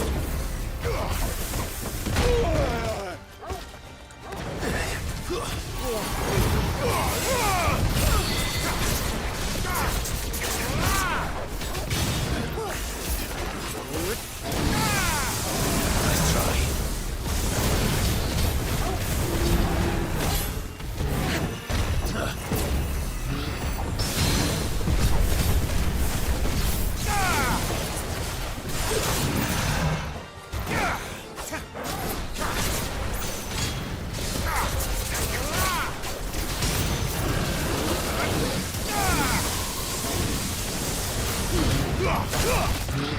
Nice try.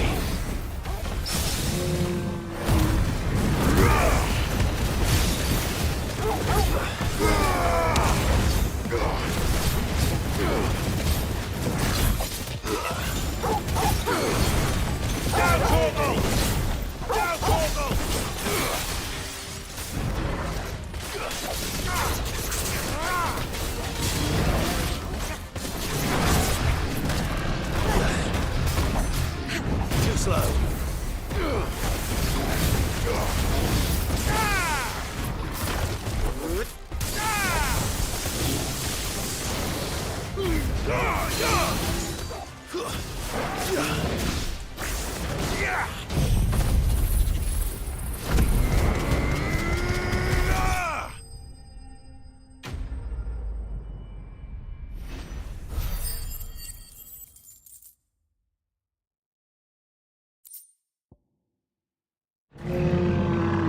Well, the locals will sleep easier without him at their gate.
Keep them pilgers nice and chilled. Look I at won't this have you place. spoiling another cat.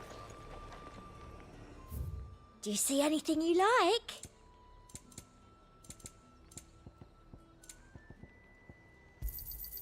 You've a keen eye. And a fine, fine day to you. Let's hope the Draper has Hortense's cloth.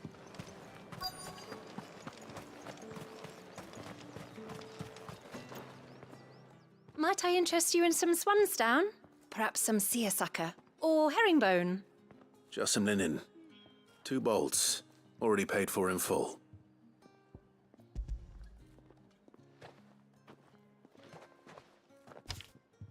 Apologies, my lord, but your items aren't here. They were due to arrive on a caravan from Bucklad, but there's been little traffic on the road these past few days. My mother thinks it might be bandits, but she always thinks it's bandits. It usually is. So I assume the caravan will be coming from the south. Yes, hopefully carrying all manner of spice and sundries. Wait, you aren't thinking of... Going to find it. That's exactly what I'm thinking. Oh, well then, be safe.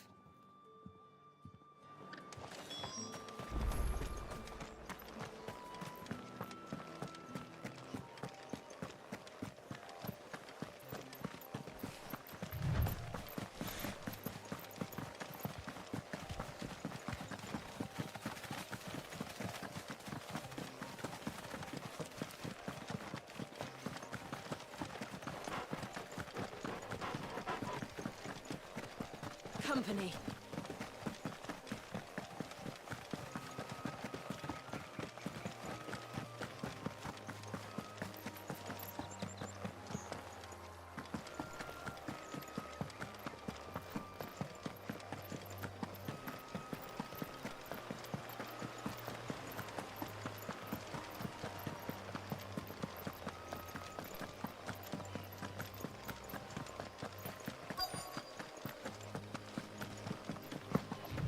That damn bird's a menace. She meant... Who's gonna buy my wares now? State your animals left them in. But they hardly damaged us all. Is there something wrong? If you're a bandit come to steal my stuff, you're gonna be sorely disappointed. And all thanks to this fool. But it was you who stepped into my path. Only after that featherbrain trampled me. I demand recompense, be it in coin or the items you carry. Refuse, and I shall report you to the garrison and see you hanged. These goods are expected in Northreach. I mean, they're not mine to give away. You wouldn't happen to be on your way from Bocklad, would you? I am, but did someone from the market send you? Please, you have to help me. I can pay whatever you ask. So the fool has protection. And coin, too. Sorry, friend, but we'll be the ones taking it. Oi! Killer!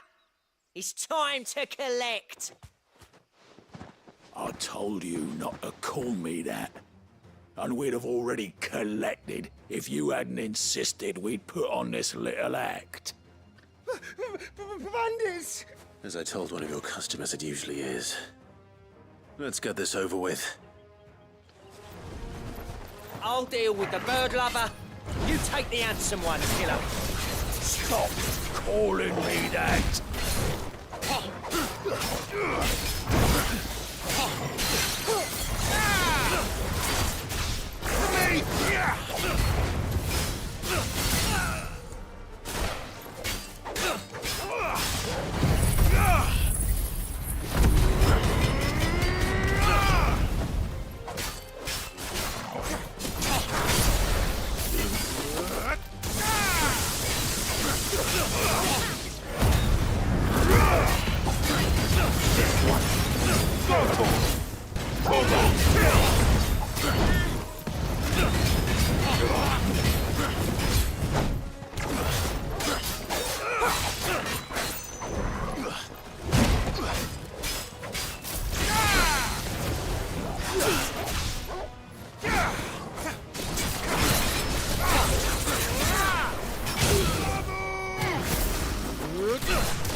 Farewell.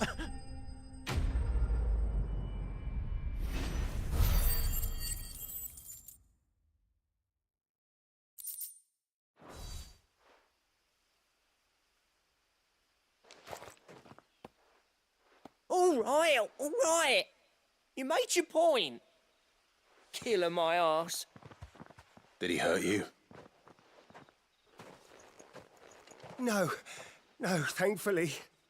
He seemed intent on letting the bandit do his dirty work for him, and he would have succeeded had the Great Lender not sent you. My shipment is safe, and my livelihood with it. You must allow me to reward you. We can speak of that once you're safe in Northreach. I'll accompany you there.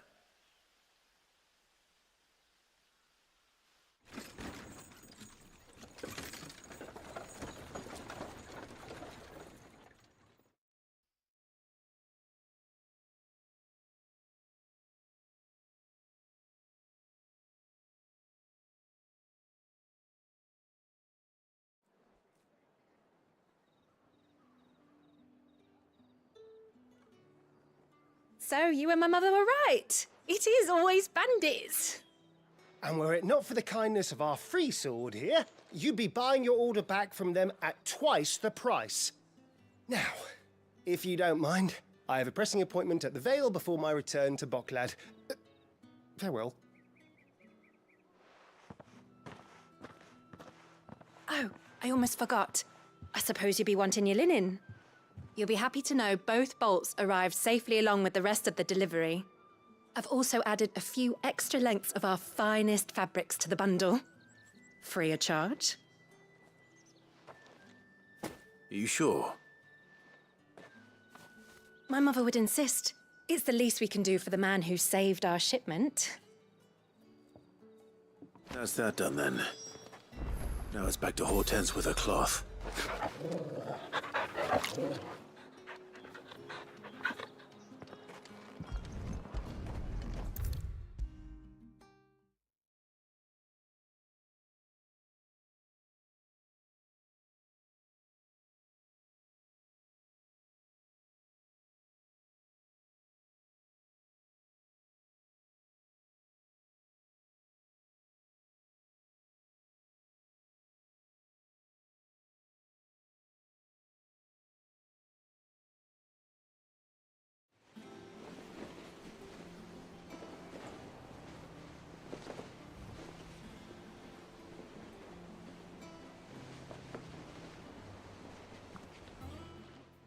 Clive, sorry again for sending you all that way. But you did get my order, didn't you? Don't worry. I have it. I believe this will more than satisfy your needs.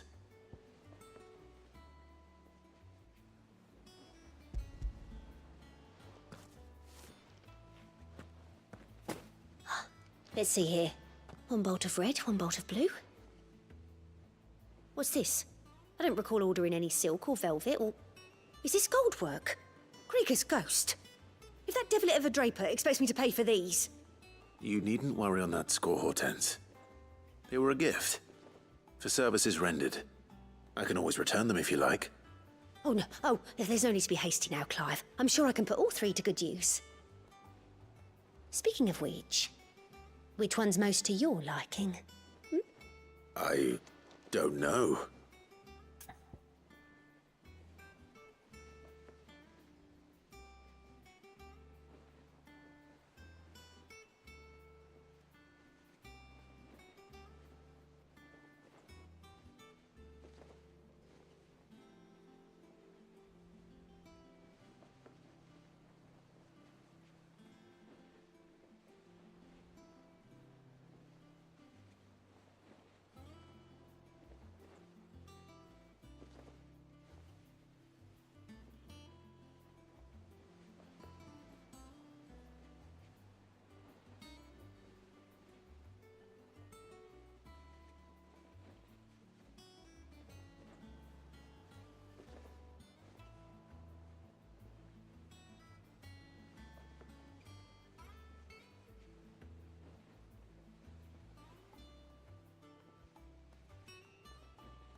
This one, I suppose. I've a mind to give a piece to Jill. Did you know she's quite the little seamstress? I know needlecraft was amongst her lessons at the castle. Her lessons? Oh, that's right. The two of you were raised together in Rosalith, weren't you? Not quite together, but when my father put down the uprising in the Northern Territories, Jill was taken as a ward to ensure that her father, the Silvermane, would keep the peace. She's an honest-to-goodness princess then, isn't she? I could tell, you know. Some people just have that air about them. Not many round here, mind. I'd offered to sew her something that might better suit her station. But she'd most likely turn me down, as she always does. Tell me not to waste the fabric when it's better used on the children. Don't take it the wrong way. She certainly seems to be attached to the last outfit you made her.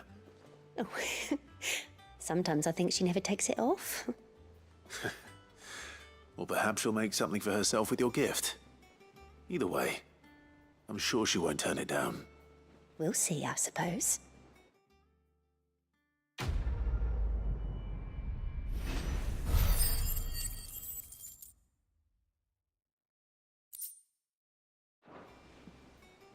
Lady Hortense said she'd give us our dresses soon. Said they'd be made of linen, not sackcloth.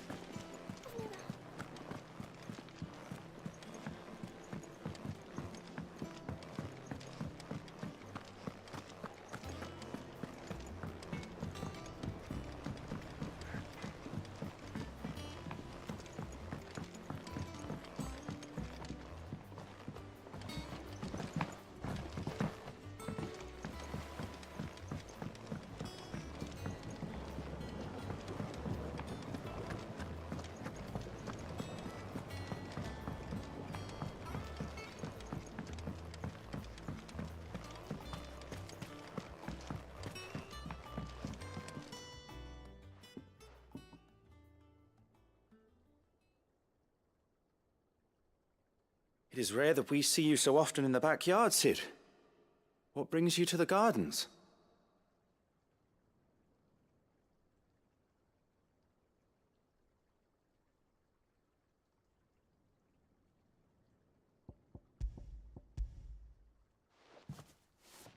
I found your flowers. Yes, wonderful. These are almost identical to the plates in my tome. Did you have any trouble locating them? Finding them was the easy part, but it's odd. They remind me of my childhood somehow. I don't remember these flowers specifically, but we must have grown them in the castle garden. If the petals are meant to improve the effectiveness of medicines, it's possible that the court physicers grew them for the tinctures and treatments they made my brother. If the ducal healers were convinced of their properties, that is all the more reason to begin growing our own supply here. Oh, allow me to use some of the flowers you brought me to make something that might aid you on your travels. I need only a moment to extract the essence from the petals.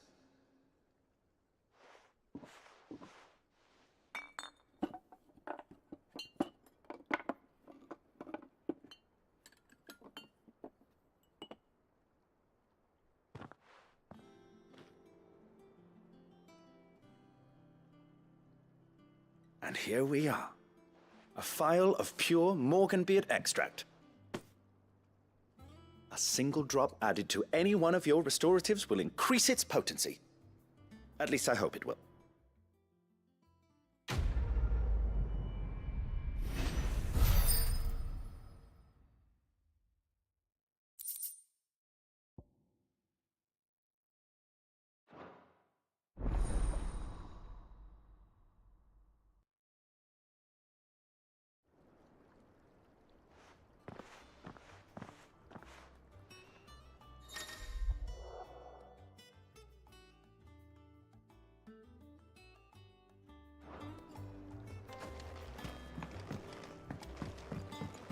Long before our forefathers came to lean so heavily on the mother crystals, they knew the secrets of the land and how to coax her blessings from the soil.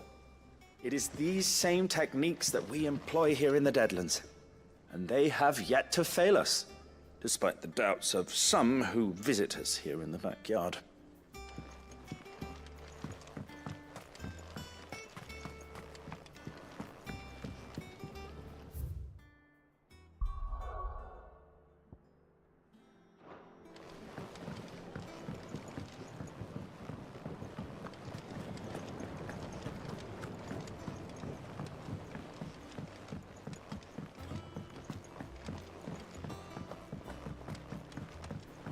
Let us know if you find any rotten planks.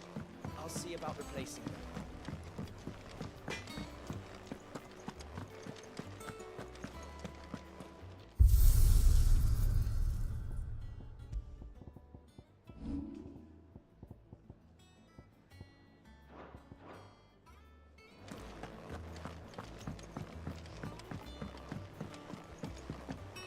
One day, I want to sail all the way to the shore.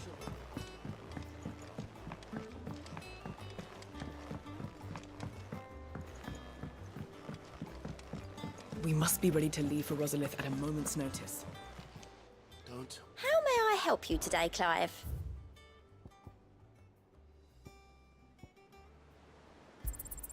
You earned this. You've already got that one. Come again. I may have more for you.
Gov gave you the news then? We're leaving for Rosalith. But not before I know exactly what's going on. What have we heard? All sorts. Nobody was expecting the Delmex to open up a new front against the Empire, least of all our friends in the provinces. Reports have been rolling in from all over the place, with no two saying the same thing. I've been passing them on to Vivian, in the hope she can make sense of them. If you're set on going, you'll want to talk to her. Understood.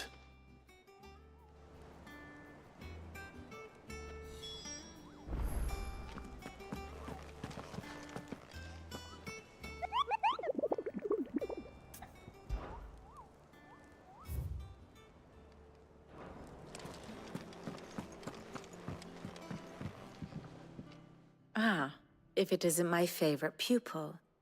Let's see now, where did we leave? Well, this is a surprise. My lectures are rarely so well attended. You know what they say? A little knowledge, can't hurt? We're going to Rosalith to deal with Kupka. What's the situation there? Whoa there, Lord Rossfield. I'm sure you're champing at the bit to return to your roost. But to fully understand the present situation, one must first understand how it came to be.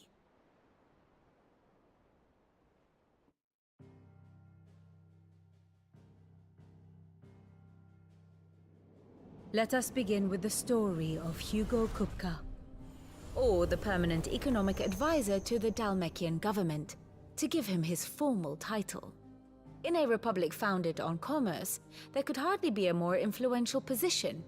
It has granted him both extraordinary wealth and extraordinary power. Not that he ever wanted for the latter. Being Titan's dominant, he is also Dhalmekia's last line of defense, a fact he has used to his considerable advantage. Why, he was even able to pry Drake's Fang, one of the pillars of the Republic, from Parliament's grip. And he was quick to buy the loyalty of the Fang's protectors. Today they are his faithful creatures, a private army in all but name. The self-same army that marches upon Rosarian soil as we speak. By which I mean Imperial soil, not that you need reminding of the fact. Suffice it to say, the Empire's attentions are elsewhere at present, deadlocked as it is with Dhalmekia over its occupation of the Crystalline Dominion, where its legions are now gathered. Scarcely a handful of garrisons remain to secure its western provinces, and half of them left after the fall of Drake's Breath. With the threat of the Ironblood thus diminished, they had little cause to fear a maritime invasion. And so today, only a token force guards the former duchy's shores, as Kupka was quick to descry. He landed his troops on the Rosarian coast without encountering so much as a single ship. All for you, Clive. He wants your head. And so he and his men advance upon Rosalith, not to capture the province, but to draw you out.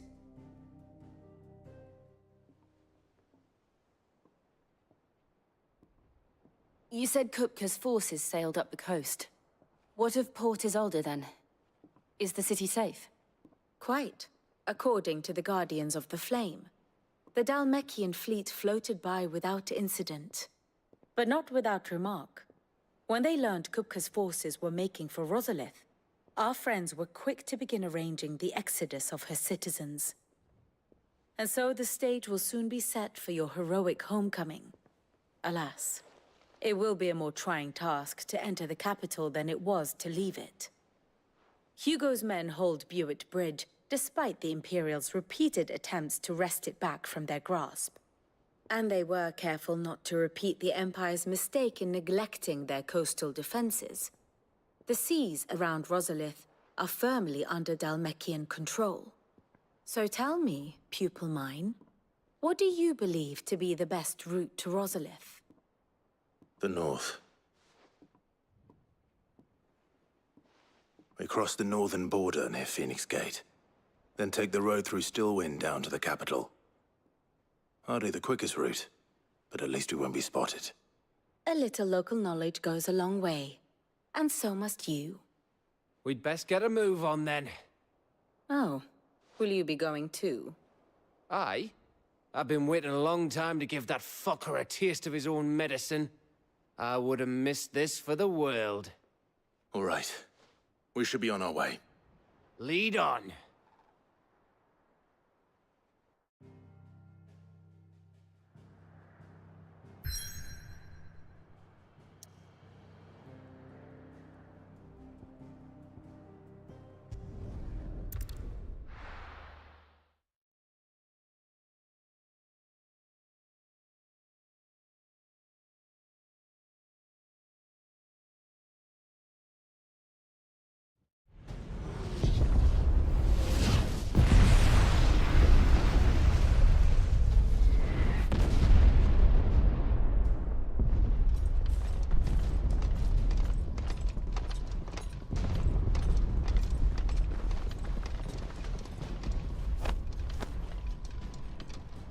Fortify the castle gates, at once.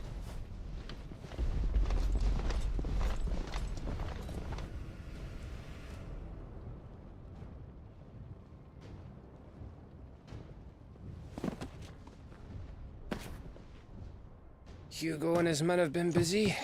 They've already breached the castle's outer wall. The Imperials are holding the ground for now, but it's only a matter of time before the keep falls. Those fuckers really went to town on this place. Almost like they want to wipe it off the map. just a means to an end.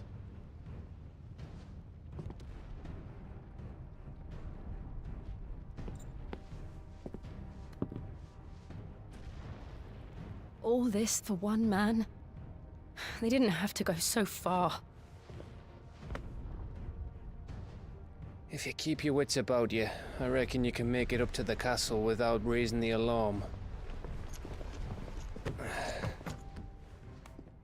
I'll sniff out any townsfolk who haven't escaped yet and send them on their way.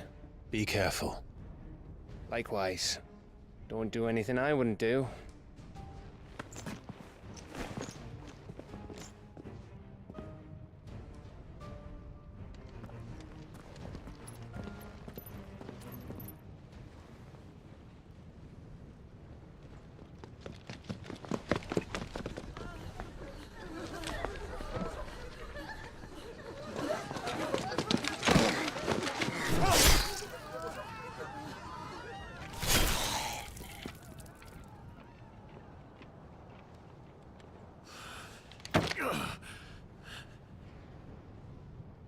I thought I was ready for this, but... I know. It's like a nightmare. This was our home. Come on, Clive. We have to keep going.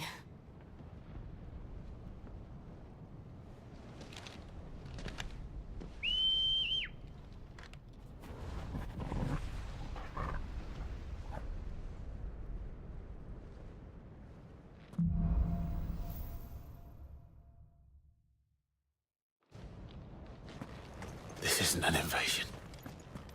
It's a massacre. He'll stop at nothing, Clive. Nothing.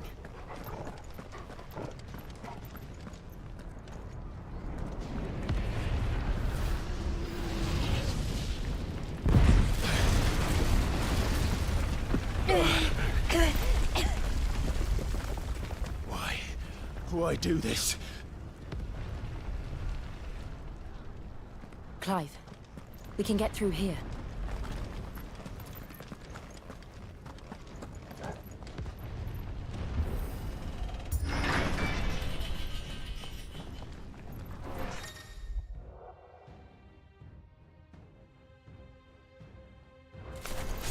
It's murderers! And there's only one fitting punishment.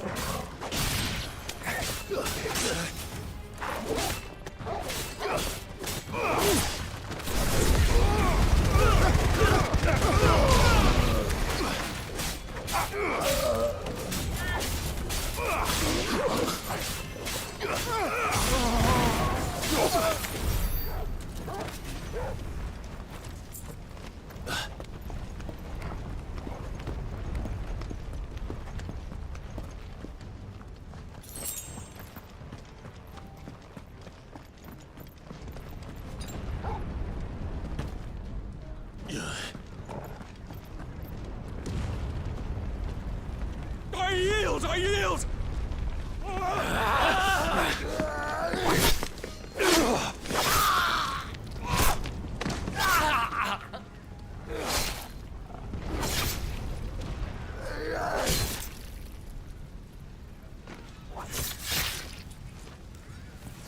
Look what we have here. Gentlemen!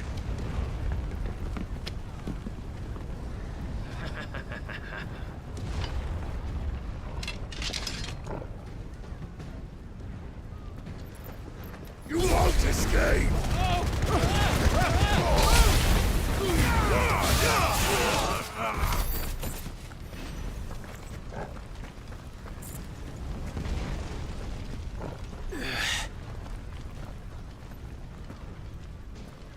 Cut them down! With me, then! For the Emperor! Out of our way!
on, take him!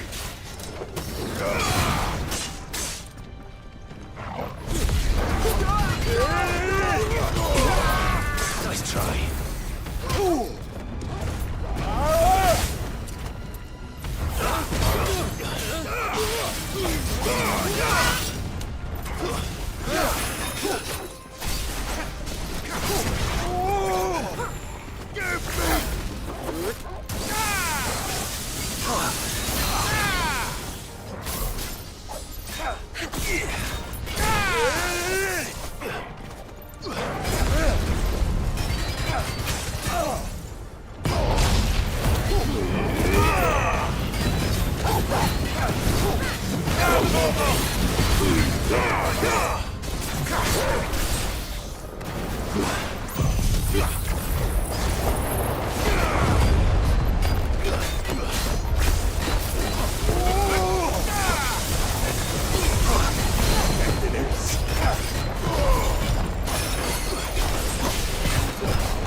Another foe bested.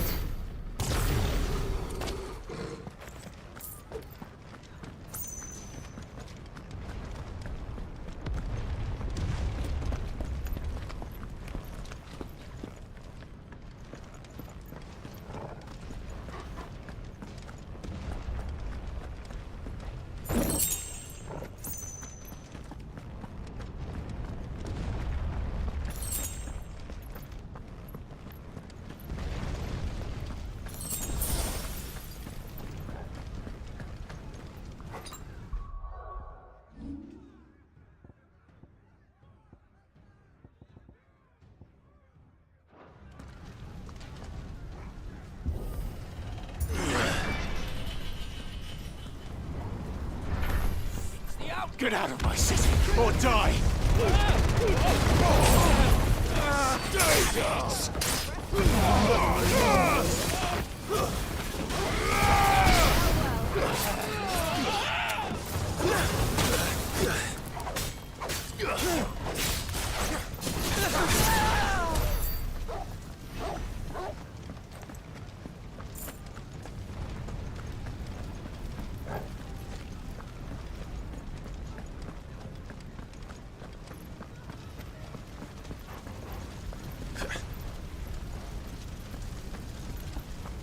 We're nearly at the castle.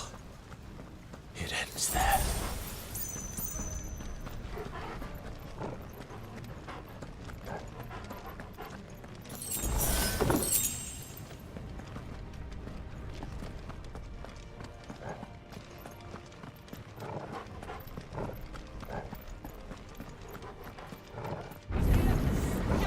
We take him alive! Now you're all yours, Torgal!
Set her loose!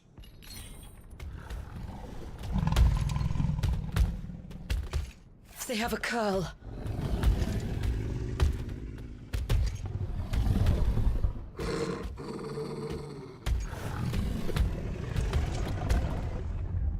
Attack! Ready? What do you think?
Over here! It's building up to something. We need to stop it. Whatever it takes. To meet!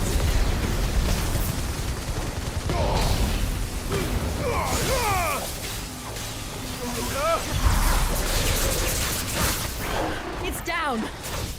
Then let's make this count.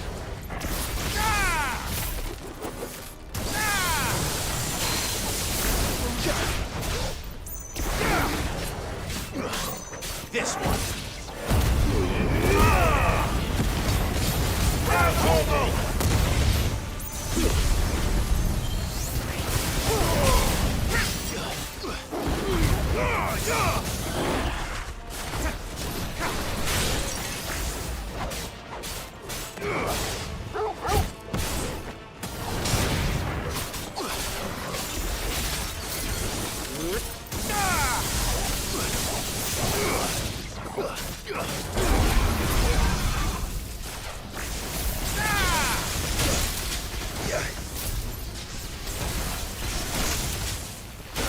Nice try. Well done, Toro.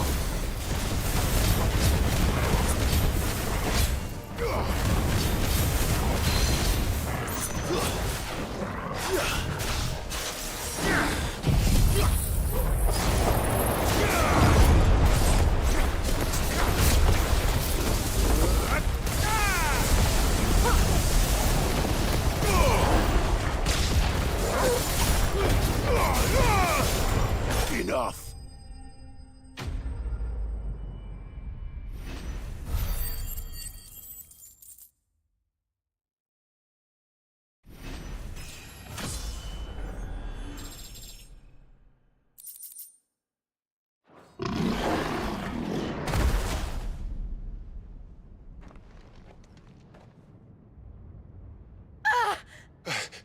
Jill! We meet at last, Cid. Or should I say, Lord Rosfield? I've been looking for you for a very long time. Let her go, Kupka. I'm so glad you accepted my invitation. I went to some trouble with the decorations. Do you like what I've done with the place? Bastard. Such a pity your predecessor couldn't join us. But I am sure you will prove compelling company.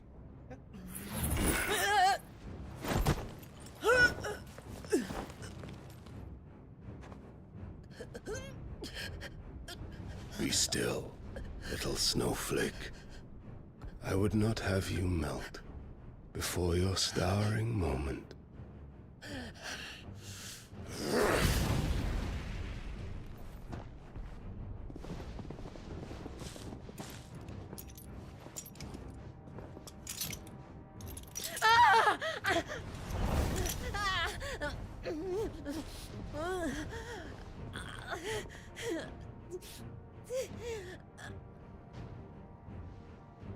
Fuck.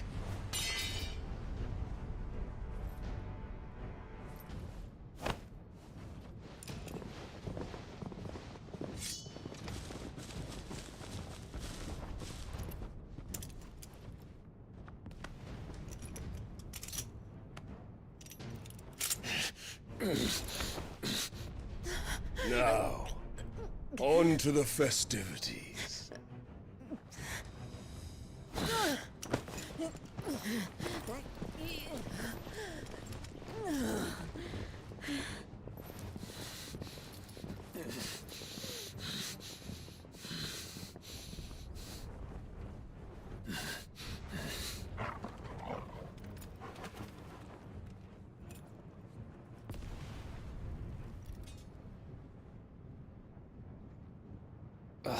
That's just great, that is.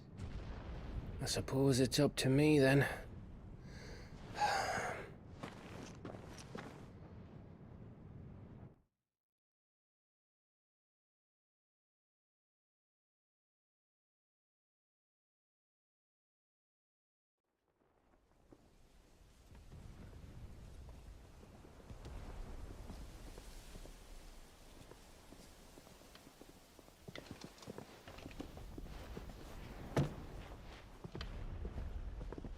Headsman!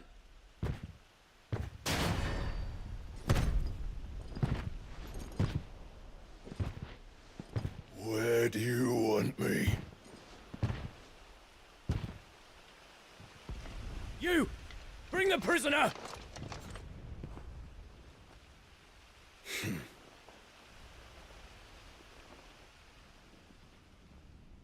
Yeah, it's no more than she deserves for getting into bed with an outlaw. We should get it to mine. Lord Kupka commands your presence. You're to bear witness to the girl's execution. Such a waste.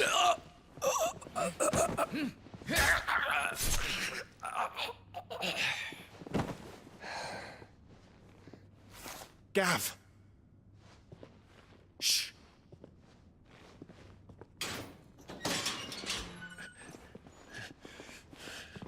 Crystal fetters are a bastard to open, just so you know. Don't worry, I'll have him off before you can blink. Where's Jill? In the courtyard. Shit.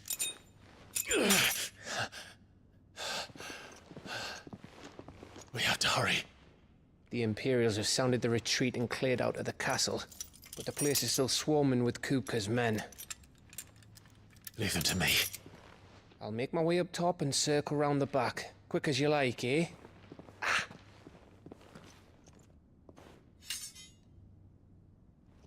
Nearly forgot.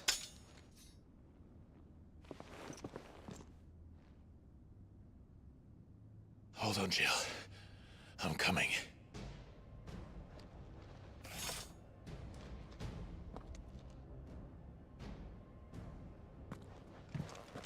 I have to get to the courtyard.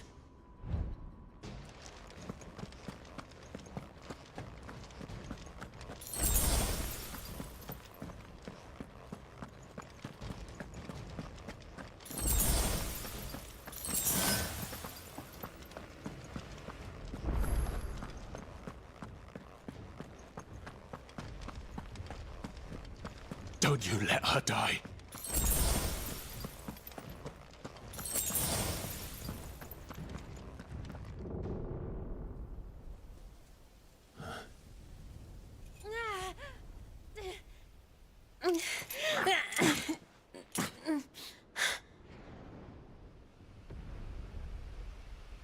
I hope you've got a plan, Clive, because we are fucked if you don't.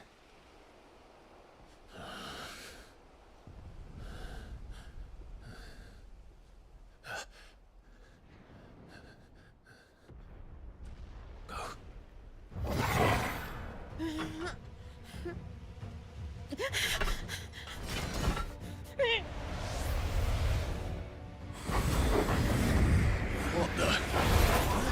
It's a bloody wolf!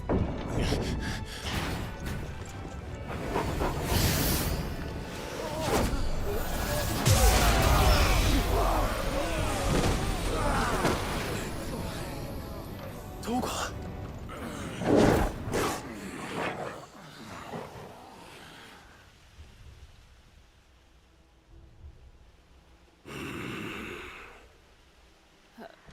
Jill, can you stand?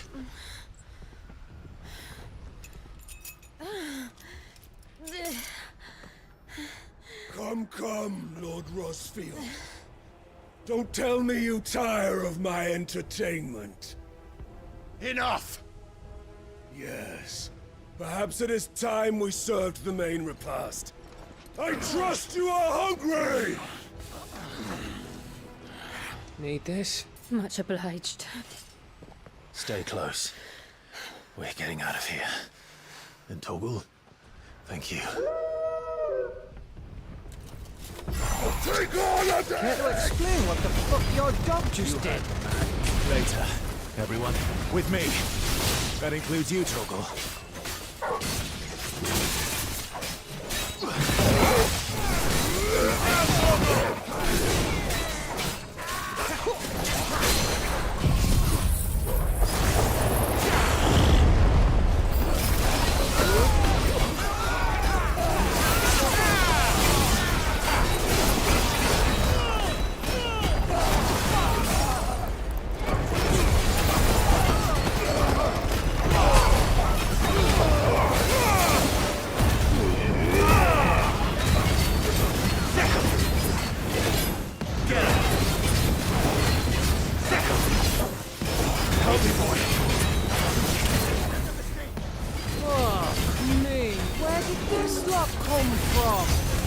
Jill, can you still fight?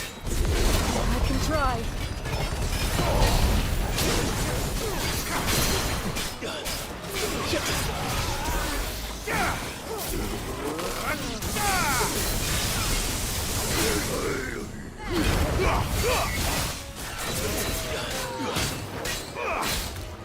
Get him!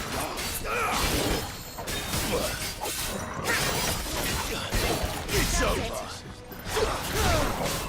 Too slow.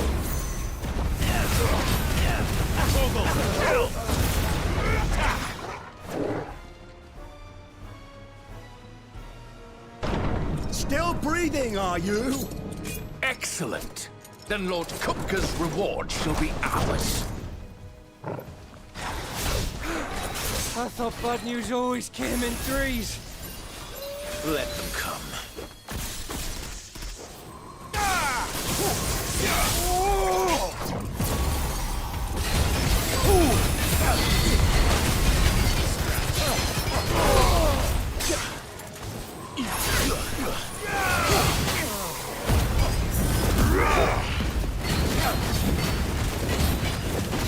All yours, Torgal.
It's over.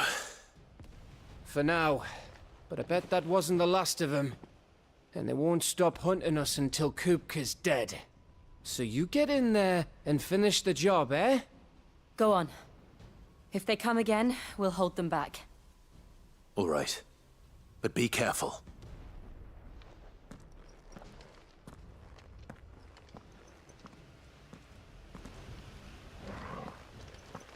Kupka took our home, Clive. Don't let him take yours. Don't worry about us. Go.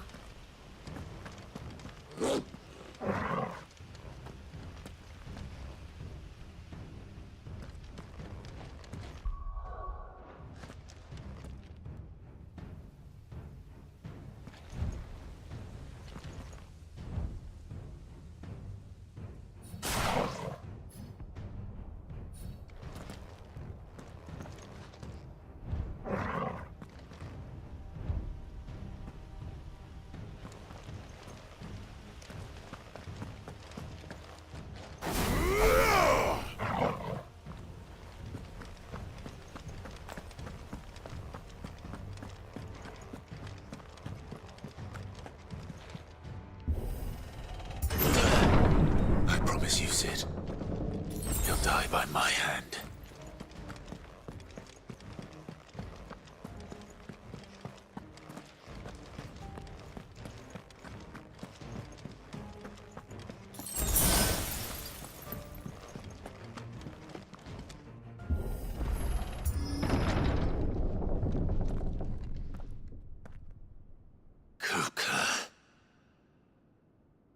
You're late. Trouble on the way? Just enjoying your entertainment. How gratifying.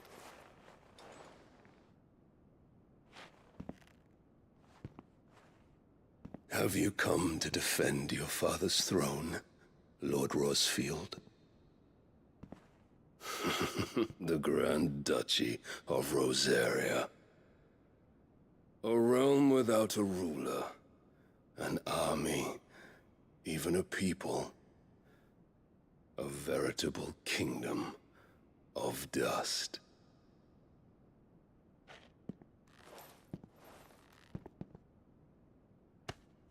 Truly, I see no throne to defend.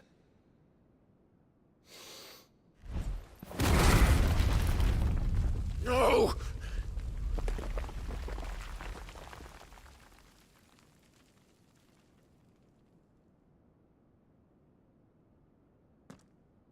Enough of your games, Kupka. Just tell me what you want. Sid's head in a box. Imagine my disappointment when I learned that he met his end at the hand of another. And my relief to learn that you had taken up his thrice-damned name.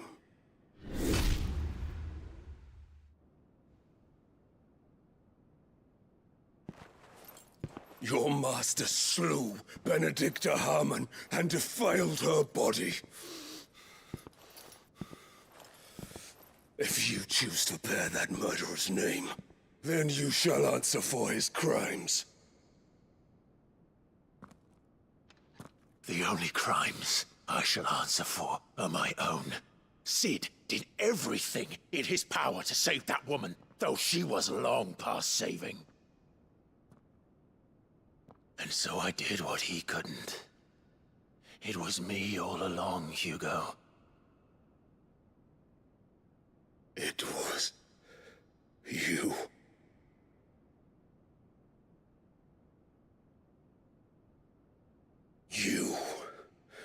You killed her. I did.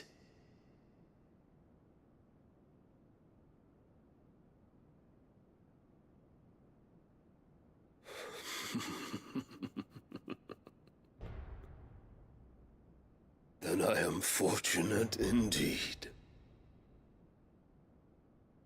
I had thought the most I could wish for was to take the life of one he loved, just as he did to me. But it seems I was wrong. And I shall have my revenge. We shared a dream. I would be the king of the world. She would be my queen. And together, we would rule like the gods we are. But you crushed that dream, ground it into dust. Hear me, Rosefield!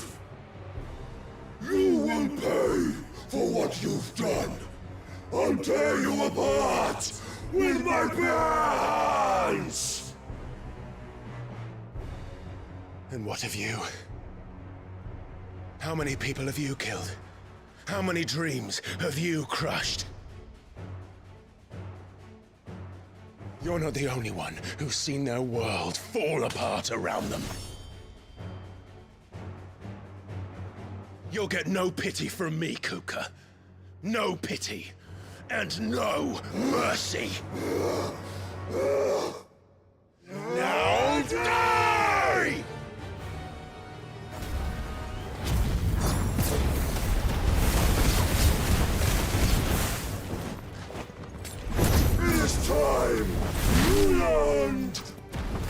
What becomes of those who dare to cross me? Cross! I'll kill you!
Too slow.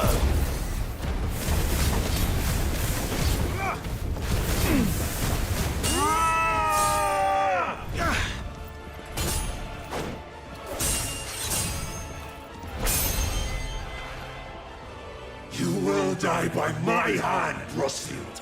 My hatred for you is unending, unyielding. Let this palace be your grave! What? Oh, shit.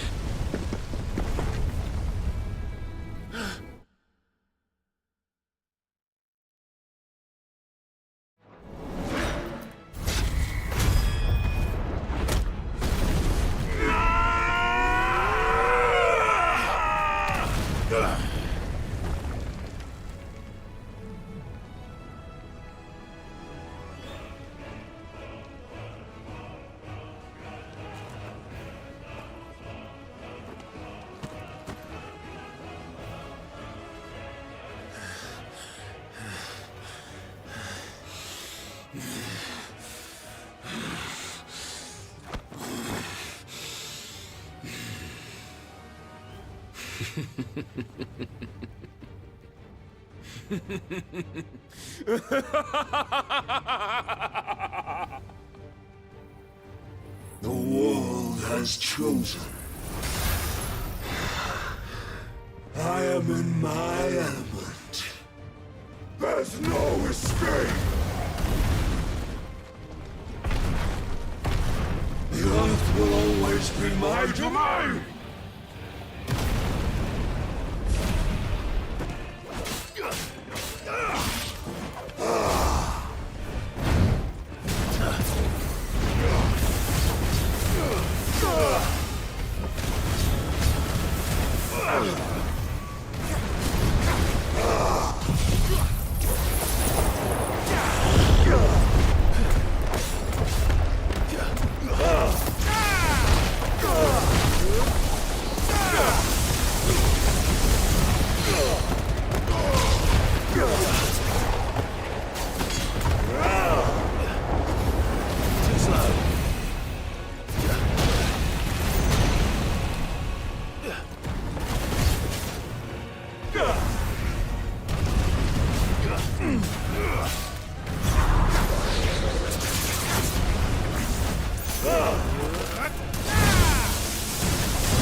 I'll rip out your heart! Awaken, wind!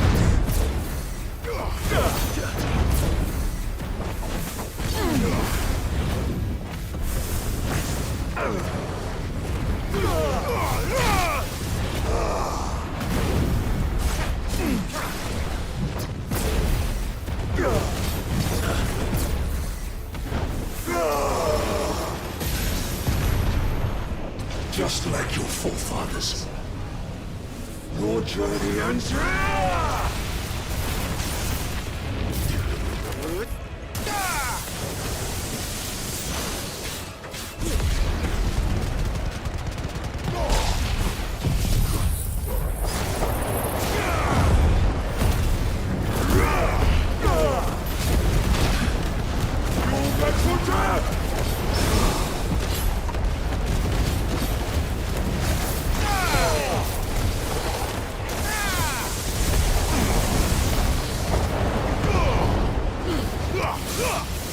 This is my domain!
I'll kill you!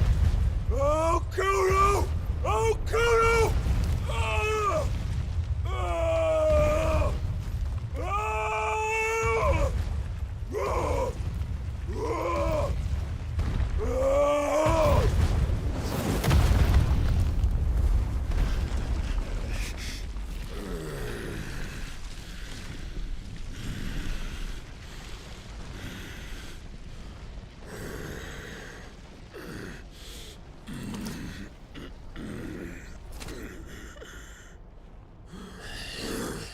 I'll fucking kill you.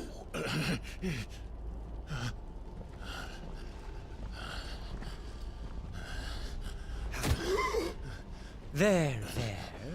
You mustn't get yourself worked up. Wait! Another time, Mythos.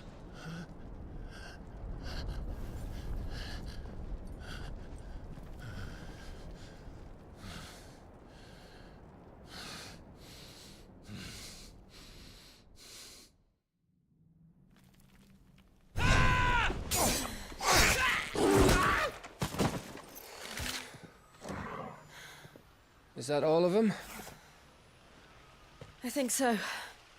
Well, load of scum. Who the fuck invited them? Not that that's the biggest surprise we've had today. Where did you learn to do that, Torgal? Not telling, eh? Suit yourself. Gav, we have to find Clive. Right, sorry.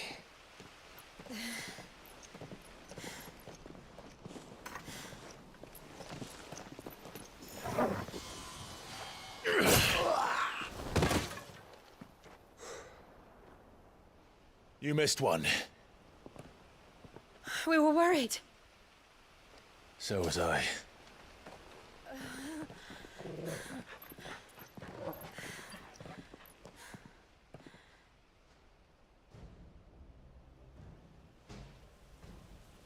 I was so close. If it hadn't been for my gift, I would have finished him. I'm just glad you got out of there alive. When did the Royalists arrive? Right after you went inside. Just when we thought we were shot of Titans, lot. In pile Odins. Not enough of them to worry us, though. No. You didn't see the one who took Kupka away. So, what? You think they came here to save him? Well, I'll be fucked if I know what's going on, but every minute we spend racking our brains, that bastard's getting further away.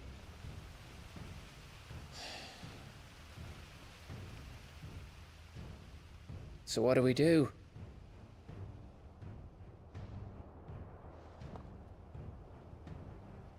We go back to the hideaway. I'm too tired to think. As are you, by the looks of it. And after what Jill's been through. Let's worry about Kupka later, shall we? Aye. All right. Well, give us a chance to solve the riddle of your magic mud, too.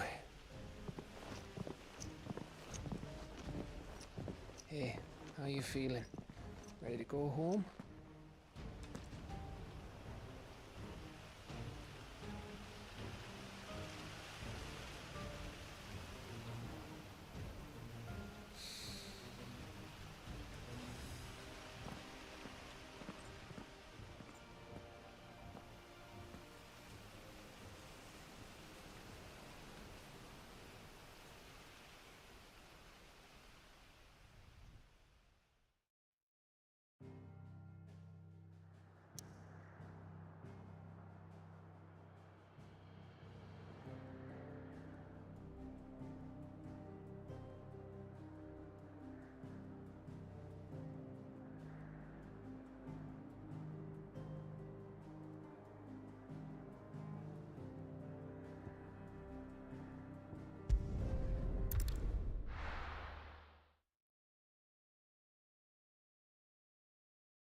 Just look at the state of you. You're more of a wreck than this place. Is this what you call taking better care of yourself? No more excuses, your ladyship. I order you to rest. Fine. I'll rest.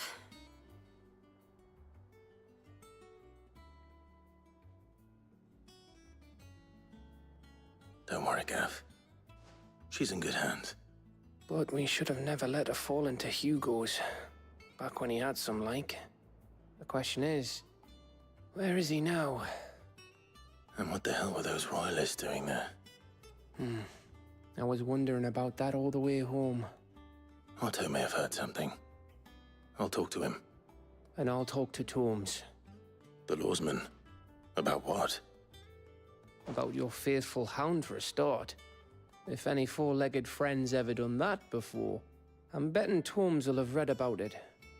But what I want to know is, what happens afterwards? It's all well and good Torgal saving our arses, but if it costs him what it cost Jill... Right. Let me know if you learn anything. Will do. And you do the same, eh?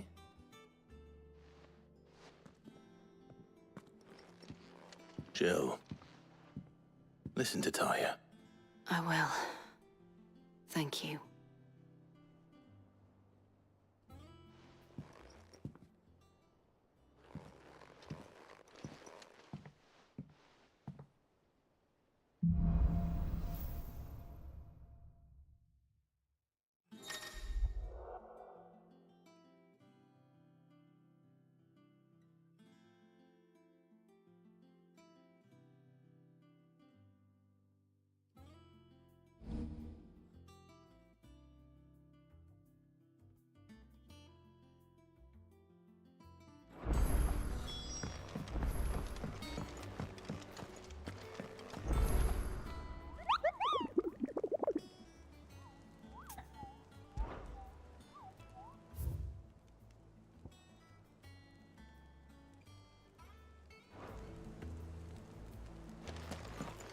Not all of the nobles.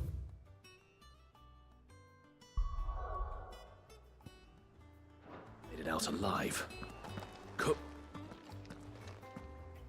Otto, is now a good time? It's not a bad one. How's Jill doing? Oh, she's been better. Ty is making sure she gets the rest she needs. Good. Any word on Kupka's movements? Vivian's doing what she can to try and track him, but she's feeding on scraps. We've sent ours out to the Cursebreakers and their other friends in the West, asking them to keep their eyes peeled for anything unusual. No leads yet, but it's only a matter of time. All right. Let me know when you find something. There he is. All right, Clive. Still busy saving the world. Mid. When did you get back? Just now. What about your studies? Adjourned. Since Hugo Kupka invaded Rosaria.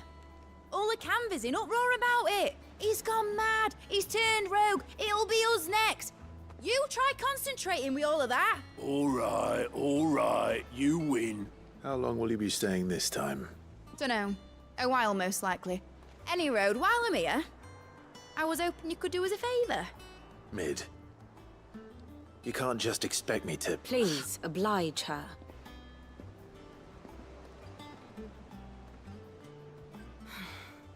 While we are busy tracking down Kupka, you should have a little time to spare. Professor! Now there's a face I haven't seen in a while. Shouldn't you have it buried in a dusty old tome? I did, till a familiar trill pricked my ears. As ever, your exuberance is a breath of fresh air, which successfully scattered the painstakingly assembled fragments of my thoughts.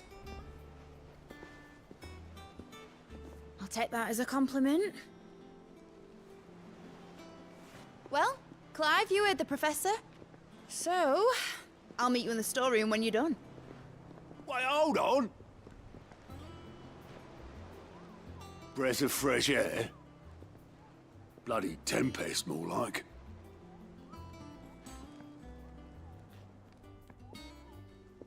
Oi, Otto, you got my gill? Huh? What are you on about? My fee for bringing Mid across. She said you were paying. That little...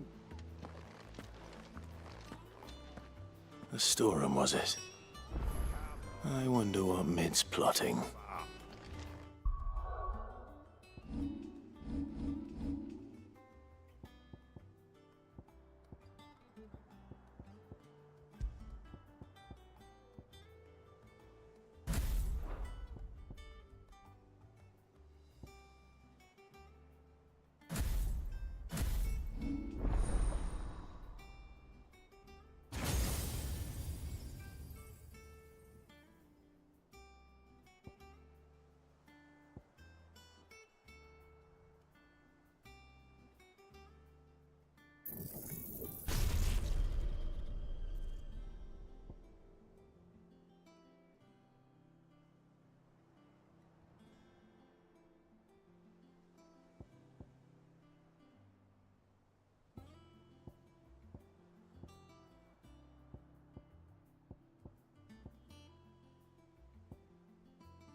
Shouldn't you be getting some rest soon?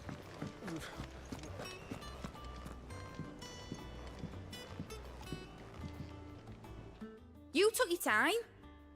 I'm a busy man, Mid. I'll get to the point then. I want to turn the room down there into a workshop like the one I had at Dad's place. Mid, you've only just come back. And I've been thinking about it for a while. Dad said I had a knack for engineering. Told me everything he knew about it, then sent me off to Canva to learn everything he didn't. That was his dream for me. That one day I'd put my studies to use for the good of the cause. But I'm helping no one stuck at school. I've studied enough. It's time I put my neck to work. I know that I can help the people here, and I want to do it. Well, well, well. If Sid could see you now. All right? I'll tell Otto you'll be staying. I knew you'd say yes. Which is why I wrote up a list of jobs for you. Me?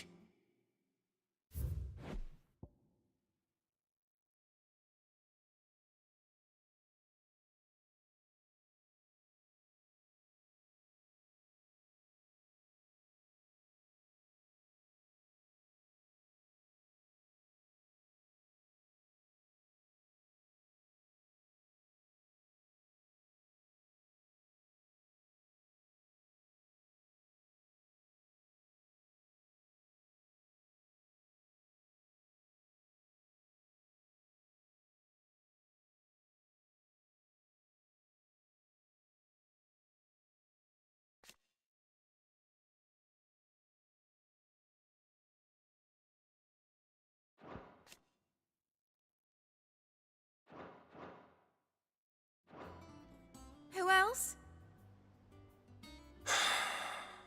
What do you want me to do? First things first, I need equipment and materials to start making my own. There's the designs for the stuff I need, and the stuff it needs smithing from. The other materials I can work myself. Just need a generous benefactor to lay them on for me.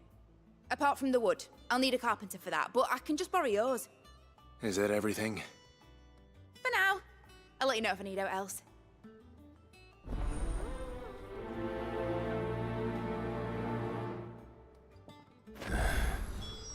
Where to start? Materials and tools. That means Karen and Blackthorn.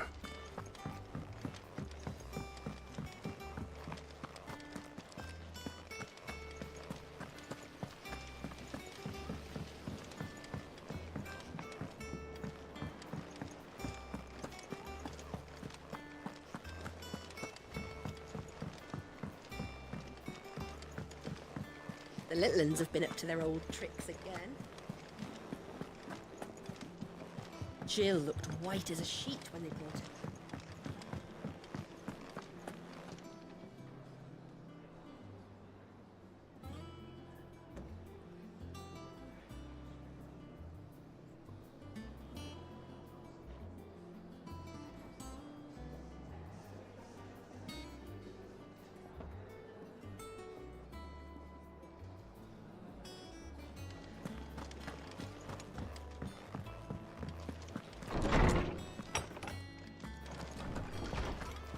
Tome says he's looking for books about Torgal. I know. Let's... Ah, Clive. A moment, if I may. You'll be pleased to hear that I've completed another volume. And while my collection is still far from becoming the 1,000 tomes that young Crow has quaintly dubbed it, I hope the knowledge chronicled within might yet be of some benefit to the Hideaway. Of course, I would not have penned half as many volumes without the tales you and the others bring back from your travels, for which generosity I shall be forever grateful.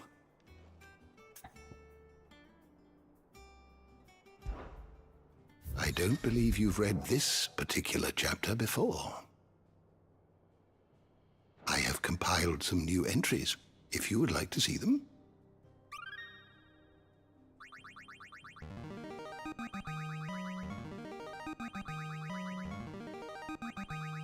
Now this, I believe you will find most interesting.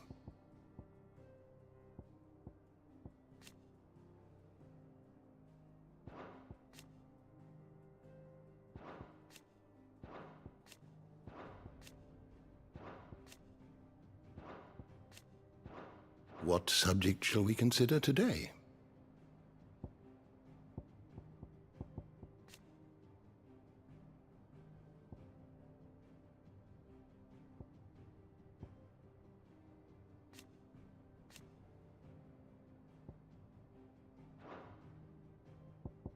Did you learn everything you needed?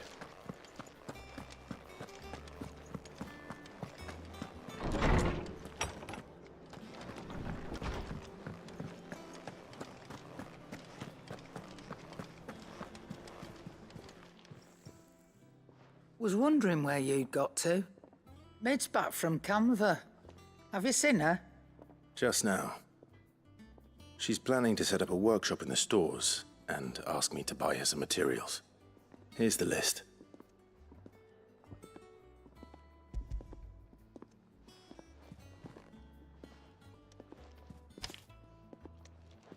Think you can find everything on there? This lot. Wouldn't be much of a trader if I couldn't. Excellent. As for payment... It's paid. 100 times over by what that girl's done for us. If it weren't for her filters, we'd have naught to drink but blight water, and that would have drained the life out of us long ago. Indeed it would. I'll send the stuff on to Mid when it comes in. Thank you, Karen.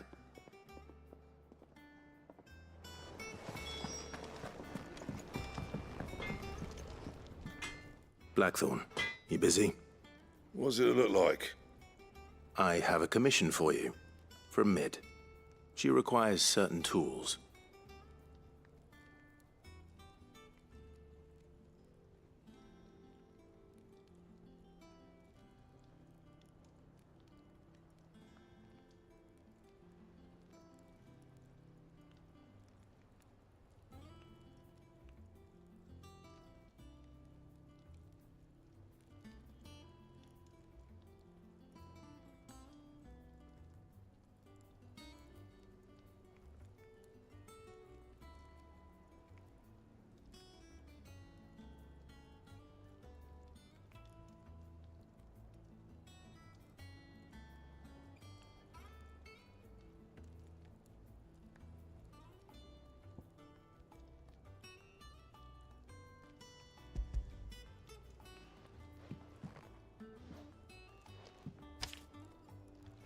Do you think you can make them?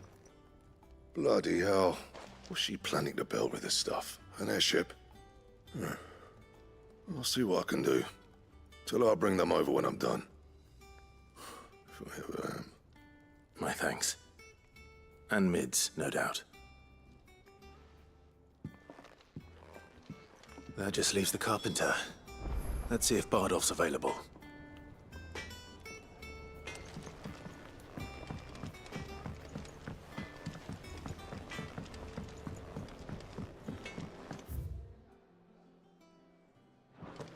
It's all right. See, there's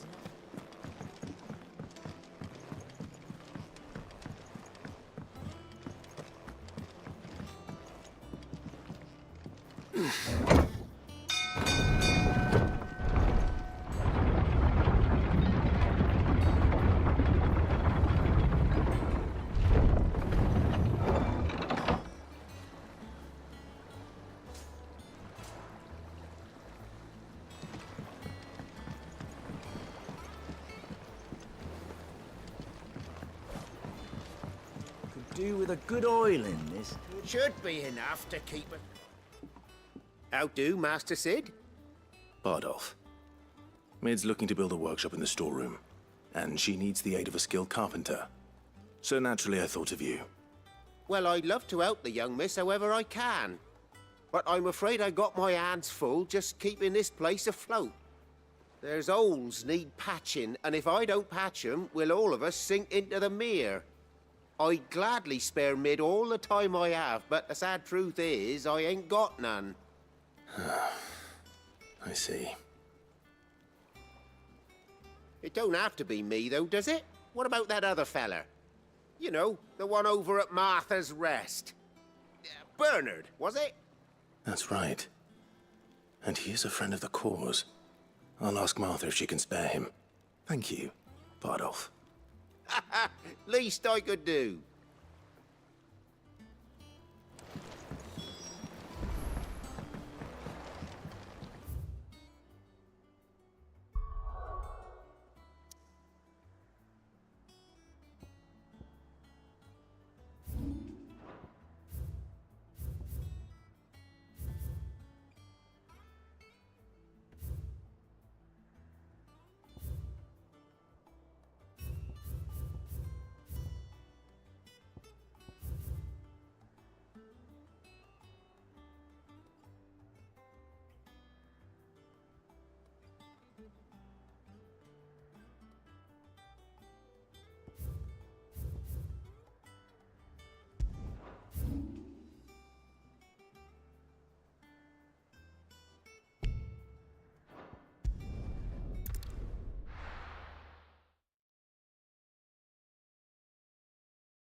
time to fight.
Thought you'd take us unawares, did you?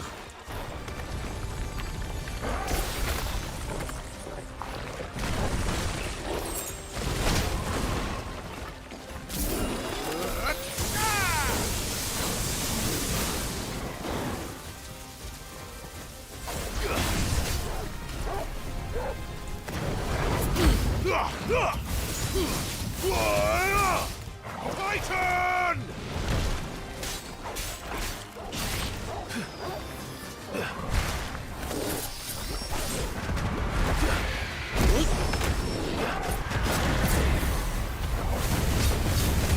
Well done, Torgal.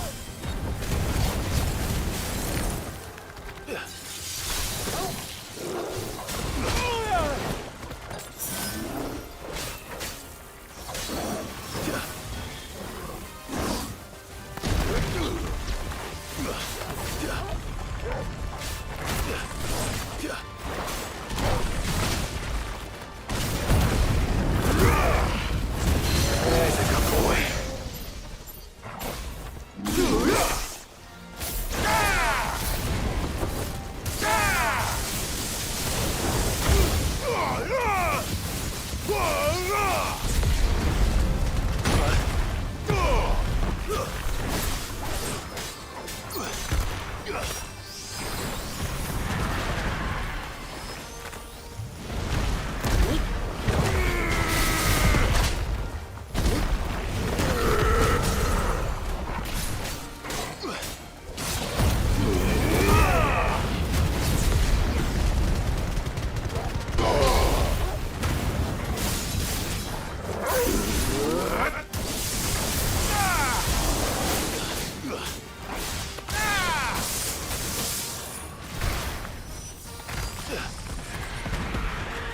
Guess we're all ready.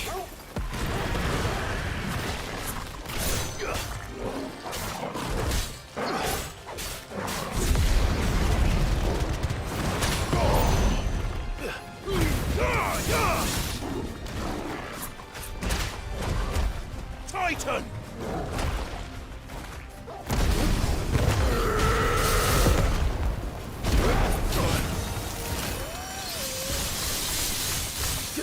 I needed that.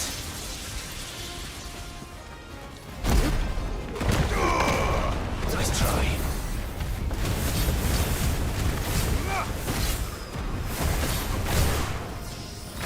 Bravo!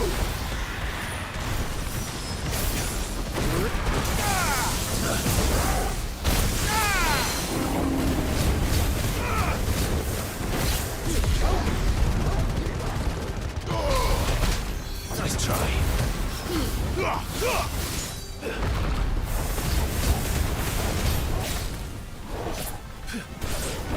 Too slow.